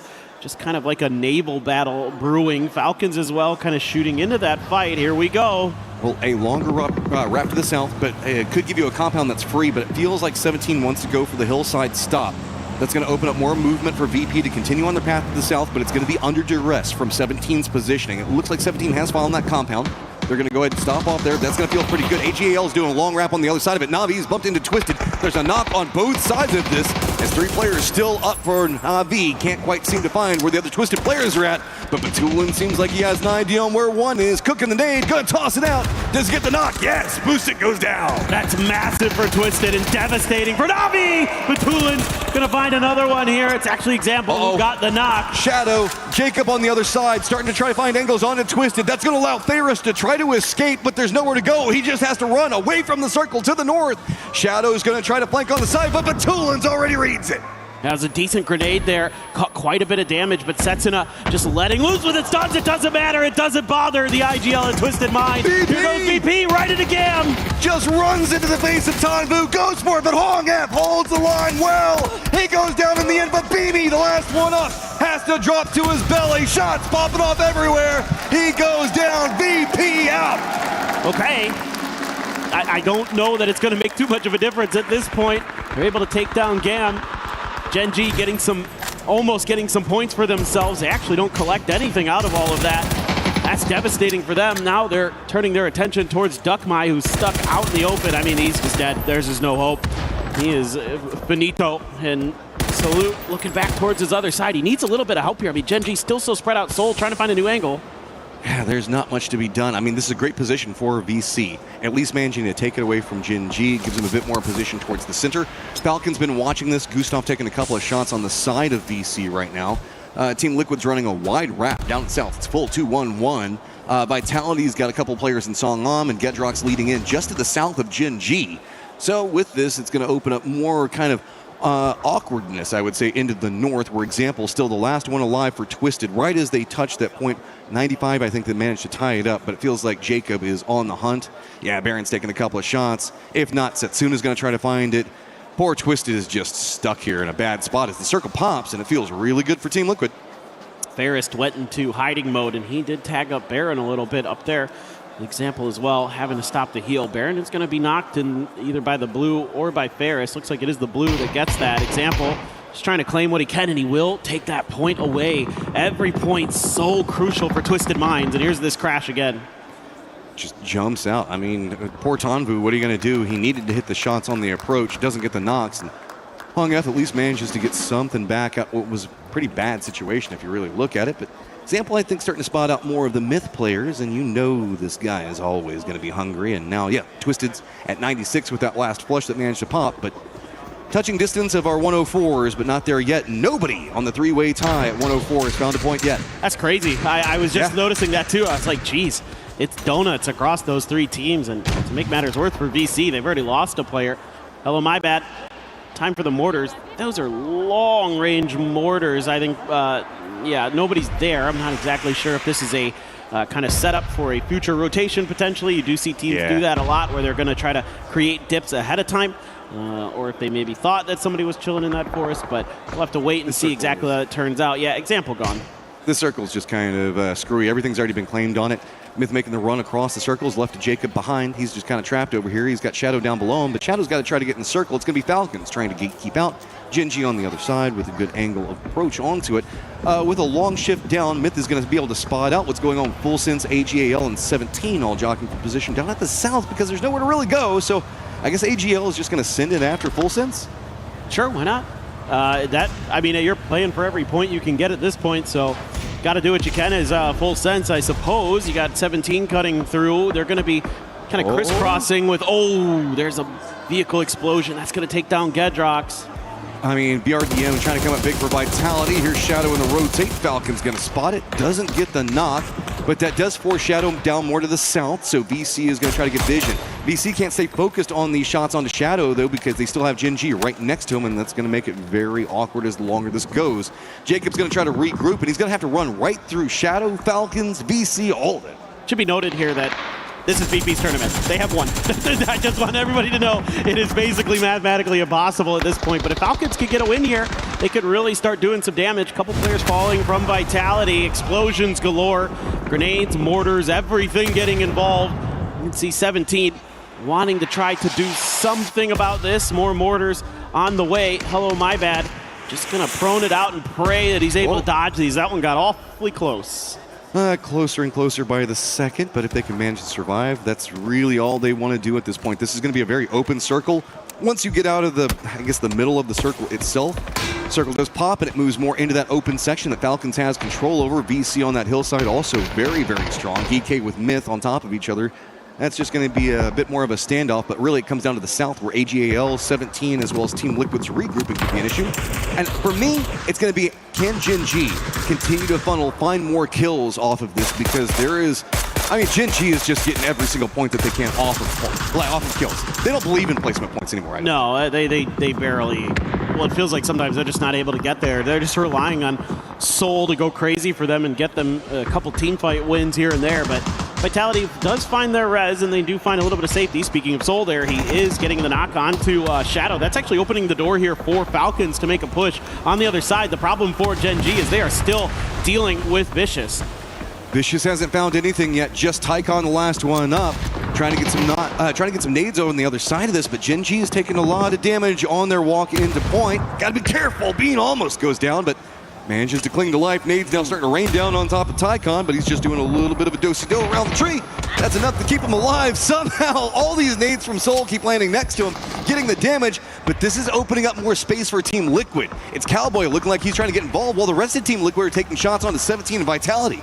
Yeah, you can see Bean just looking for this opportunity. They're just going to drive right into Tycon here. They're doing a lot of damage to him. They're going to try to go for something crazy. They do end up getting him. D finds it, but he actually took down Soul as well in the process, so 2 players down for Gen G. Liquid could capitalize. I think he got bounced off by the car while they were trying to come into the rock. But here's Falcons. They see the opportunity, and they've got to go. They found multiple kills on it, so getting some distance away from that cut line finally at 104.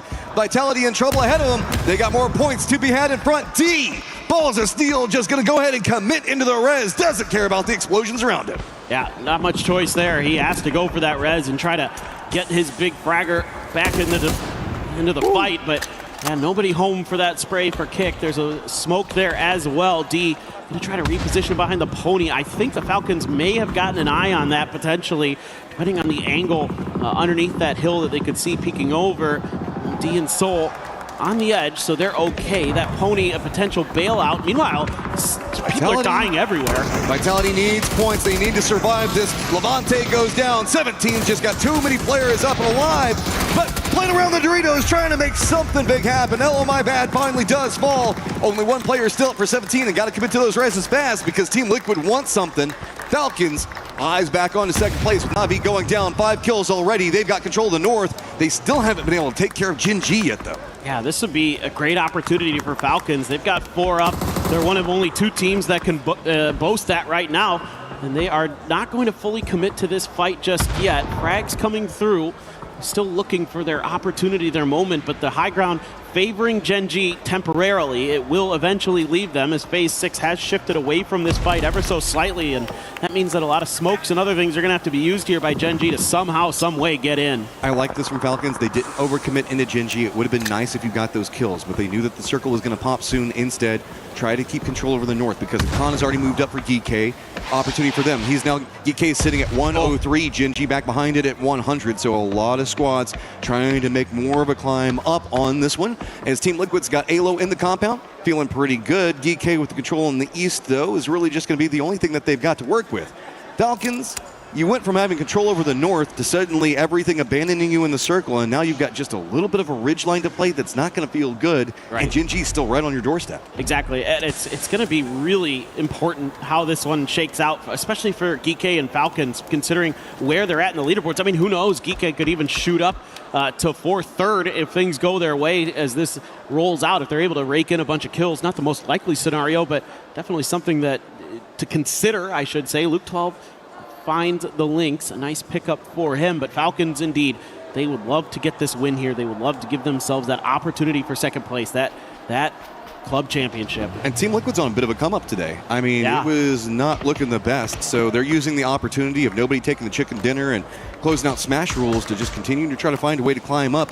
Just now 1 point back behind Full Sense, and then there's a spattering of squads in front of them, including Myth, and maybe even climbing up next to 17, depending on how this goes, because they're the only ones that got anything good in this circle, let's be honest. Everybody else is pretty much playing edge. They've got a compound, but they're also kind of stuck in there. If they keep taking the shots, Team Liquid, and forcing GK to the north, that kind of works out for them, but it also means that while they could win the game, they're going to get less kills due to Falcons and GK being on top of each other. Yeah, I mean, I love this view from Gustav's perspective because you could see why all these teams are forced to the outside. It's just a valley that funnels in towards Liquid's compound. Here we go again, trying to eliminate Gen G, and that's a good one from Kick.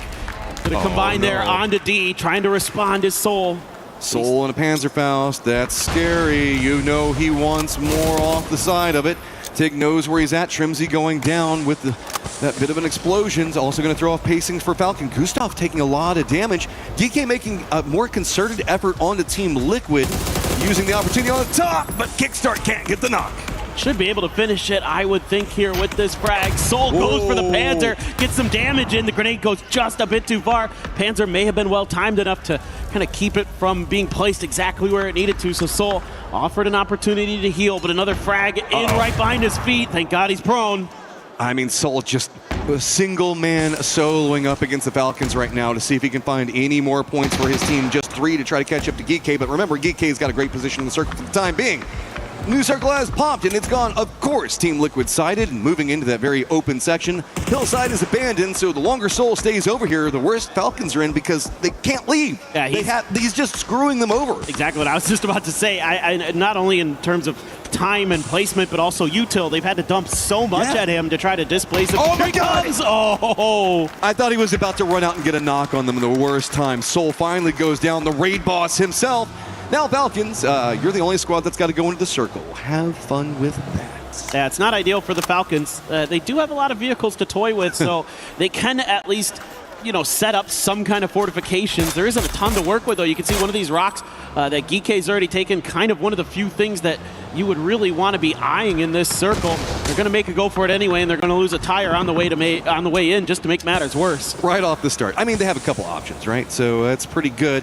Now just 5 points behind Na'Vi. This is a very pivotal game for Falcons. I mean, talked about it. I think it's second to third's $100,000 difference. So 5 points right now, very big. If you can get more, all the better. GK, get ready. You're about to have to defend. It's the Falcons running right into your face. They got Panzerfaust ready to go. Gustav connects. Songjung goes down. Quick jump out. Gustav's got goals with 2 players down for the Falcons. Can they take down GK? Is it's going to be a con one side and still holding up? That was a beautiful push, but that's a better grenade. EJ takes down the Falcons, and GK hangs on. What is the response going to be from Liquid, if any? There's so much comfort in this compound. They're going to start pushing out towards a con. Okay, Con's got to hold back. Create enough time for EJ to get this res onto Park Pro. Smokes are starting to come out. Luke 12 is going to go to the north side. Look over where the duo is at with the rocks. It's a nice split coming, but Khan gets a knock onto Alo. That makes it a lot more complicated. We're back into a 3v3. Oh, and man, EJ had an opportunity there. Got to be careful. That Lynx on the off angle, going to be really tricky for GK. Could be the difference maker here for Team Liquid, as they are going to have to lick their wounds and recover, but only 2 shots left in this Lynx. Still at that level 3 gear and the AUG behind it, though, for Luke. Quite a few stuns as well. So this is very nice positioning for now for Liquid. They just can't afford to lose Luke here. But Falcons dying to GK has now put, if GK can somehow win this, them right back behind the Falcons and has opportunity to steal that 3rd place position away from them. GK, though, has to have a Herculean effort in front of them. They do have control over the east, but Team Liquid still has a nice hillside. They've got compounds and control over the west. Everything's going to be coming down to center dot, which is kind of in between both. Luke 12's just got to stay alive on this rock. He's the guy, odd man out on the side, going up against 2, while Khan is going to be going up against Cowboy and Purdy Curdy to the south. Park Pro doing his darndest. You're going to bleed out some of that util. The follow-up from EJ. Just too far, but that's a good one. Park Pro, 3 grenades, ends up taking down Luke 12. Makes it feel a lot more opportunity for GK. They've got the rock. They can look over. They can't really deal with Luke 12 down below him, feeding information still, and the rest of Team Liquid can counter move around that. Kurt just looking up into GK, and the 2 players now up. They've lost their high ground positioning that we saw them playing from a moment ago. Now it is just the compound that they've been stuck in for so long. Can the duo do it, or can GK try to catch up to the Falcons? Well, now the percentages are favoring GK. They've got great positioning. They've got the control over the center of the circle, which means eventually Purdy, Curdy, Cowboy going to have to leave the safety of the compound to try to make their way through. And you can see it is a lot of flat nothingness. Kurt only takes a minor amount of damage here. No need to try to flush Luke. He's dead. There's no hope for the rest of Team Liquid to get to him. And EJ has been instrumental. A bunch of kills, 8 total for GK, 4 for EJ. And if people don't remember, EJ used to be one of the best players in Korea. He was on that Afrika Freaks team in the early 2020s, and he was insane. There's 2 different factors that we need to look at right now. Team Liquid knows they're kind of screwed. They might sacrifice this over to Blue. That said, they're presently tied with Myth. They need all the points that they can get. They want to try to climb up a little bit more because at the bottom of the leaderboard, it's just been bouncing around everywhere over there. That could potentially give them a more of an upswing in the next game to start going after 17 or something else because, yes, Team Liquid has been playing pretty good today, so there is still opportunity in front of them. But if they sacrifice out 2 points, it'll make it easier for the Falcons. If they opt into going for it, it makes it easier for themselves. Khan's going to go down blue zone. He was kind of trapped over there, but he's in the same precarious position that we can see Team Liquid having to play from. There's just nowhere to go. There's no cover, no anything in front of them. Yeah, and Liquid's happy to play out. You know, 1 point will put them ahead of Myth, put them into 11th, so that's extra money in the bank, so definitely going to make a go for it. EJ sensing their movement, a great blue zone timing. He's going to try to follow it up with a frag, has one more available. It's pretty good. Didn't get the knock, though. Almost off the backboard. EJ, you got another one. How's the angle on it? That's going to be a little bit too far. Kurt not feeling good about it. That corner wall, the only thing providing safety as the smokes go down. It does deny some of the vision for Geek as well. Doing a little bit of a hop, seeing if they can spot anything, throw stuns, throw anything to throw off the timings because, yes, center dot control is GK's. It's going to be on Team Liquid to fight their way out. They're leaving the walls. Nothing else to be had. Park Pro's got the rock, but he doesn't have the angle. The tree making a bit too much. Shots come out from EJ, though. Cowboy goes down. Kurt the last one up. What can he do? This position is terrible. GK's got it all on lock. Yeah, the studs here could be the finisher. Purdy Curdy still going to go for the peaks, but that's allowed EJ to get to the tree. Park Pro going to line up behind him. Kurt's going to have to go huge. He's already pinned up, and he's down. It's GK going to take game 5 of the day. Big game for GK, getting those kills, getting the win. Going to put him in touching distance of Falcons. Yeah, that was a huge moment for them. They are now sniffing that top 3, that podium finish. And they have been feeling it these last couple of days. They are only 1 point behind the Falcons now. Okay, because what do we need moving into our last game? More craziness looking at this leaderboard, because while you mentioned it in the last game, VP, comfy cozy. They're in a great position. There's tons of space behind them. We didn't see anybody really get to the cut threshold, so it's just going to be about chasing that second, third place positions and who can have the big come-up game. Which superstar can step up whenever it really matters right now for your team. Exactly. For VP, it's a victory lap. You know, they've done it. They're good to go. So everybody else is just trying to get as many points as they can in this last game here. And my Ajashi's on Geek, absolutely getting it done, man. The old school PUBG pros. I mean, these guys have been around for a very long time in PUBG esports. Sungjong in particular, all the way back to those OG and Entus Ace teams. Absolutely a stellar player, and he has led another team to another phenomenal finish. Oh man, this is going to be crazy going into the end of it. Falcons starting to find some pretty decent successes inside that last game. Might give them some bit more motivation. Vitality coming off that last game. The one before this one. Big come up for them. The audience, you got to be honest, there's a lot of Vitality fans here right now. A lot of the guys that are coming in, watching for the club championships. We've got that we've got to keep an eye on. We've got prize pools that we've got to keep an eye on. Oh man, this is going to be crazy. It is. I mean, I can't wait. This last game is going to be really pivotal towards a lot of things that are going to happen, not just here in our final standings for PUBG Battlegrounds, but also for the Club Championship. I feel so bad for Team Liquid. They finally started to find something today. If they had done anything similar to this in those first couple of days, they would have been so much better of a position up on top. GK getting it when they need it. 21 points. Falcons back behind it, finding the kills. 13 to keep some distance. But Team Liquid with 11, 17 with 9. Myth with 9 means a lot of our middle of the pack squads trying to find something. And of course, Genji finds a ton of kills. I'm glad you mentioned that, because they were able to get deeper into that game than normal, and they circumnavigated Twisted Minds again. So they're ahead of them on the standings again. So that's something to keep track of. Okay, get ready, guys. 1 left. Tons of dreams still on the table. Who can clutch it up when they need to? We'll get ready for our last game right now. Play is in our DNA. whenever we let it out, it becomes our superpower. Now imagine an entire city being built to supercharge it. Kadir City, powered by Play. He thinks he can come in here and play my game. He knows nothing but go! Tyler Wine, you're done. This is my ladder. You can't climb it. That's an L airline. Somebody better hold me. Okay, yeah. Do something then.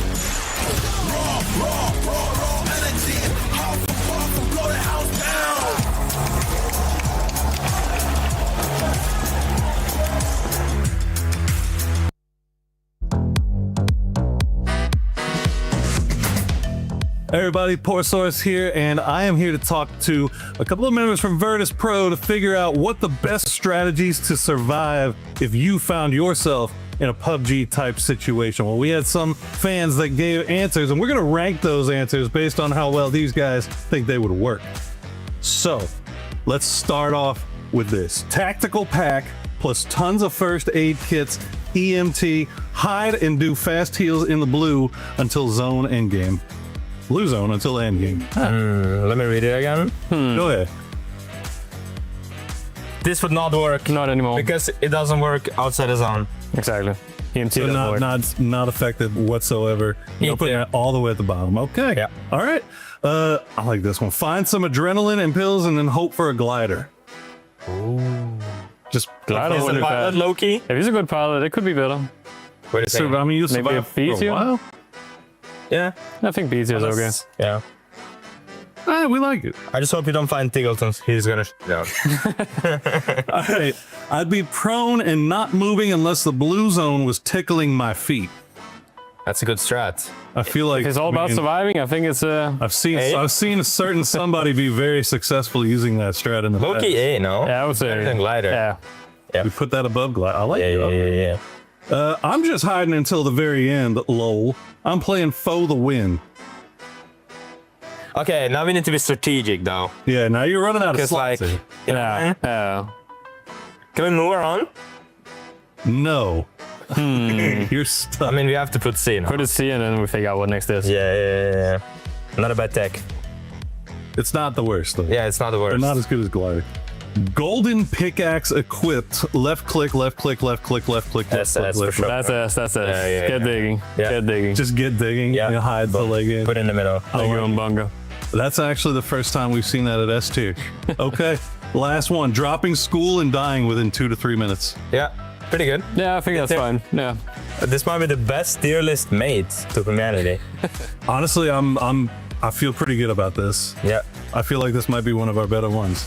Well, there you go. Guys, if you find yourself in a PUBG type situation, follow this tier list provided by the gentlemen at Virtus Pro, and you will be sure to come out ahead.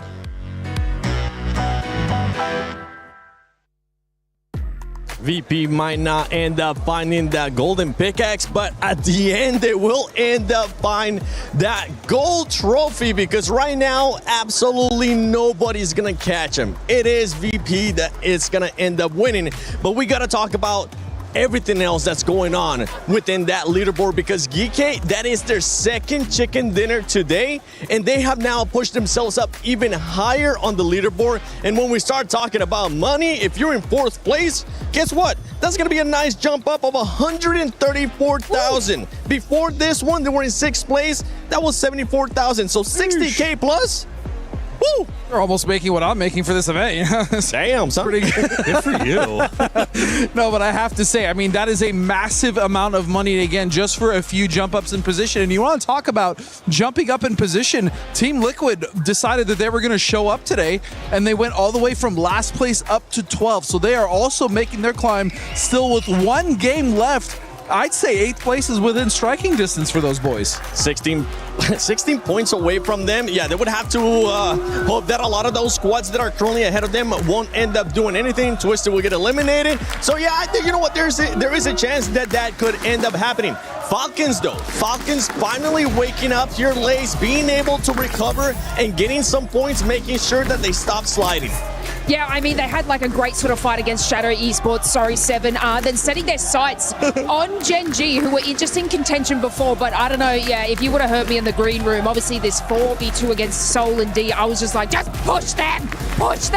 And look, they did play it a little bit slower and safer, which I did feel like kind of stopped their rotation into zone because look, I'm going to have to get someone's opinion on this, but the drive-by straight into Geekay, I mean, they were being able to take down a couple, but I don't see what the plan was there when they had that whole entire side to themselves. Sometimes you just got to send, man. Sometimes you got to go out and look for those points and see what you can come up with. Makes sense.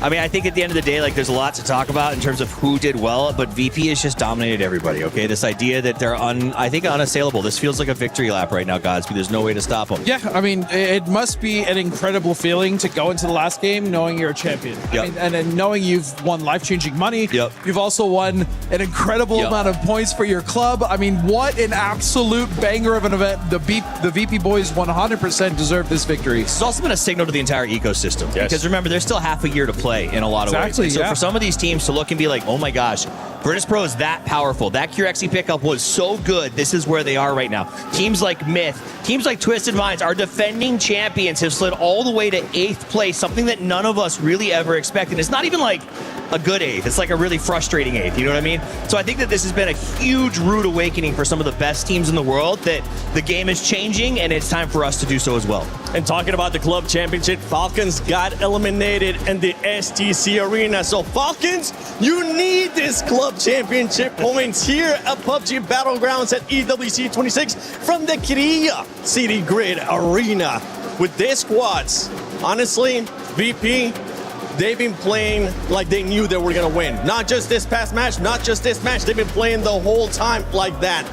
I got to talk about Gen G because Gen G needs to finish in top 8 here. Okay. They have been able to push themselves up. They started the day in 9th place. If they get themselves in a top 8 finish here, they will become club championship available. Gen G doesn't have to finish top 8. Soul has to finish top 8. Show. I mean, he's literally, as Steve is right on the money, he's basically been carrying that team kicking and streaming throughout this whole event. He's got a Gen G-shaped backpack, and it is abundantly clear. I mean, we saw it against the Falcons. They had that high ground, and it was just the Soul and D show, and the D sort of got out of the way in that sort of scenario, and then now it's just the Soul show. So look, yeah, the firepower behind this single player throughout the entire stage is exactly why we see Gen G doing well. Well, ladies and gentlemen, as we head to the final match, I want to give a huge shout out to just production, everybody that was able to make everything possible with the roaming sets when we got a chance to do something amazing from the Eiffel Tower. Shout out to Godspeed, Lace, Toffees, and myself as we're going to the final game. Who's going to be able to finish in 2nd place, 3rd place? We know VP is going to win it. This is PUBG Battlegrounds at EWC 26, the final match. One match to go, and we're sending it over to Erangel for what is to be the Virtus Pro victory lap. Fantastic performance from them from the start to the finish, but there's still so much left to play for here, Avenger. I am Porosaurus, and we are going to figure out who is going to finish 2nd, who is going to finish 3rd. But at the end of the day, we know who's finishing in 1st. 15 other teams.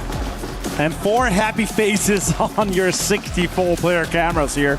Some are nervous, some have big expectations, and someone has everything on the line in the last one here. Sure, Virtus Pro is going to have a victory lap here. That might have an impact. Some other teams might go in and have fun with it. Let's see how everything approaches as we are going to be going from the northeast to the southwest. A very easy and peaceful playing path for this last game. As VP does not get hot dropped or change their location, they let all the other teams to fight it out and duke it out for that 2nd, 3rd, and 4th place, where we have $300, $200, and $134 and $100,000 spread out from 2nd to 5th place. An immense amount of money for some of these guys, life-changing money. Virtus Pro, yeah, it's so sorted out yourself, essentially. Have fun with it. Let's see how it happens.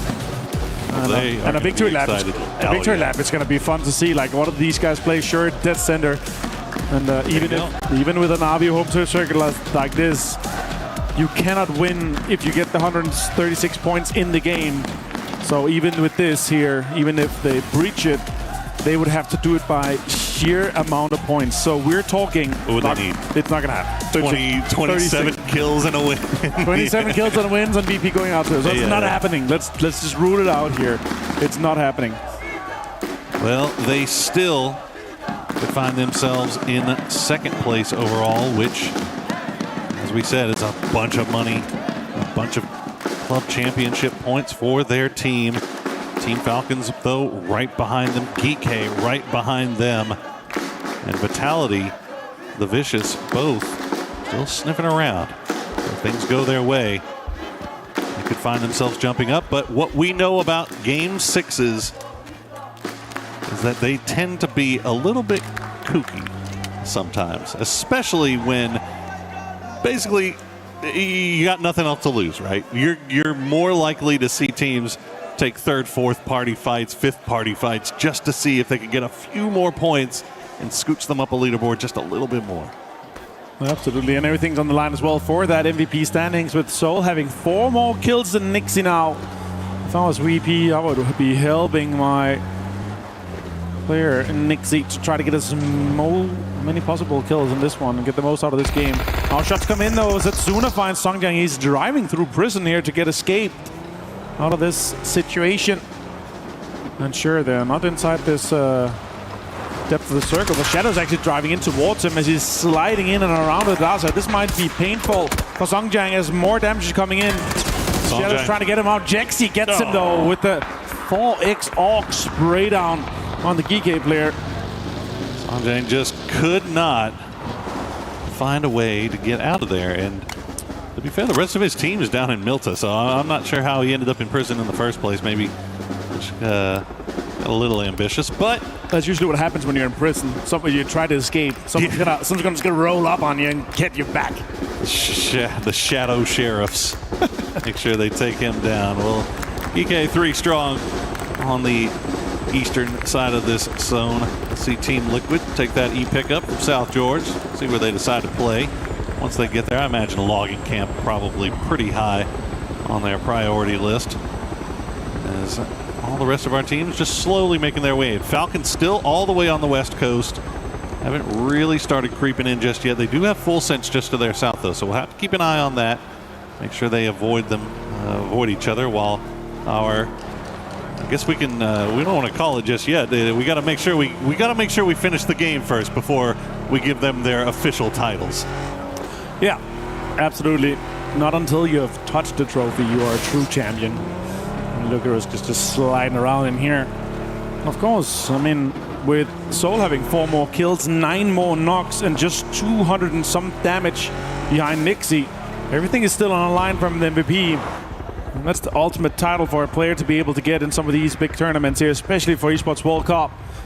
Having it be $25,000 for MVP to go alongside your total prize pool. Well, that is a terrifying drop. Mortar, come back! Oh, it's red zone, never mind. Oh, well, yeah. Kind of the same, right? Well, looks like Team Liquid will actually avoid that logging camp, and instead they'll find the nice little spot over here just off to the north of that shark fin location. Now, Halo does go a little bit farther east, a little bit closer to the bridge, so we'll keep an eye on that. Virtus Pro, meanwhile, looks like they've got a good enough foothold inside the zone. They've left Beamy behind. We'll see if he's able to rejoin as GAM is starting to make their rotation get a little bit close. But other than that, it seems like most of these teams avoiding each other. Well, not only a few shots being taken, and that might even just be peacocking more than anything. And Vicious now might be rocking up with the BRDM. Tykins had an amazing performance so far, and I actually thought we heard the last of him, but with an arm for 17, that's going to be some fun time. With the arm, everything level 3, even a jammer pack, why not? 17 hasn't been the best tournament for them, but they managed to rally in the closing days, and put themselves in a little bit more respectable position, and could even add to that as they are part of that log jam in the center of our teams on the leaderboard. Halo, unfortunately, gets caught out by Himas. AGAL, big wide split for them. And they get a little bit lucky there in finding young Alo. Oh, here we go as well on the other side. GK fighting AGL. Delvin gets one low, gets Khan down. Sololsi finds an 8 onto him, and that's GK out. That is their tournament done here for Esports World Cup. AGL finally activating, jumps them up into 15th place. Not that it matters too much down at the bottom, but it's a couple of $1,000 extra. That is tragic for GK there. Obviously, we're hoping to maybe make a run for second place, but going out that early, obviously, it's going to make them a pretty big target. So Vitality, Vicious, all looking in that direction. They see that kill feed, but look at this. E-pickup called by Vicious off to the north. Gen G creeping out there to do a little camping of their own. So starting to see the aggression coming out of some of these teams that are on the hunt as we check in with Falcons coming in from the west. Nobody anywhere really near them, so they should be safe. This is a big rotation in. There's very open space here on the highway just north of Pochenki. And with all the Vitality fans in the arena here, could be fun to see them engage in some sort of a fight for that top 3. Seems like it's doomed for second place, but third is just 10 points shy. 14 points up to Na'Vi, and it feels like with a home turf circle like this for Na'Vi, they're definitely going to get a few points to try to defend, to try to fend off anyone assaulting it. Kiss gets Delvin down for AGL. Type finds Simon T. Just trading shots all across that southern coast. We cut back to Falcons just north of Pochinki. Stopping down, seeing where the next circle takes us, and it is going to go hard north.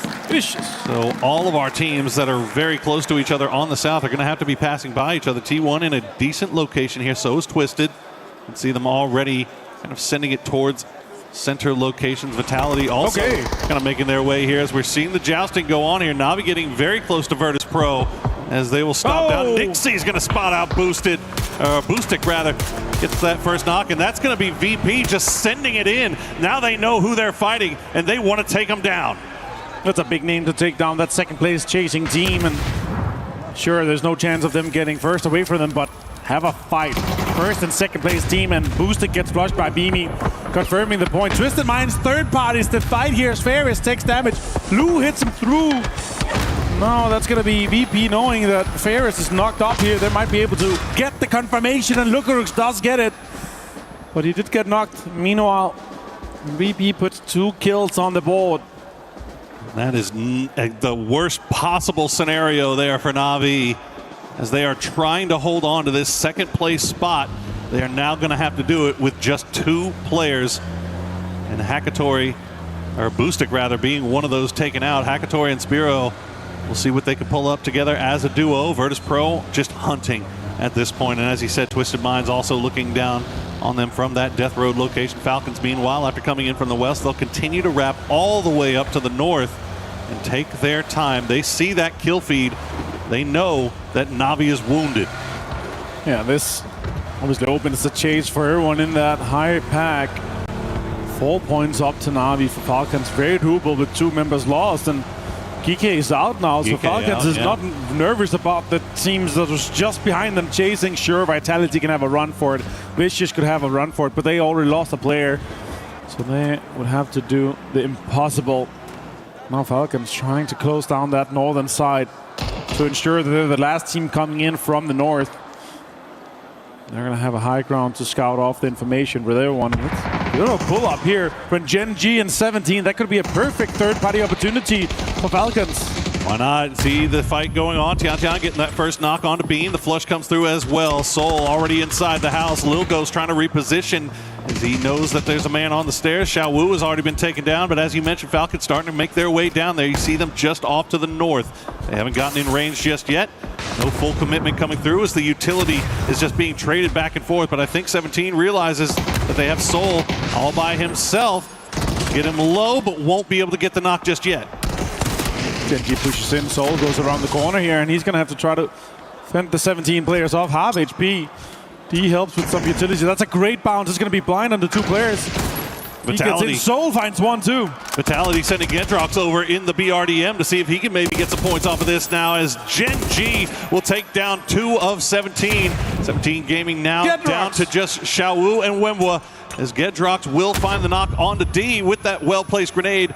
And now the rest of Vitality all in vehicles starting to head over in this direction. Falcons, meanwhile, they saw this. They saw it in the distance. They didn't want to commit, and they now see that Vitality is making the full pull-up here. But Shrimzy will get the knock on Wembwa. And we're standing open the glass out. Now Soul goes for the steal. If he can get this nade knock, that could be the break even for him to get that MVP.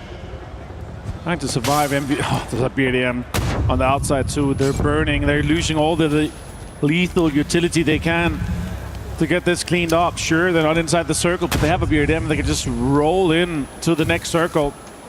That's a great utility as well, but I think he's in the bathtub, so it's going to be fine. Gedrox going to dry his hands off, let go of his mouse and keyboard. He's just waiting for the Molotov to dissipate. It is sweaty times right now for everyone. Vitality need every single point that they can muster.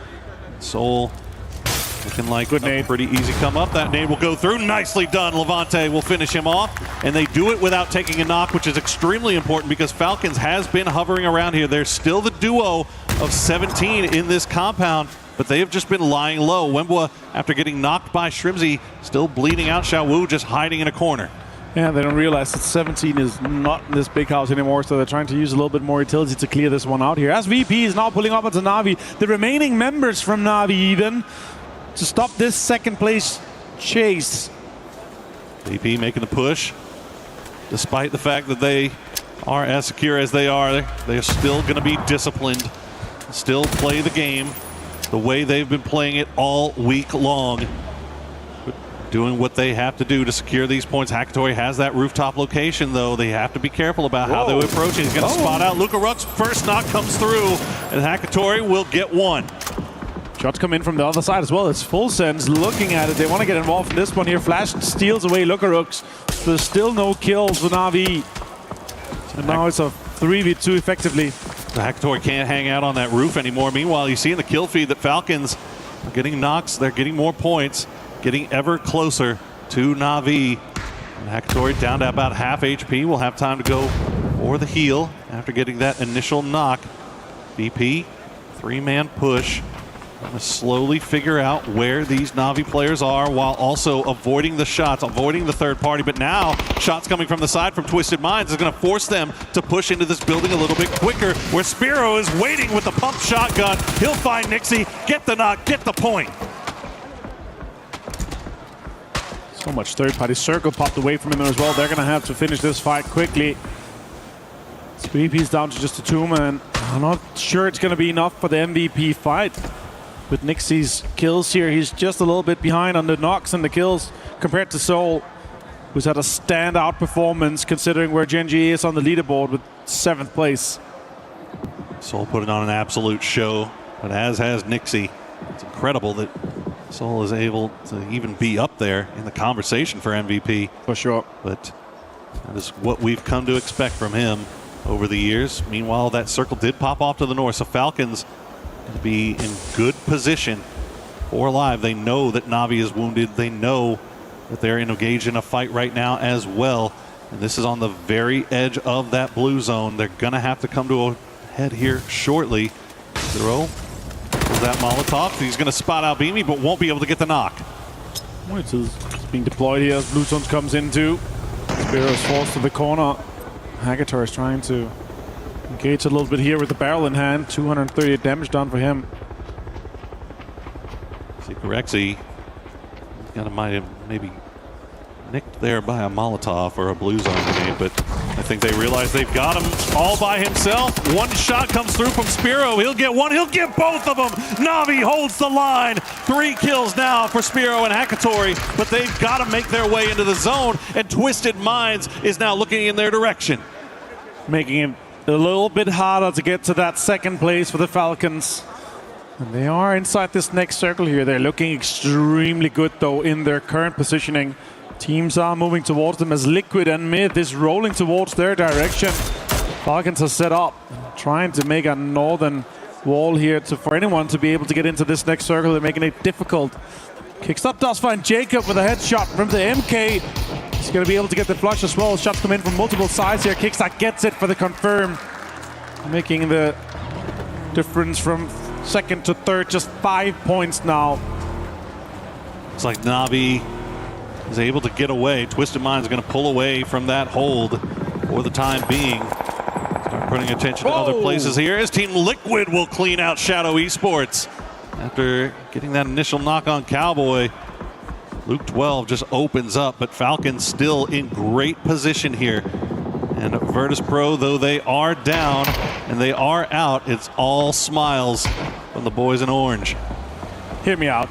You ready? I'm ready. 30 more kills and the win for Falcons. And I don't even know if there's enough. Well, yeah, there's still 38 players left alive. It's doable. But it would be similar to climbing Everest with one leg and one arm. Doable with the biggest air quotes around it. But Glories will try to stay alive here as the grenades come through. And he manages to avoid them for the time being, but Twisted Mind still only have eyes for Gam, as Akatori has now made his way in to the zone just behind Twisted Minds. They have to have eyes looking around. They know that Navi needs to make it in, so you can see they're in these ditches, still looking at Gam, but also still keeping one eye behind them just in case. What a performance it's been. One of the teams in the top to put up triple digits here is impressive. There's such a separation. Xiaowu dies and 17 Gaming goes out as Vitality locks down the northern side. They have so much control of the west. Vitality here could potentially also get another chicken dinner for their home crowd here in Paris. And that would put them up even closer to that top three. Just 10 points shy of Falcons currently. And they're in the chase. Yeah, keep in mind as you look at the map, Gedrox is in that BRDM and MG3 gets an MG3 because why not? And a ghillie. Yeah, get you some new threads there, some new drip. Let's see Vitality in the late game. Gedrox, the ghillied up Gedrox in the BRDM. Terrifying thing is Haktori is just going to go down to blue zone. I think Twisted Minds was just staring him down. He just doesn't have any smokes, no utility to fight his way in, but Navi still in it. We still have one player left alive. Liquid's also out in 11th place here as Luke 12 goes down. And Navi now with just Spiro left trying to run for it. He's going to have to heal every few seconds here to try to get into this circle, and it's closing ever faster. It's fall first. This is not possible. So Spiro is already dead. That's going to be them going outside the placement points too, so they're going to be finishing on those 124 points. Now Falcons making a run for it. They're sending it dead center. They had to go for something. Gustav's going to get knocked and flushed out by Vicious, but Falcons do find a little bit of safety here in the trenches as Vitality, Gedrox getting a little bit closer, but look at full sense. They're looking down there. They know somebody's down there as well. Immediately the smokes come out from Falcons. They cannot afford to go down now. They're so very close to that second place spot. If they can just keep themselves alive, Spiro does go down in the end. So now that is the mark, 124 points. Falcons just 5 points shy. There's just one placement, two placement points, and a few kills to do this. And looking at how many teams are in the south side, if this circle goes not, that would be very, very possible. Look at that. End goes very low. Baron finds the end. And Powers found Heather. T1 is under so much pressure. Time and raining the remaining two members. And they're so far outside, and everyone has angles on them. Pow finds Saib. T1 just dancing around here. Myth trying to see if they can catch him, but Vicious going to use that as an opportunity to make their way in, and Vicious stepping up here big in the final game of the day. That's another knock coming through for them. Scappy and Kiss now the two remaining players up. AGLL just off to their west, but T1 is in shambles, reigning the last player left alive, and he's gonna go down. Vicious collects a few more points, and now Myth will go for the reset. Vicious also with the BRDM, with Vitality on that western side, with the northern shift here. Twisted Minds, Full Sense, and Gam are gonna have to fight, and we're into placement points here. Just need 4 more points for Falcons to get that second place. Tycon jumps out, and Utility's being deployed here. It's not worth it to engage. You could get easy points here, Vicious. You could potentially get into the top 3 if you get more kills alongside the win, even potentially get that second place. Just 12 points shy. There's 9 more placement points, and plenty more kills to get for you. It's not outside of the realm of possibility here for Vicious or Vitality to make a big jump on the leaderboard. Falcons right now definitely on the clock. 3 players alive. Trench They're warfare. just wrenching themselves in. Yeah, there's not really much else they can do, but this is a dangerous spot. And no team is going to want to have to push downhill into this, as Twisted Minds will pull on to Gam, and Gam goes down. Twisted Minds collect their 4th kill, and they are down to 3 players. They'll turn their attention immediately back over towards Myth, but they're getting backfilled now by Full Sense at the same time. Falcons playing it super smart here. They're inside the circle, inside the edge here, and hoping for some of the teams to destroy each other on this southern side here. With this northern shift, Vicious is pushing Vitality towards the west, super close to Falcons. They've got a BRDM, and they can delay this just a little bit faster.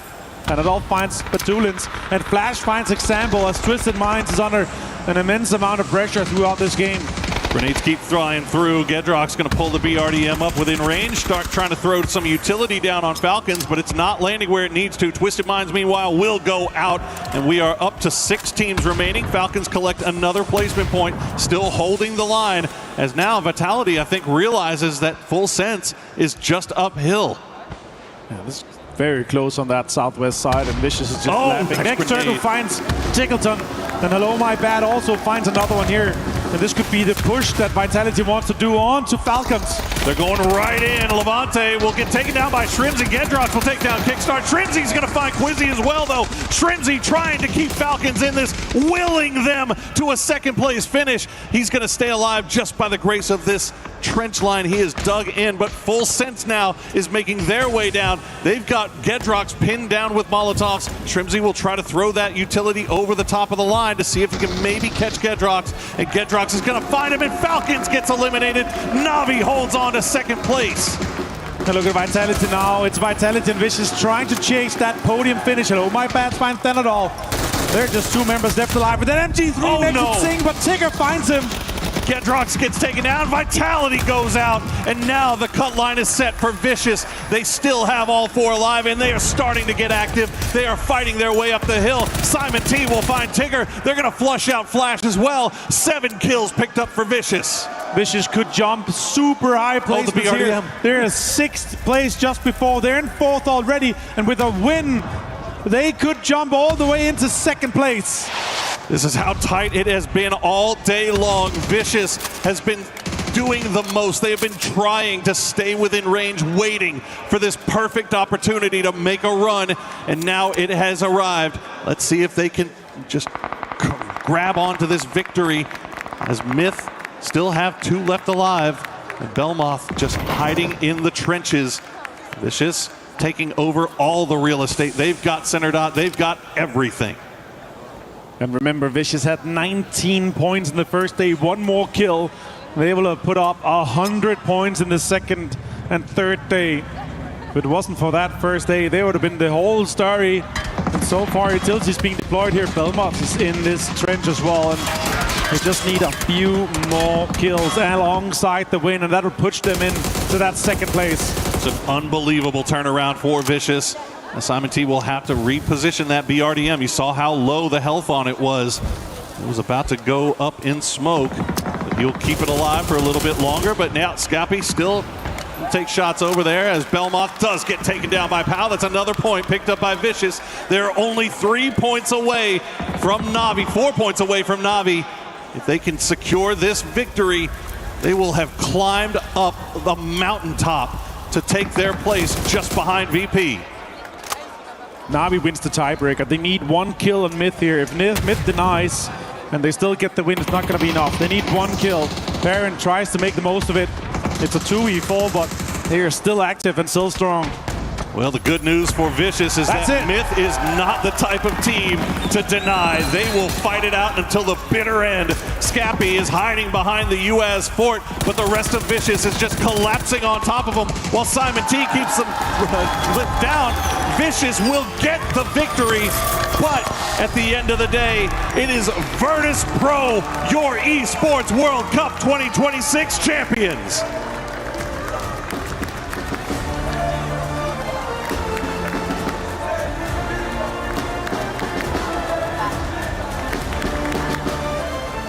And Vicious, with this victory, able to jump from 6th place to 2nd place, going from $74,000 to $300,000. But it is these players on your screen, with Mamic, the manager, coming in, congratulating these guys. They knew it already.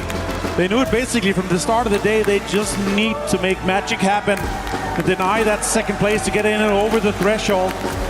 Nixie, of course, the superstar player of this finals, and them being able to take the victory for the grand finals of Esports World Cup 2026 in Paris. Falcons disappointed. They get pushed down to a 4th place, with Vicious jumping in ahead of Na'Vi, and Falcons getting pushed off that podium finish. The board was set going into this final game for a lot of movement up and down the leaderboard. Falcons did everything they could, but weren't able to hold on. Na'Vi also running into Virtus Pro, the worst possible team you could run into. But we are gonna send it down to Barney now to talk to our winners. Wow, okay. You set the bar. I'm just gonna push this in. Give me 1 sec. You set the bar. What an incredible performance. Even coming into today, you outplayed everyone from day one. And how does it feel to not only win the Esports World Cup, but to dominate it? I don't know. It's an insane feeling. The emotions are going through. I don't know what to say. I'm just happy that I've done it with this team and no one else. So, yeah. Speaking of this team, I mean, how proud are you of these boys to show up and perform the way that you did over the last 3 days? So, of course, super proud. I don't know. I'm super proud of them. That's all I have to say. Speechless. The crowd are behind you as well up there on the sidelines. And I tell you what, as of course the Esports World Cup victors, comes a few perks. So come with me, gentlemen. Let's make our way over here. Absolutely dominating PUBG Battlegrounds at the Esports World Cup is of course Virtus Pro. Come and step onto here. This is our glorious crusher. And of course, I'm pretty sure, having competed here before, that you know exactly what you're about to do. And so, if one of you would like to press the button. Beamy, if you press the button first, press the button. We're gonna open it up. Let's open the iris, the chomping teeth. Okay, and now who wants to pull the lever? You do it together, do it gently. Let's not break it, let's do it gently. In 3, 2, 1. And all those keys. Anything you'd like to say to the eliminated teams right here at the Esports World Cup? Nice try. Nice try, I like that. Now, to keep this ball rolling, I would like to invite Jacob, our key master, out onto the stage to give you your key that is now the only key that is still intact. Here he is. Jacob, why don't you pass it to Corexy? There we go. One of you take it. Okay. There's more jobs to do, gentlemen, more jobs to do. Okay, now what I would like you to do is I would like you to walk down the Gadir City grid. I would like you to place your key into the trophy and seal it as champions. Once you've done that, I would like you to lift the trophy for everyone to see. Just enjoy this moment, boys. Ladies and gentlemen, make some noise for your champions, Virtus Pro!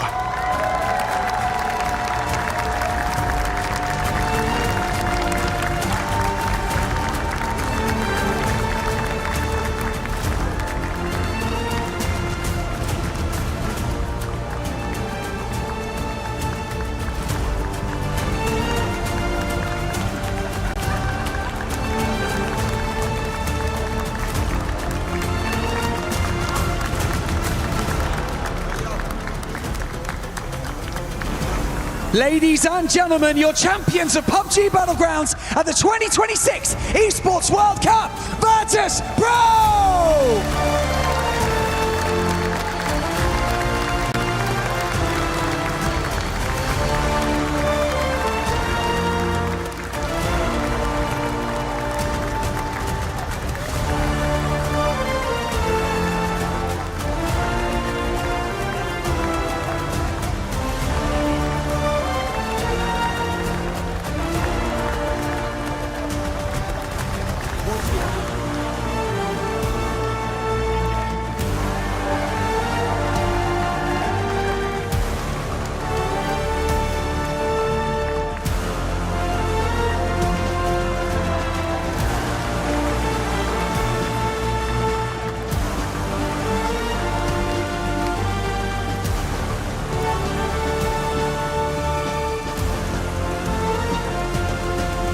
Wow, it's been quite a journey up to this point, hasn't it? Beamy, how's it going, man? It's going pretty good. Yeah, it's pretty good. It is, isn't it? Winning the Esports World Cup, just add it to the list of achievements. Beamy, I want to talk to you about the mentality coming into that final game. You knew you'd done it. No other team was on smash point. You were so far ahead on points. Was it just, let's just play this one out, let's have fun, or was this, oh my God, I can't believe we've done it? I mean, yeah, we just, like, we knew we made it now, so we just play our own game and just enjoy the last game and enjoy the moment. I love that. And of course, you will enjoy this moment. Correxy, feeling good? Yeah, good. He's feeling good. I like that. Correxy's feeling good. Right. Finally, I would like to ask Lucarux, very quick, I'm going to come over to you. Obviously, you have the entire Virtus Pro family behind you, the fans at home, the community supporting you. Is there anything that you would like to say to them? I would just like to thank everyone for the supporting, especially my family, and thank you guys. That's a good answer. Thanks very much, Lucarux. Right, we've got one more final thing to do right here on the main stage. I'm gonna come over here. We have to announce our Sony Tournament MVP. And of course, the MVP is from your team. Let's invite Jacob back over here with our Sony Tournament MVP award. And it is, of course, to Nixie! Congratulations, Nixie. Now to come to the Esports World Cup, to compete against the best players in the world, the best teams in the world, and now to be crowned as the most valuable player at the event. How does that feel? Insane. Grind pays off.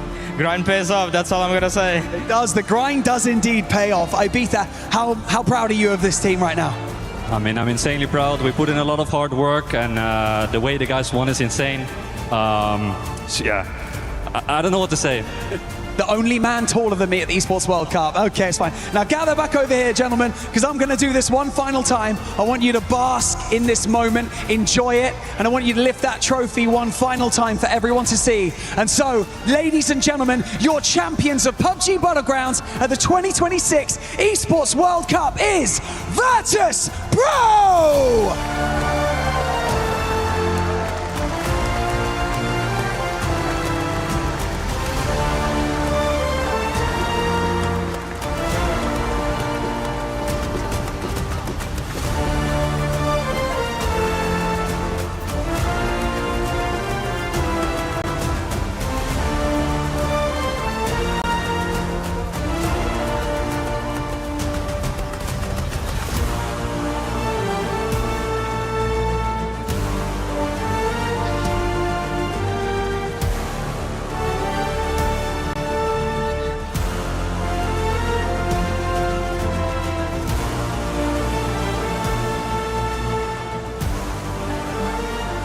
It wasn't just one day for this squad when they ended up getting the 91 points. It was the consistency that we saw out of VP just dominating this whole finals.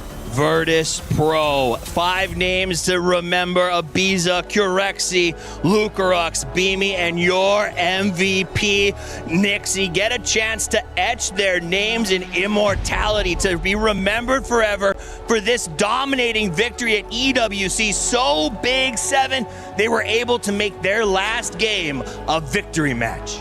An absolutely stunning performance from this squad. Out of all the teams that we were expecting to perform well here in the finals from groups, Virtus Pro was able to deliver with an amazing performance. And we also have to talk about the second place team, which is none other than Vicious. Vicious started this match in 6th place. That would have been $74,000. They finished in 2nd place, Wow. a jump up to $300,000. Life-changing money for those guys. Congratulations on their big push. But as we watch Virtus Pro make this transition, this is a journey of feet earned in miles, earned in years, sweat, and blood.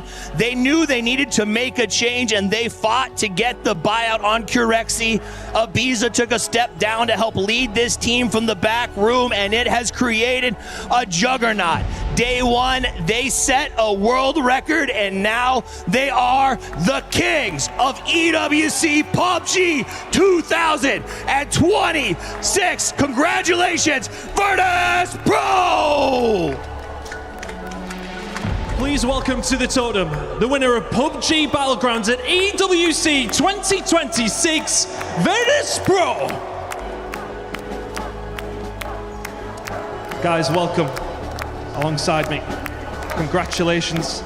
We need to ask you which 3 keys you would like to select to put into your trophy to crown your achievements. Twisted Minds. Twisted Minds, 100%. Team Falcons. And Navi. Listen, congratulations guys, but I'm sure everybody here at the venue would like to know why you made these decisions. Why those 3 teams to add to your trophy? Hardest 3 teams that were these 3 teams were competing with us for EWC, and we really respect those teams, so we would like to have them as a token for this EWC. I was hoping for a little bit spicier. Did you not enjoy beating them? You guys knew you'd won for a few games, right? Yeah, of course we knew. We knew basically when we stepped here that this is our stage, so we knew that we're gonna win. And how did it feel in those last couple of games? You guys would have wanted to get it over the line the right way, but it must have been a nice feeling. It was nice, but it was very stressful. Very, very, very stressful. Yeah. Well, you've managed it now. Fantastic work. Trev? Wow, the keys are ready. Please, Virtus Pro, take to the stage, put your frame in the totem, and etch your names in the history of the Esports World Cup.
For your Esports World Cup 2026 PUBG Battlegrounds champions, Virtus Pro!